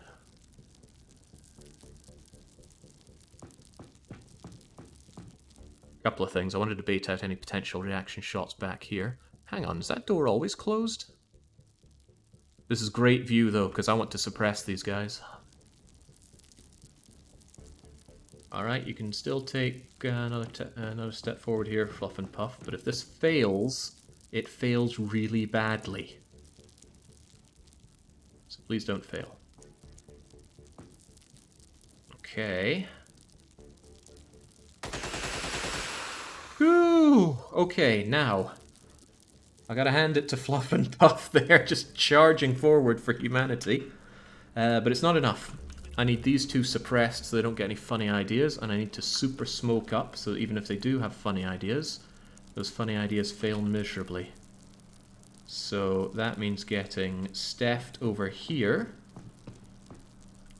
And you are the big one that needs to be suppressed. It's fairly heavily blocked, but we do it anyway. Nice! Double suppression on them. The only thing left to do is to follow up, smoke, and murder them next turn. Of course, that means anyone with a shield has to protect anyone with a heavy weapon. And anyone with a good throwing arm needs to maintain the smokes. Jimmy Hopkins, you have only 3 smokes. I'd rather the shields with their millions of smokes were the ones doing the smoking. Hasseli, for example. 47, decent-ish throwing arm, 38 to throw. In that case, Jimmy Hopkins is going to be a shield for Rugnir. Hasseli is going to get as close as they can.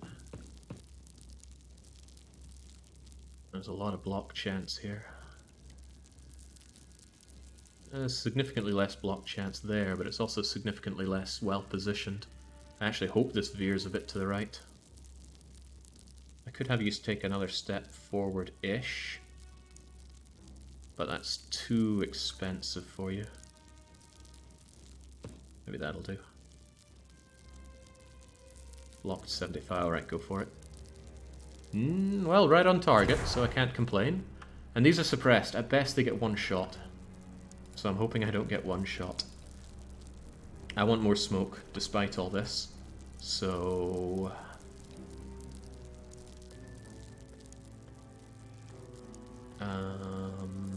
Rested Pandy is an assault with 4 smokes. And not noodle arms. How far can you throw a smoke grenade? Quite far, for 32 as well. Get over here. And big up that smoke. I mean, I might even super smoke this area. I don't know if overlapping smoke does extra smoke. But there's no way they can move over here and shoot, so all the shots are going to come in this vague direction. Might as well ultra smoke. Up. Oh yeah, there we go. They're not getting through that.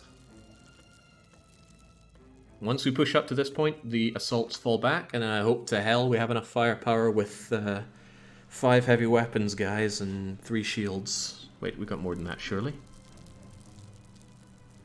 4 assaults, 1, 2, 3, 4, 5 heavy weapons, and 3... Oh, okay, well, best of luck. Serdude. However you cut it, I do need these guys coming a little closer. Maybe Sally Scatter could be here to provide cover. And then Serdude could get there. Should be enough block for everything to work. Not perfect, far from it. But let's hope.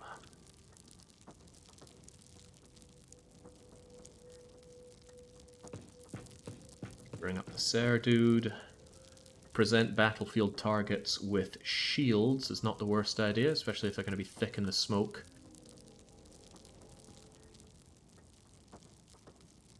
They're not exactly shields, but especially Juggernaut. The Juggernaut wants to get right up into the action.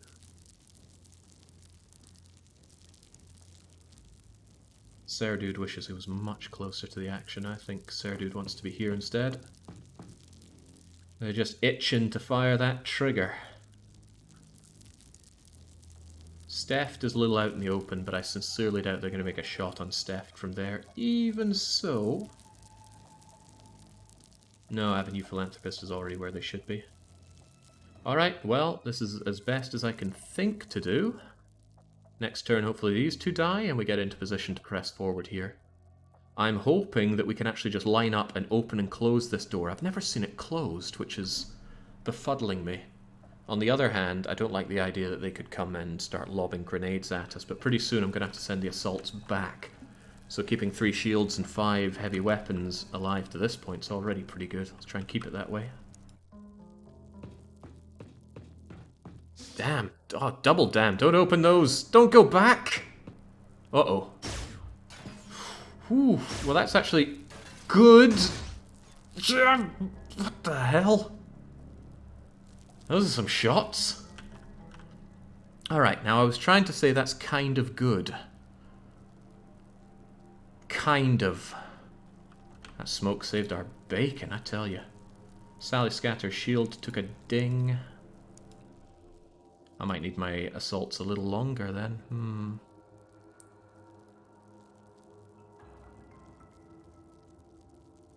Avenue, can you push forward a bit and just tell us what the hell's going on out there? With enough to cover yourself in smoke if need be, so save yourself 34. That's pretty good info, and that's not a red shirt, although he looks like he's in red. He's a significant threat.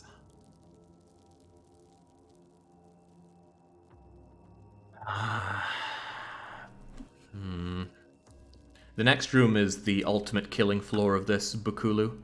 Lots of seasons, the High Praetor's back here, more Haradans, and I think it's 6 seasons. 3 on one side, 3 on the other, although they will move around.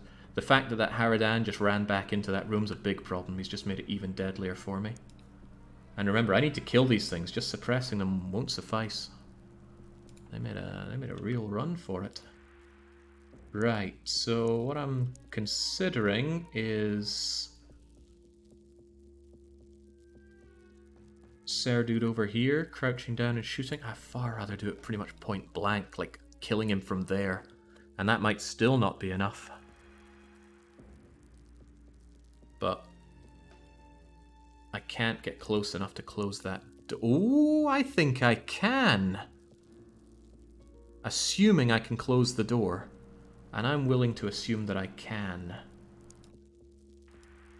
You're the only one, Philanthropist, who I think can make this this run.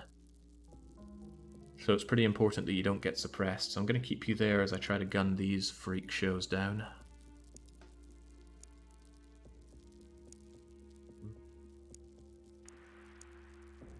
Just try and bait out more reaction, just in case they're still sitting on some.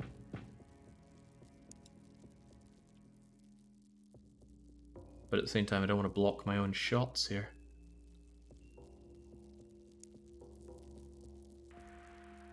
Rugnir from here could make a nice shot in that direction. Would probably suppress one and do damage to the other. It's a worthwhile shot. I might rather do it from here so you can be crouched, though. I should have moved my shield first. They got in the way a bit. But yeah, I can crouch for this. I think the better shot is to go for you, but it's the same accuracy.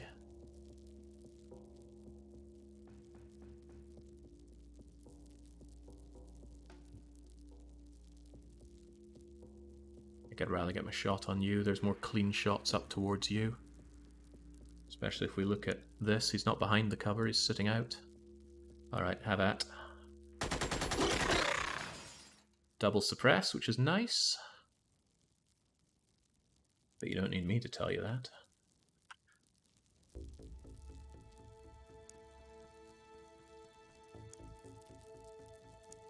Juggernaut might be worth pushing a little bit forward with you, and then getting Surdude behind you to do some more gunning down of these lads. 61, 43 to fire. I might crouch and do it with from here. Although this presents a dangerous battlefield target. We need a lot of smoke deployed here no matter how this goes. But I think I will take my shots from here. On you. I really want you dead. Splendid. I hope I'm not destroying this door. I really hope I am. There's not enough information to check these things. I missed him, but Rugnir is right there, isn't he?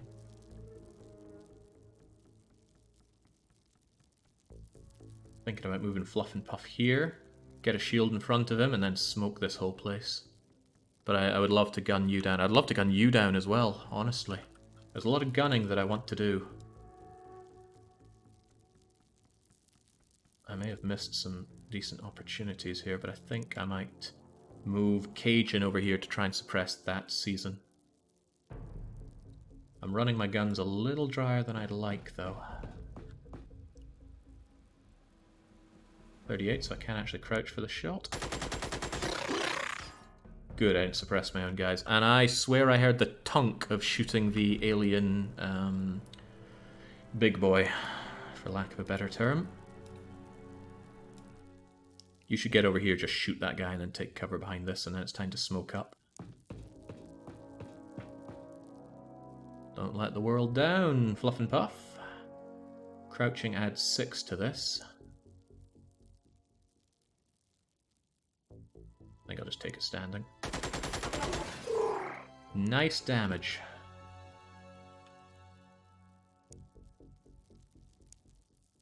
I don't think I'll go for the kill on him. He's got the rocket. No, I can't tell what he's got, actually. He's got the battle rifle, so he can still take a shot. It's more likely he's going to run away, though, which is its own problem. But I don't really have the killing power in place to do more than that, so I think I'll just get Stephed over here.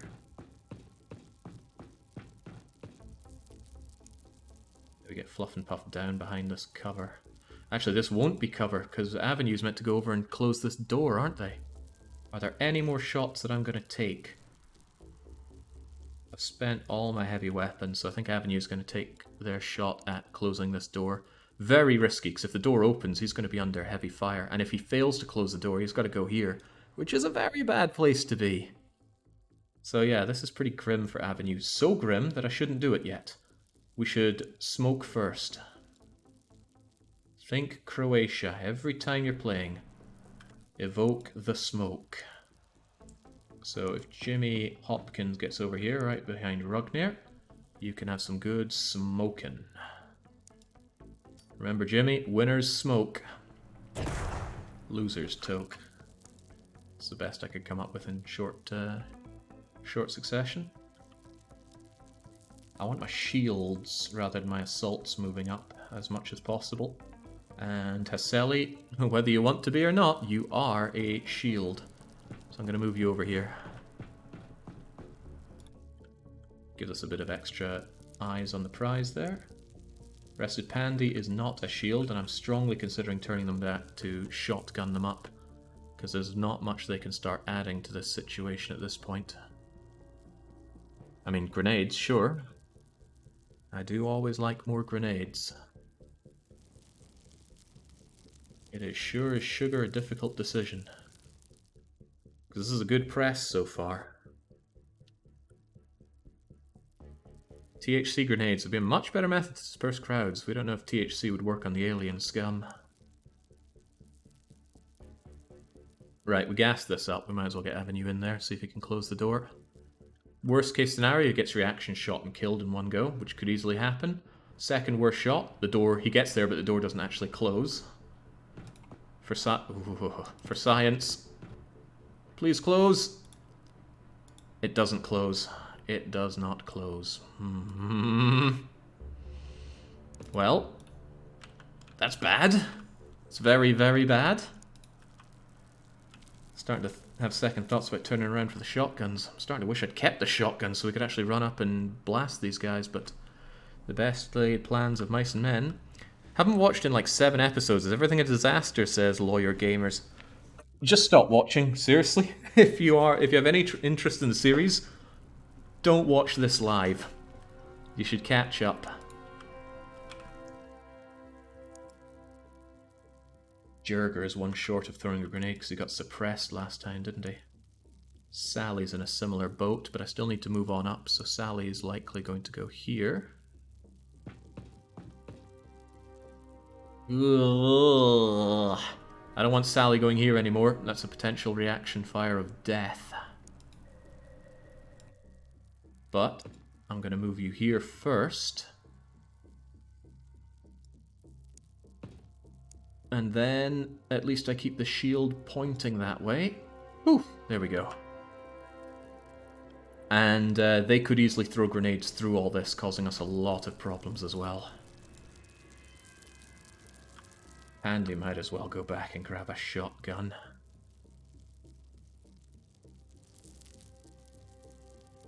Although they could come forward and aid us with grenades next turn.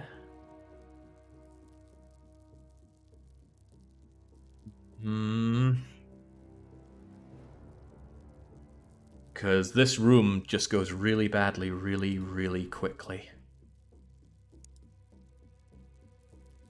Really quickly. Thinking about it. No sense thinking about what could have been at this point. But we do, with this being the situation, we need extra smokes here. I don't trust only one smoke grenade's worth of smoke to keep our people alive. Lieutenant David Mann, I think you're going to aid us in that front. However, there's no one there to shield Fluff and Puff, who's a very important individual. But surely they're happy to give their life for humanity. Pandy could actually help out there. There's David Mann and Pandy, and they're the only people with reasonable turns right now. So I think the best thing to do is to smoke here with David Mann and rush in with Pandy. Pandy shields, you smoke. Forget the shotguns then, as painful as that is.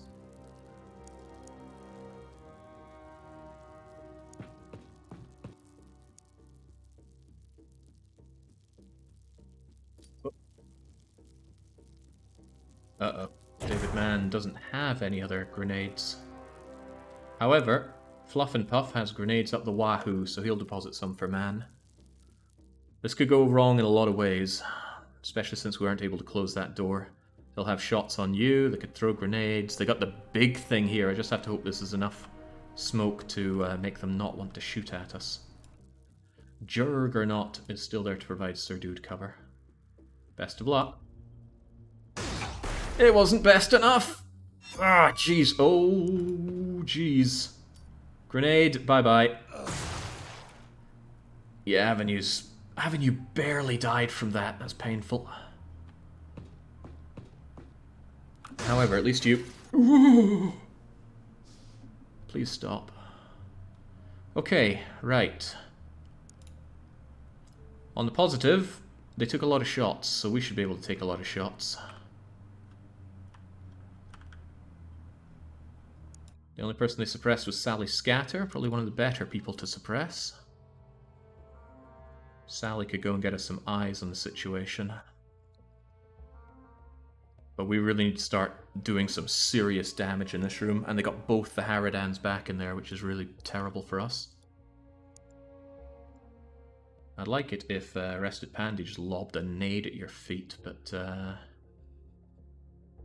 it's probably more important to just get forward, get vision, and get gunning. Unfortunately for you, Sally Scatter, since you're already really suppressed, I need you in there and giving me intel. That's intel.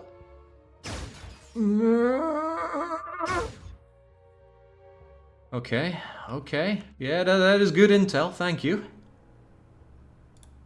A long list of things to worry about greatly, including you. Truth be told, these two standing right next to each other are tremendous grenade bait. I'm thinking Juggernaut should get a bit closer and just splat them. And if we do 2 grenades, we'll probably take out both of them, giving us good opportunity to suppress anybody else in that room with heavy gunfire. This thing is a colossal problem, but one problem at a time, folks. Nice. Splendid! He's suppressed, he can't do anything of use next turn. These two remain a problem, a big problem.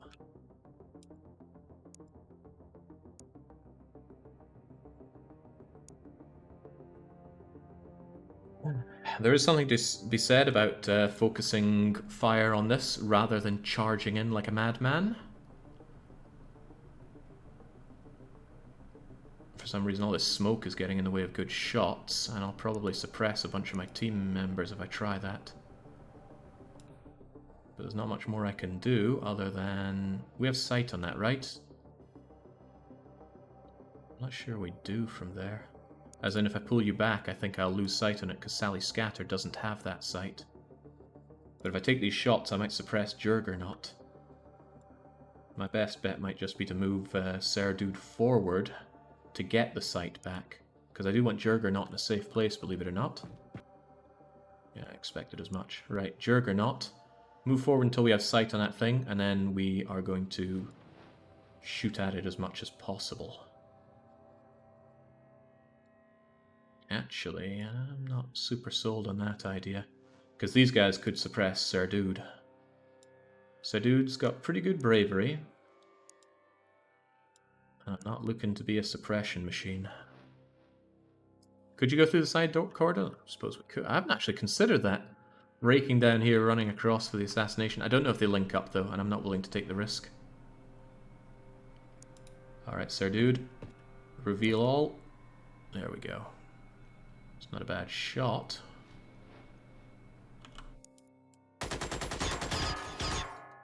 Now that thing is going to stand up to some severe gunishment.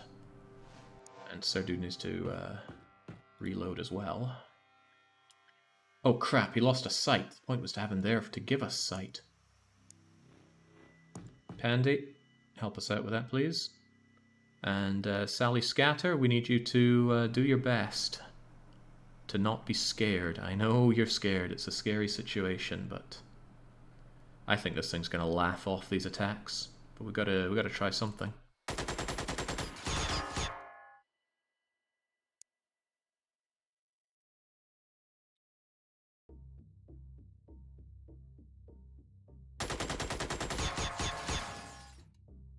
And these guys can take a lot of mag shots, let alone these.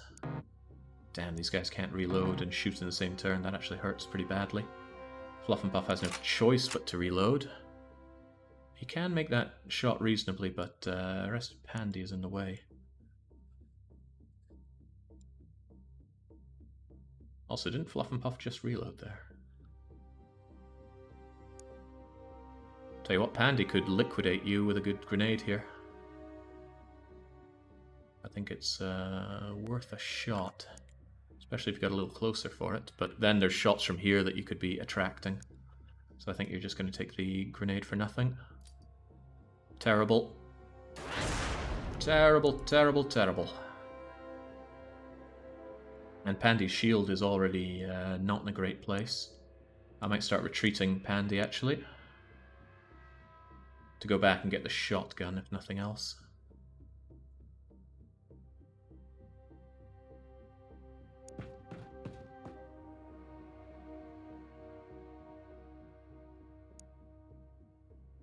Yeah, it's a lot of lost turnage soon.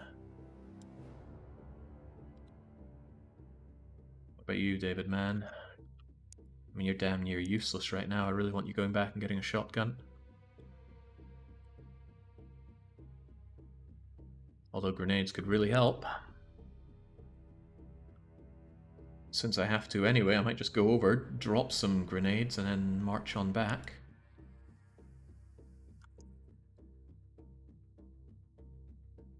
Then you can go and grab the grenades and actually help out with smoking and stuff. Maybe leave the shields close by in case you need them. Oh yeah, that's a good point.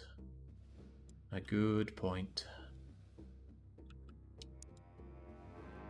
On Ultra Reflection, I should have had the Juggernauts carry the shotguns, but hey, these are lessons I wish I could send back in time to younger Jake. There's not much more I can do here unless I feel like another ballsy grenade on you. What I really just have to do is smoke this entire place to high heavens and hope that they actually come out to play. What I could also do is put my Predators in much better positions to advance. For example, if Haseli were here and Fluff and Puff were behind, Fluff and Puff would have even better shot of coming out and dealing damage. But again, we need smokes through the roof. And they have all sorts of eyes on us from here. They'll still take those shots for nothing, most likely. Haseli is actually meant to be a shield, so there's no big bad problem with them just coming out and doing this. But it's another good opportunity to splat that. No, I won't take that. I will not take that blessed opportunity. Instead, we smoke. Get that smoke as far out as you can. And then we'll have another smoke as far in as we can, just to deny as many things as we can. Jimmy Hopkins is still in place, and he still has a bunch of smokes, so he's still going to throw them. Wow, that was way off target, Jimmy. Am I still going to move Fluff and Puff behind the shield? Yes and no. I'm thinking about putting them over here. Ah, screw it, have faith in your shields, Fluff. These two need to reload next turn. That thing's going to continue to be a pain in my rear end.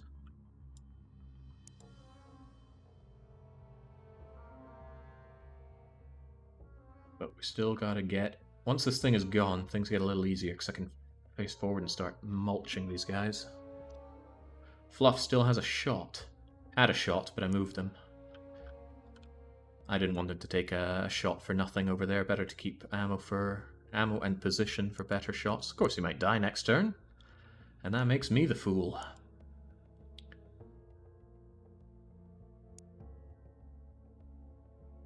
What am I thinking?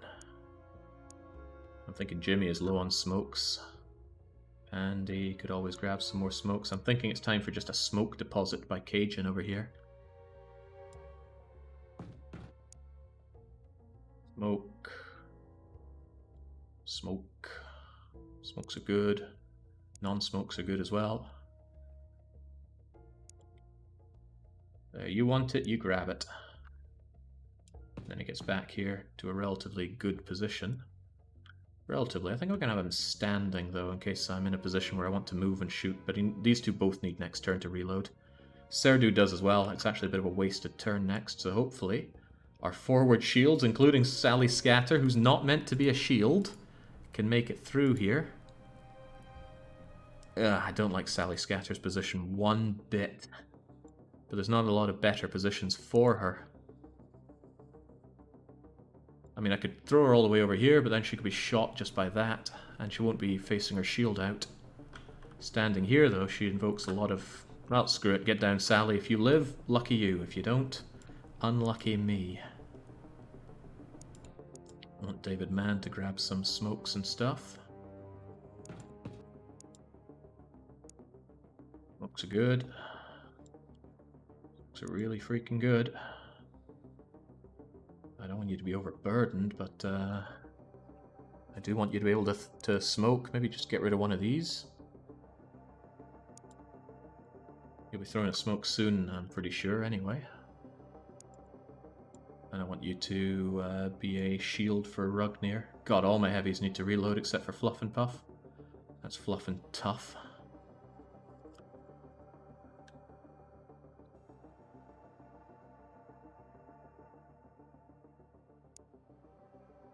Jimmy Hopkins could also benefit from grabbing some of those nades, couldn't he?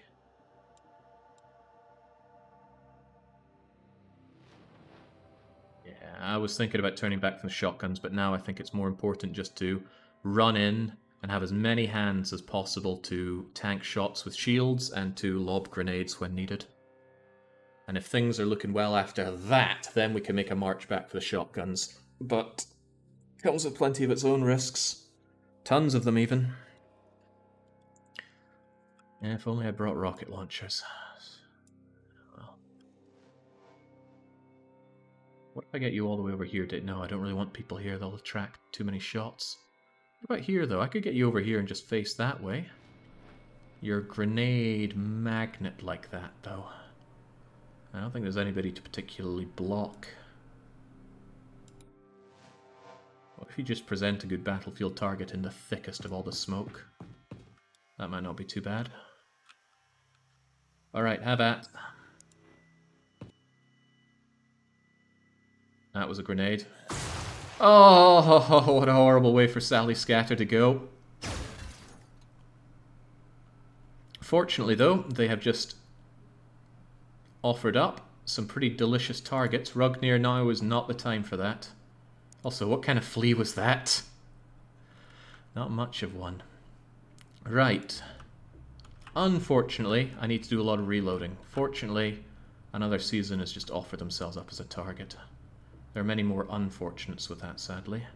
Like the Harridan still being back there with a rocket launcher. I'm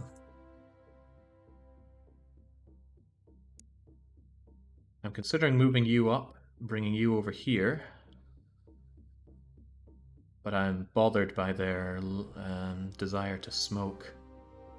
Because however you cut it, I need you to reload, and I need you to reload, and unfortunately, Rugnir loses another turn where he needs to reload. Fluff and Puff, however, has no such concerns. In fact, if you got down, we could unload on this thing. If you got down as well, it's a nice shot.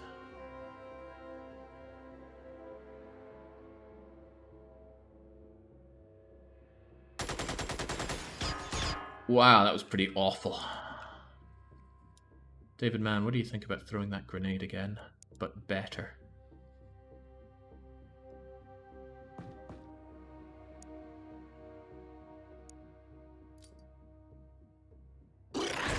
Yeah, man, they get to take us out in one shot, but it's not the other way around. Right, Juggernaut could surely finish you off with another nade. Yeah, there's that guy, but that's, I think, a blocked 100 if he wanted to try any funny business against me.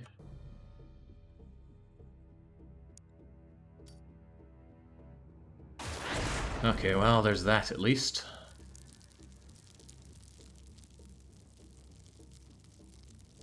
Their dude needed to reload anyway. That's a decent amount of the seasons. Well, I think that's 2 seasons taken out, but that's good. Taking 2 down to just that. Isn't there still another Harridan back here? I liquidated one of those, but I could well be wrong.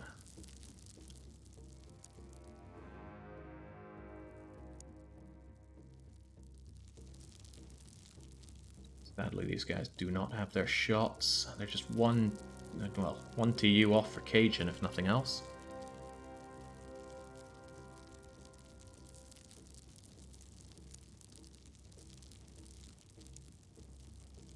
It's not in the yellow zone at least, so it's good. That's a lot of good things. I might just pull back against the wall and smoke up. Seems to be going alright in that regards. Rugnir piddling himself is a real shame. Especially since he's standing on the grenades I meant to take. Right.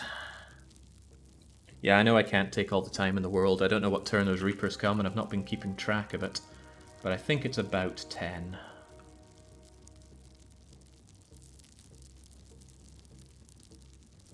I'll be much happier when this thing is gone, but man, it's a lot to take down with these crappy guns.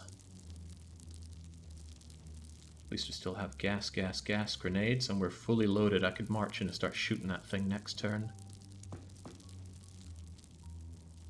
Lieutenant David Mann. That's not a great place to be for many reasons, but over you go regardless. Over the top, lads. That's how we do it.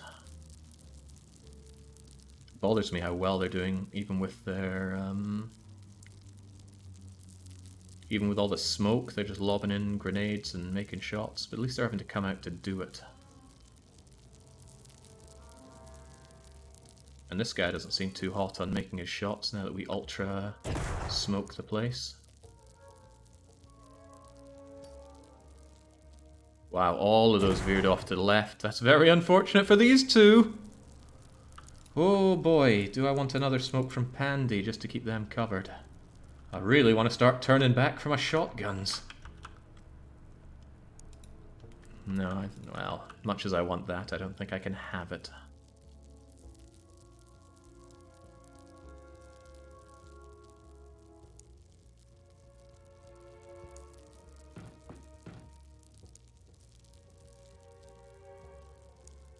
There you go, Pandy. Help them out with that. It was still bad. What's wrong with these people and their throwing arms? Present a battlefield target in the center, Pandy. Could be for the better. Otherwise, we have to hope the next turn is a more fruitful one. But hopefully I'll be able to ram this thing heavy with heavy machine gun fire. I'm worried about the Harridan coming out and launching his grenade launcher, but I've done everything I can with shield positioning and smoking.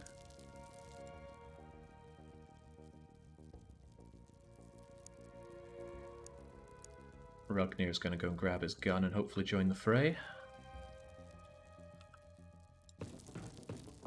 Okay, you're legging it. That's a battle rifle. That's it, that's nice. Morale looks good as well. Go and grab your gun again, Rugnir, and for the love of God, reload it. Now, unfortunately, we don't have great shot on you. A lot of these things are bound to miss. It's kind of tempting just to run up and throw a grenade at you for the hell of it. Just to start doing some damage. Grenade throw is 32, so I could actually get close enough to grenade you. And maybe even make a run for it, but I reckon there's still a lot of aliens over there just waiting to make nasty passes at us. So the best thing is probably to still just shoot this thing despite the costs that invokes in time.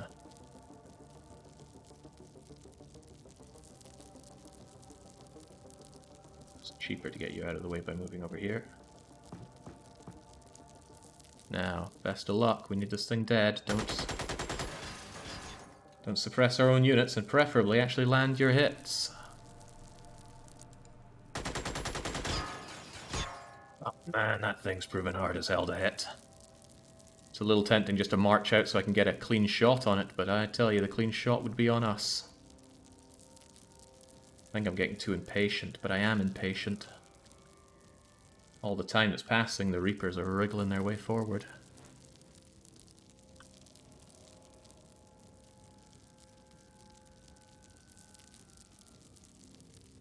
Not to mention that Harridan ran back there. Screw it, David, I need to know more about what's out there. Well, there's you, but I always know you're there.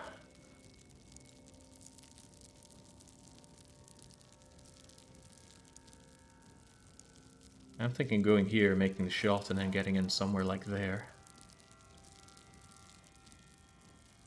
Just get a better shot on you. There's a chance you'll get reaction fired coming back in here, though. A really good shot chance as well. Jeez, that's not a great shot. There we go, it's finally gone. Sweet. And there was an alien there that I didn't even notice was there.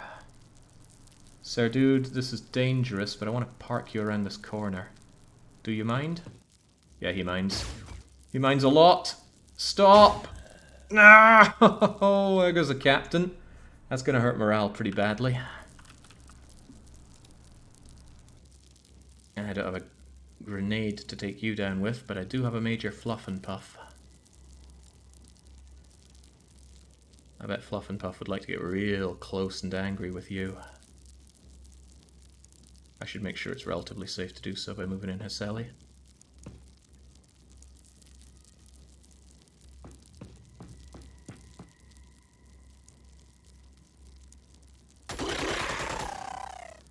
That's nice. That's probably quite a lot of the threats in here taken care of.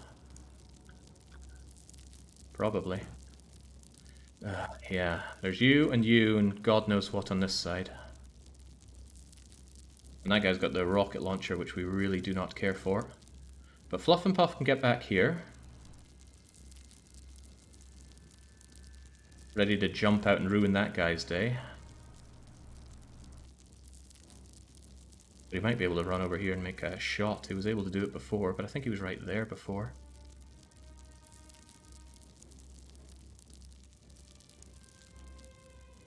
Also, he has taken damage, as I recall. I might just be able to mulch him with Haseli.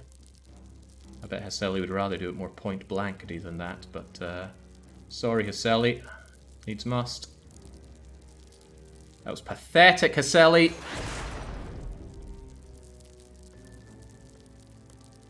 Well, I think Haseli's about to die. Can I cover him with anything? I can cover him with a thick layer of smoke.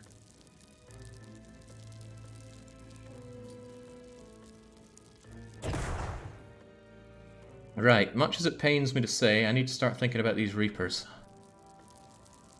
I like to think I've thinned out the ranks here enough that I can turn back with maybe 3 units to try and thin out the Reapers and get weapons, but I'd need more than 3, I think.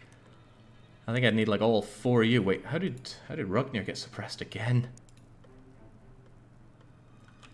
It might have to be to hell with the Reapers. I did have this idea in my head of shooting down the Reapers and keeping ourselves alive, but we're too slowed down here. Too much. And we've lost too much killing power. We're down to only 3 heavy weapons, and they're all back here. And I actually need to start advancing them forward, as painful as this is going to be.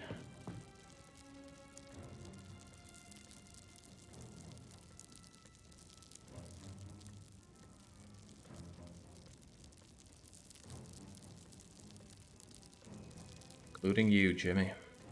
Wait, Jimmy needed some grenades, didn't he? Especially some smoky grenades.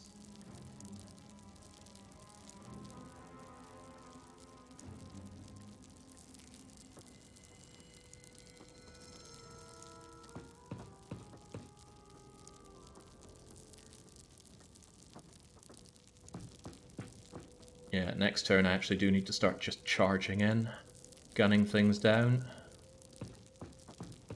Even if Rugnir remains suppressed. And you Juggernaut. Plenty of smokes, only 1 fancy kablooey grenade though.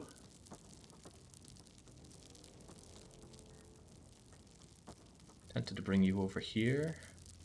Don't know how much of a open target you're going to be. Hell, they already reaction shot on the captain who moved here. Probably not a great idea to follow up with anything similar. Got a lot of smoke, probably worth just smoking further.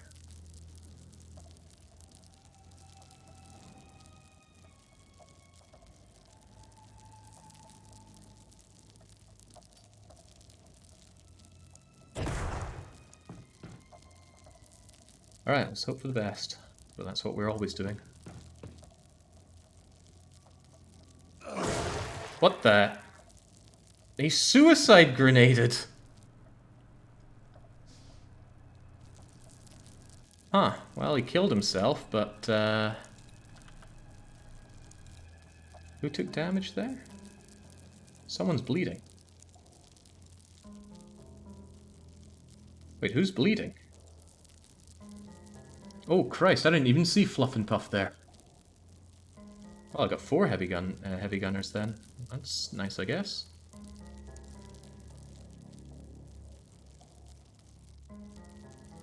It's a bit of a shame there wasn't much left of that Harridan. If we'd actually landed the grenade with Haseli, it would have been fine, but no, Haseli was a terrible shot. There's you there, and you definitely have reaction fire, which is a problem. A problem which Fluff and Puff could mitigate. I do want you suppressed, so I think I'm going to suppress you and charge in. I think I'll crouch even to make sure I get the best of shots here. Not bad. So I don't need to worry his reaction fire, but God knows what else is out there. Like you, for example. Battle rifles are scary. However, smoke helps. You've already reaction fired, so I don't fear you doing too much more reaction firing.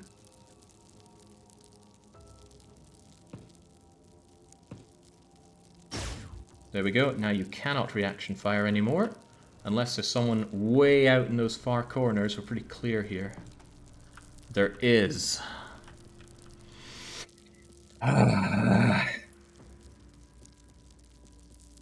And you haven't reaction shot at all.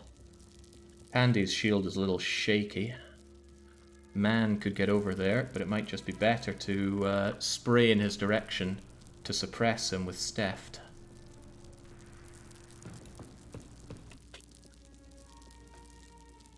That's pretty heavily blocked. Risk getting a little closer and light them up. Nice. That allows me to advance further on with some much needed grenade support. I feel for Juggernaut standing in the open, but Cajun could still suppress you if I move people in or out of positions. Starting with Pandy, I think, getting over here. It's not amazing, but these people may have to give their lives for humanity. Well, they're all giving their lives for humanity at this rate. Could you imagine with this team taking care of the reactors? I cannot, but at least we can take care of the big cheese. Right, the difference, the choice between smoking or moving into position with you. It's a hard one, actually. But I do want Cajun to make a shot on them for suppression. And I do actually want smoke, because our Harridan's back here who can make shots thanks to these guys having eyes on us.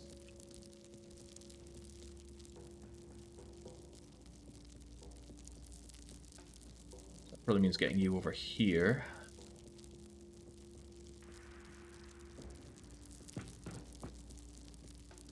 Get down a bit. I want you relatively close to start just rat-a-tat-tatting at that guy to suppress them. I need some shields in the way, I need some smoke. Jimmy Hopkins has the smoke, David Mann has the shield. And Cajun has that, hopefully, suppression. I'm going to get you here so you can crouch down to do it as well. Aiming doesn't come easy, don't you know? Good. Nice thing about seasons, they're not that hard to suppress. Now, thankfully David Mann can get here and can throw the grenade, and Fluff and Puff is just going to have to deal with the fact that they are actively bleeding out. Probably not something they want to deal with. Right, these guys are probably only able to take one shot. Best thing I can do is smoke this area so they don't take it on anyone too risky. Especially you in the center. And the Harridans at the back, of course. Miserable grenade, but it'll have to do. Positionally, actually, it's not that bad. It stops these guys making fancy shots. And it just stops someone at this side making a nasty shot on our predators. Do you have any idea how hard this is, by the way? It's incredibly hard. Do wish I'd brought my shotguns, though. That was a tactical error on my part. Pretty nasty one, too. Oh, I forgot about you, Rugnir. Holding up the show.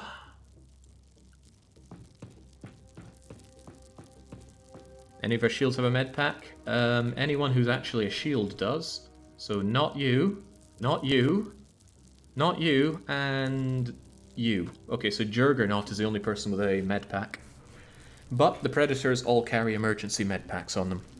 They cannot use them themselves, but they can drop them for someone else to help them out. Still, it's not worth taking time to heal up right now. We have to keep on the offense. Once these three go down, it's a relatively straight shot to assassinate the praetor. And then we try to do Operation Unthinkable, which won't happen. Not at all. Don't get any high hopes about anyone coming back alive here. That's for the crew who are just sitting cheering at the barracks. Alright, these guys each get one free shot on us. Let's see how it goes. Plus whatever's back here. That's fine, it missed.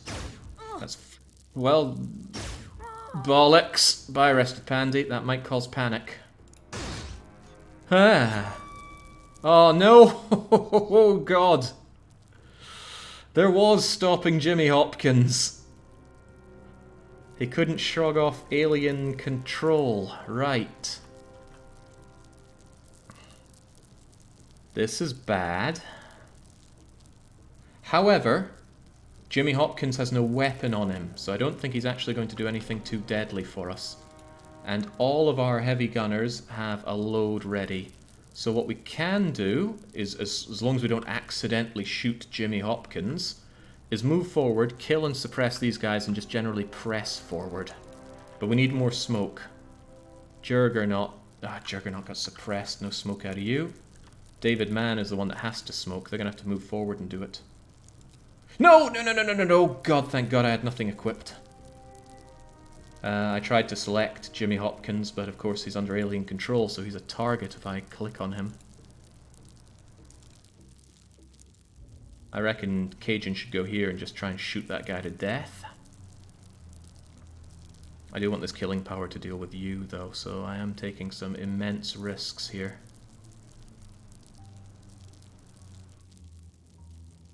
Not to mention the chance of something over there being ready for reaction fire, but go Cajun, go. Kill it. I can't believe that survived that, but I have to believe it. Okay, so Cajun is almost certainly dead next turn. Unless we get you in position to save them, David Mann, but I need you for the smokes. I really need you for the smokes.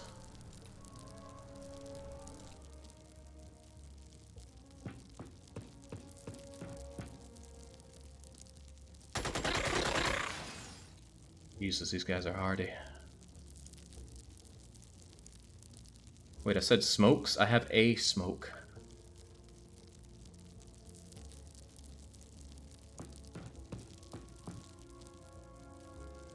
Well, that smoke's gonna have to do out here. Right, Rugnir, you actually need to go over here and suppress that other alien scum. This is actually going pretty bad.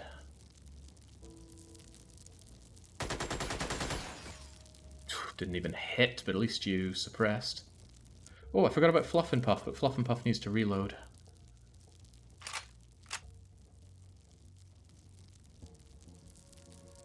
I think I might just get back here with you, but that's a straight shot for your conga line attack. Oh, maybe not. Maybe not. Besides, there's still Juggernaut, who will hopefully attract some attacks. Hell, they attracted it last time. But it might be better for them to come over here, so at least then they have to move over to do some attacking. He can go over here and present another battlefield target. Sure, he's out in the open, but at one point we're just going to have to deal with this.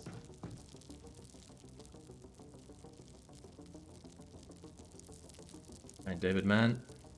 Best place I can think to smoke is here. Covers everybody the most reasonable way we can. Maybe here. Still not great, but nice, it's on target. That was also David Mann's final smoke. So we have a few problems here. Where are we going to move Fluff and Puff? Probably just behind you. That presents plenty of its own problems, not least of all you taking a free shot at them. So maybe over here, or maybe even over here. Yeah, I guess over here. At least that's 4 heavy weapons, guys, about to become 3. He armed a grenade. Jimmy just runs away. Ah, fluff and puff, no. Oh boy. These attacks are getting deadly. Dread, dread, dread, broken, fleeing. Oh, this is really bad. That guy's set to grenade next turn. And I only have 2 volleys and Steph needs to reload.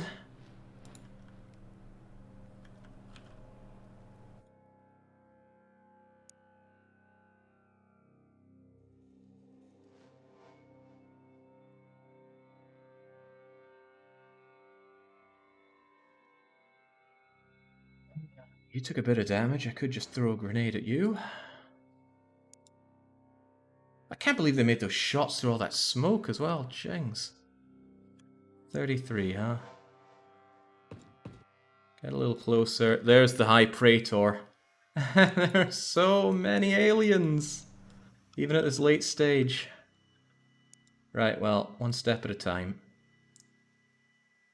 Tenderize this guy. Hopefully. Well, that's a good start. God, broken and fleeing from what, lads? We're at the end here. Right, nothing for it. Steph has to reload. I can kill you with Rugnir right now, but you get a free shot to kill whoever you want. Unless I went over here and shot towards you to suppress both of these guys. But that's not good enough. I'll just have to take the sure thing with Rugnir. The sure thing, Christ, killed on the last round as well. As I mentioned, David Mann is out of smokes, but Steph brought extra smokes exactly for this occasion.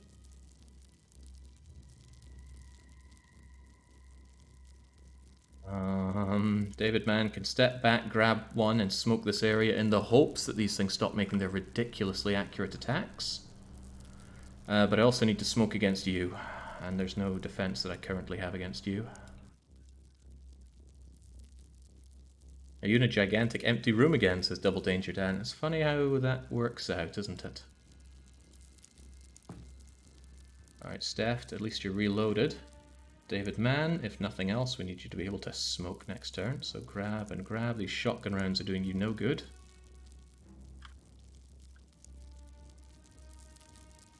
This is about the best place I can think to throw smoke. It covers everybody and almost covers us from you, except you're a sitting duck.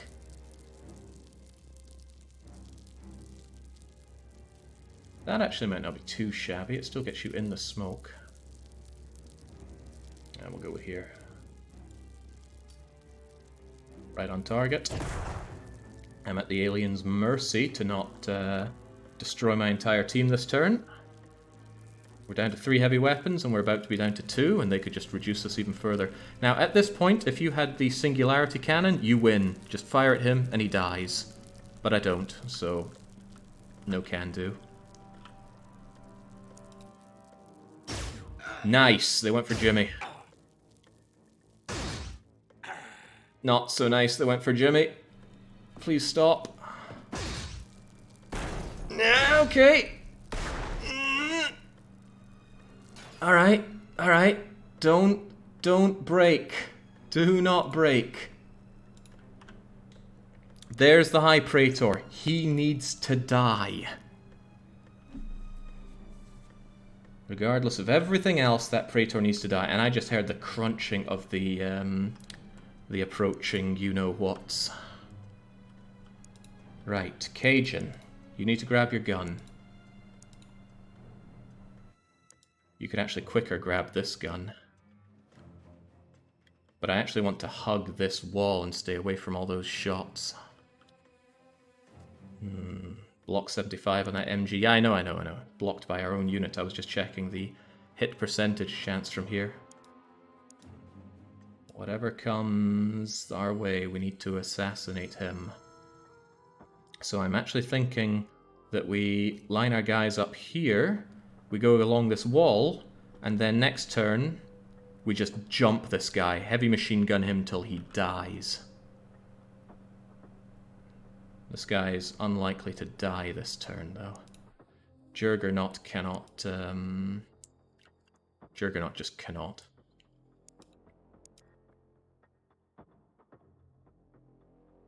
I'd be a lot happier if this guy was just taken care of. Captain Rugnir is long overdue some reloading. It'll take a wee while for the Reapers to get here, because they like to fan out.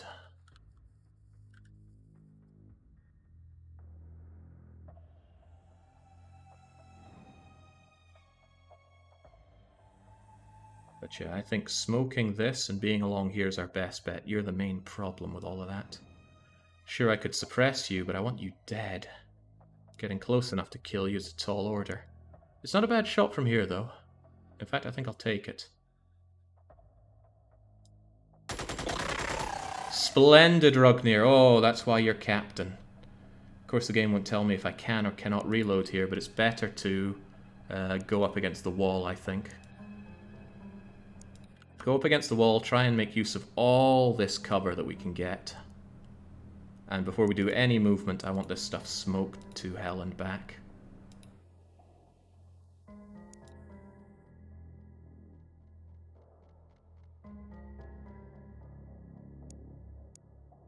Before we move.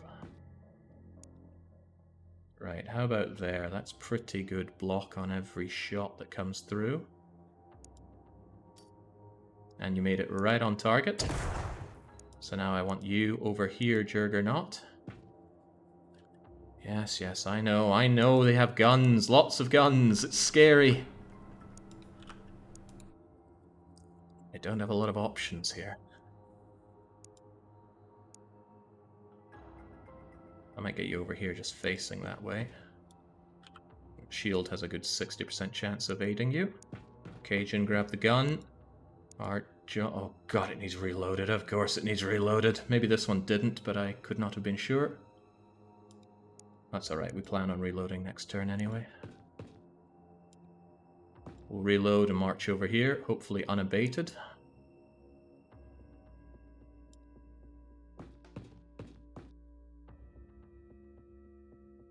Right, Steft has about the best run over here, but I'm still going to keep them back a bit. Probably even over here. Then we march over to this point, and hopefully we just jump out and tenderize this guy. The shields will be sacrificed if need be to absorb reaction fire, of which there almost certainly will be. I'm very concerned about how this could go, but especially with alien mind control or berserking. The fools! The fools, they couldn't handle our... Oh, no dread, please. They couldn't handle our amazing tactics. Juggernaut, maintain the smoke in case they somehow get a reaction fire, please.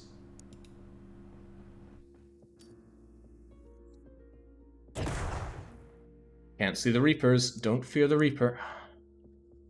Cajun.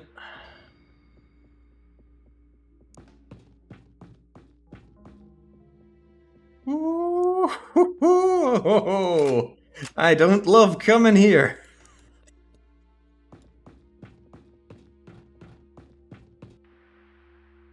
I really don't like this.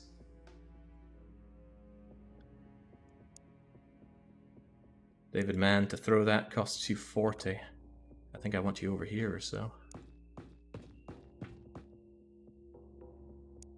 Just in case they get any funny ideas of coming out here.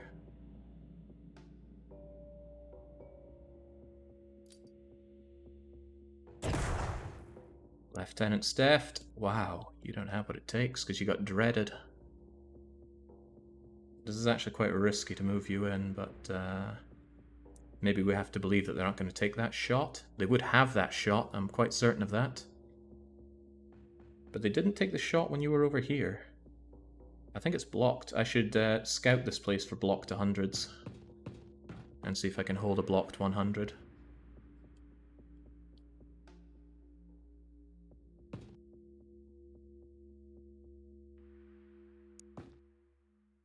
That's blocked 100. Okay.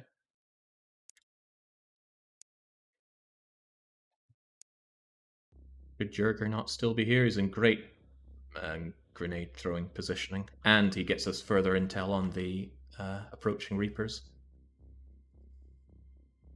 Alright, I think they're sitting around just accepting their fate. But the main problem is the oncoming reaction fire-a-thon here. Not to mention if they decide to start throwing grenades at us. Ugh. The mind boggles. Boggle?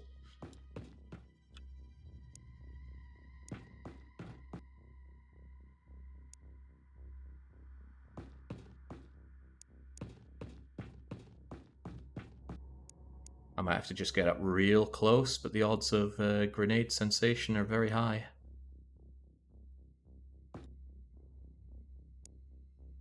But I need to be able to rush out and start gunning down our praetor friend.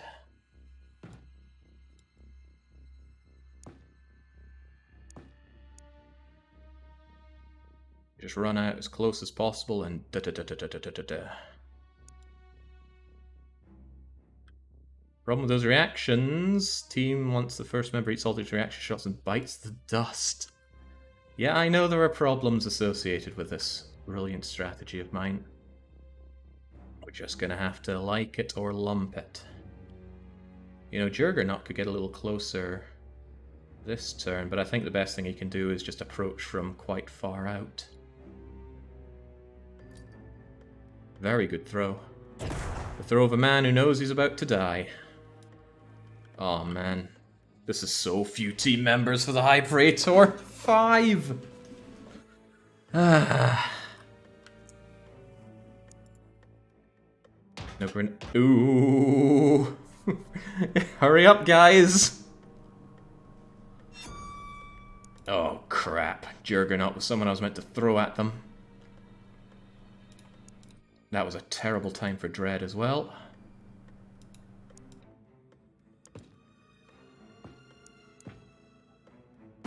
Expected.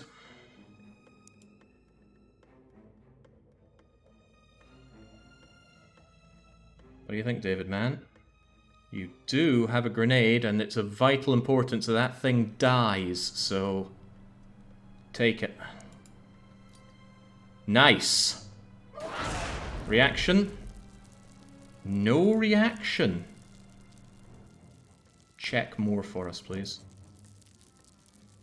Okay, that guy can't reaction fire because he's holding that big old rocket launcher. And as we know, rocket launchers cannot reaction fire.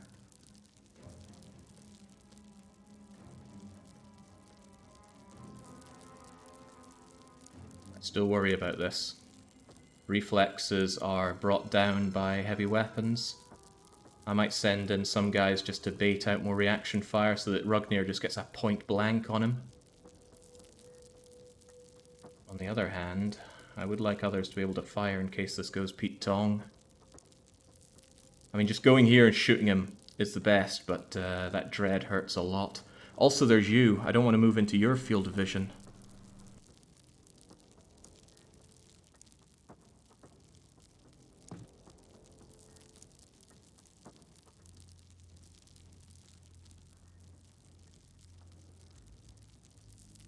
Don't know how big his view cone is there. If I move over here, that might make him turn and do even more nasty things to me. Okay, so I'm relatively safe there. All things relative. Yeah, we did it! We win the game! Sucks to be these guys, though. Okay, well. Well. Oh, damn, Baron! No, I actually didn't want you to see this, but I suppose I... Oh, stop right there. Should have said something ahead of time, shouldn't I? Right, well, now everybody dies. There is no surviving this. Still, phew. Phew. Right, well, nothing for it but a blaze of glory.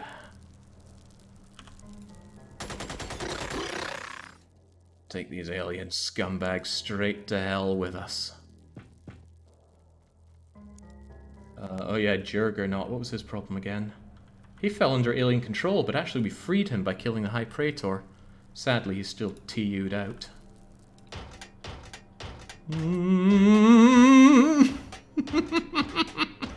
What a time to become lucid.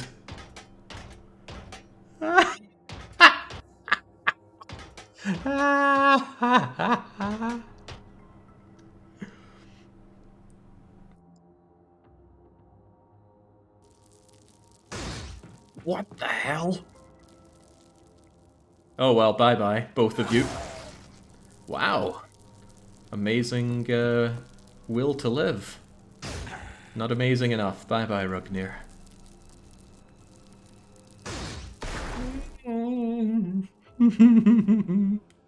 The end zone doesn't open up unless you destroy the reactors, which is hard as hell to do with... damn,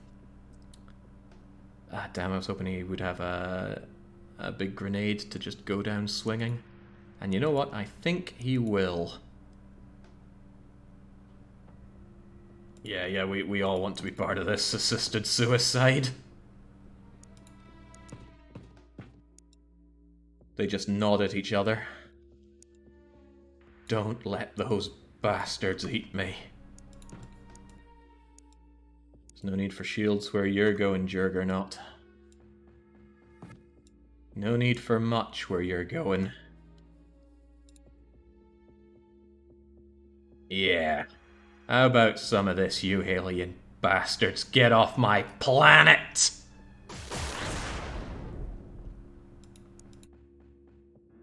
Alright, how are you feeling, Cajun? I'm guessing not great. Ah. A dignified end is what I would call that. Let it be known that... Oh no. Oh thank God, I thought the game froze there. It hung on for just a few seconds too many. Mission failed successfully. Takes big balls to go on this mission, and I had a plan, believe it or not, for winning this with keeping the team alive, but it relied on a lot of things going a lot righter than they did.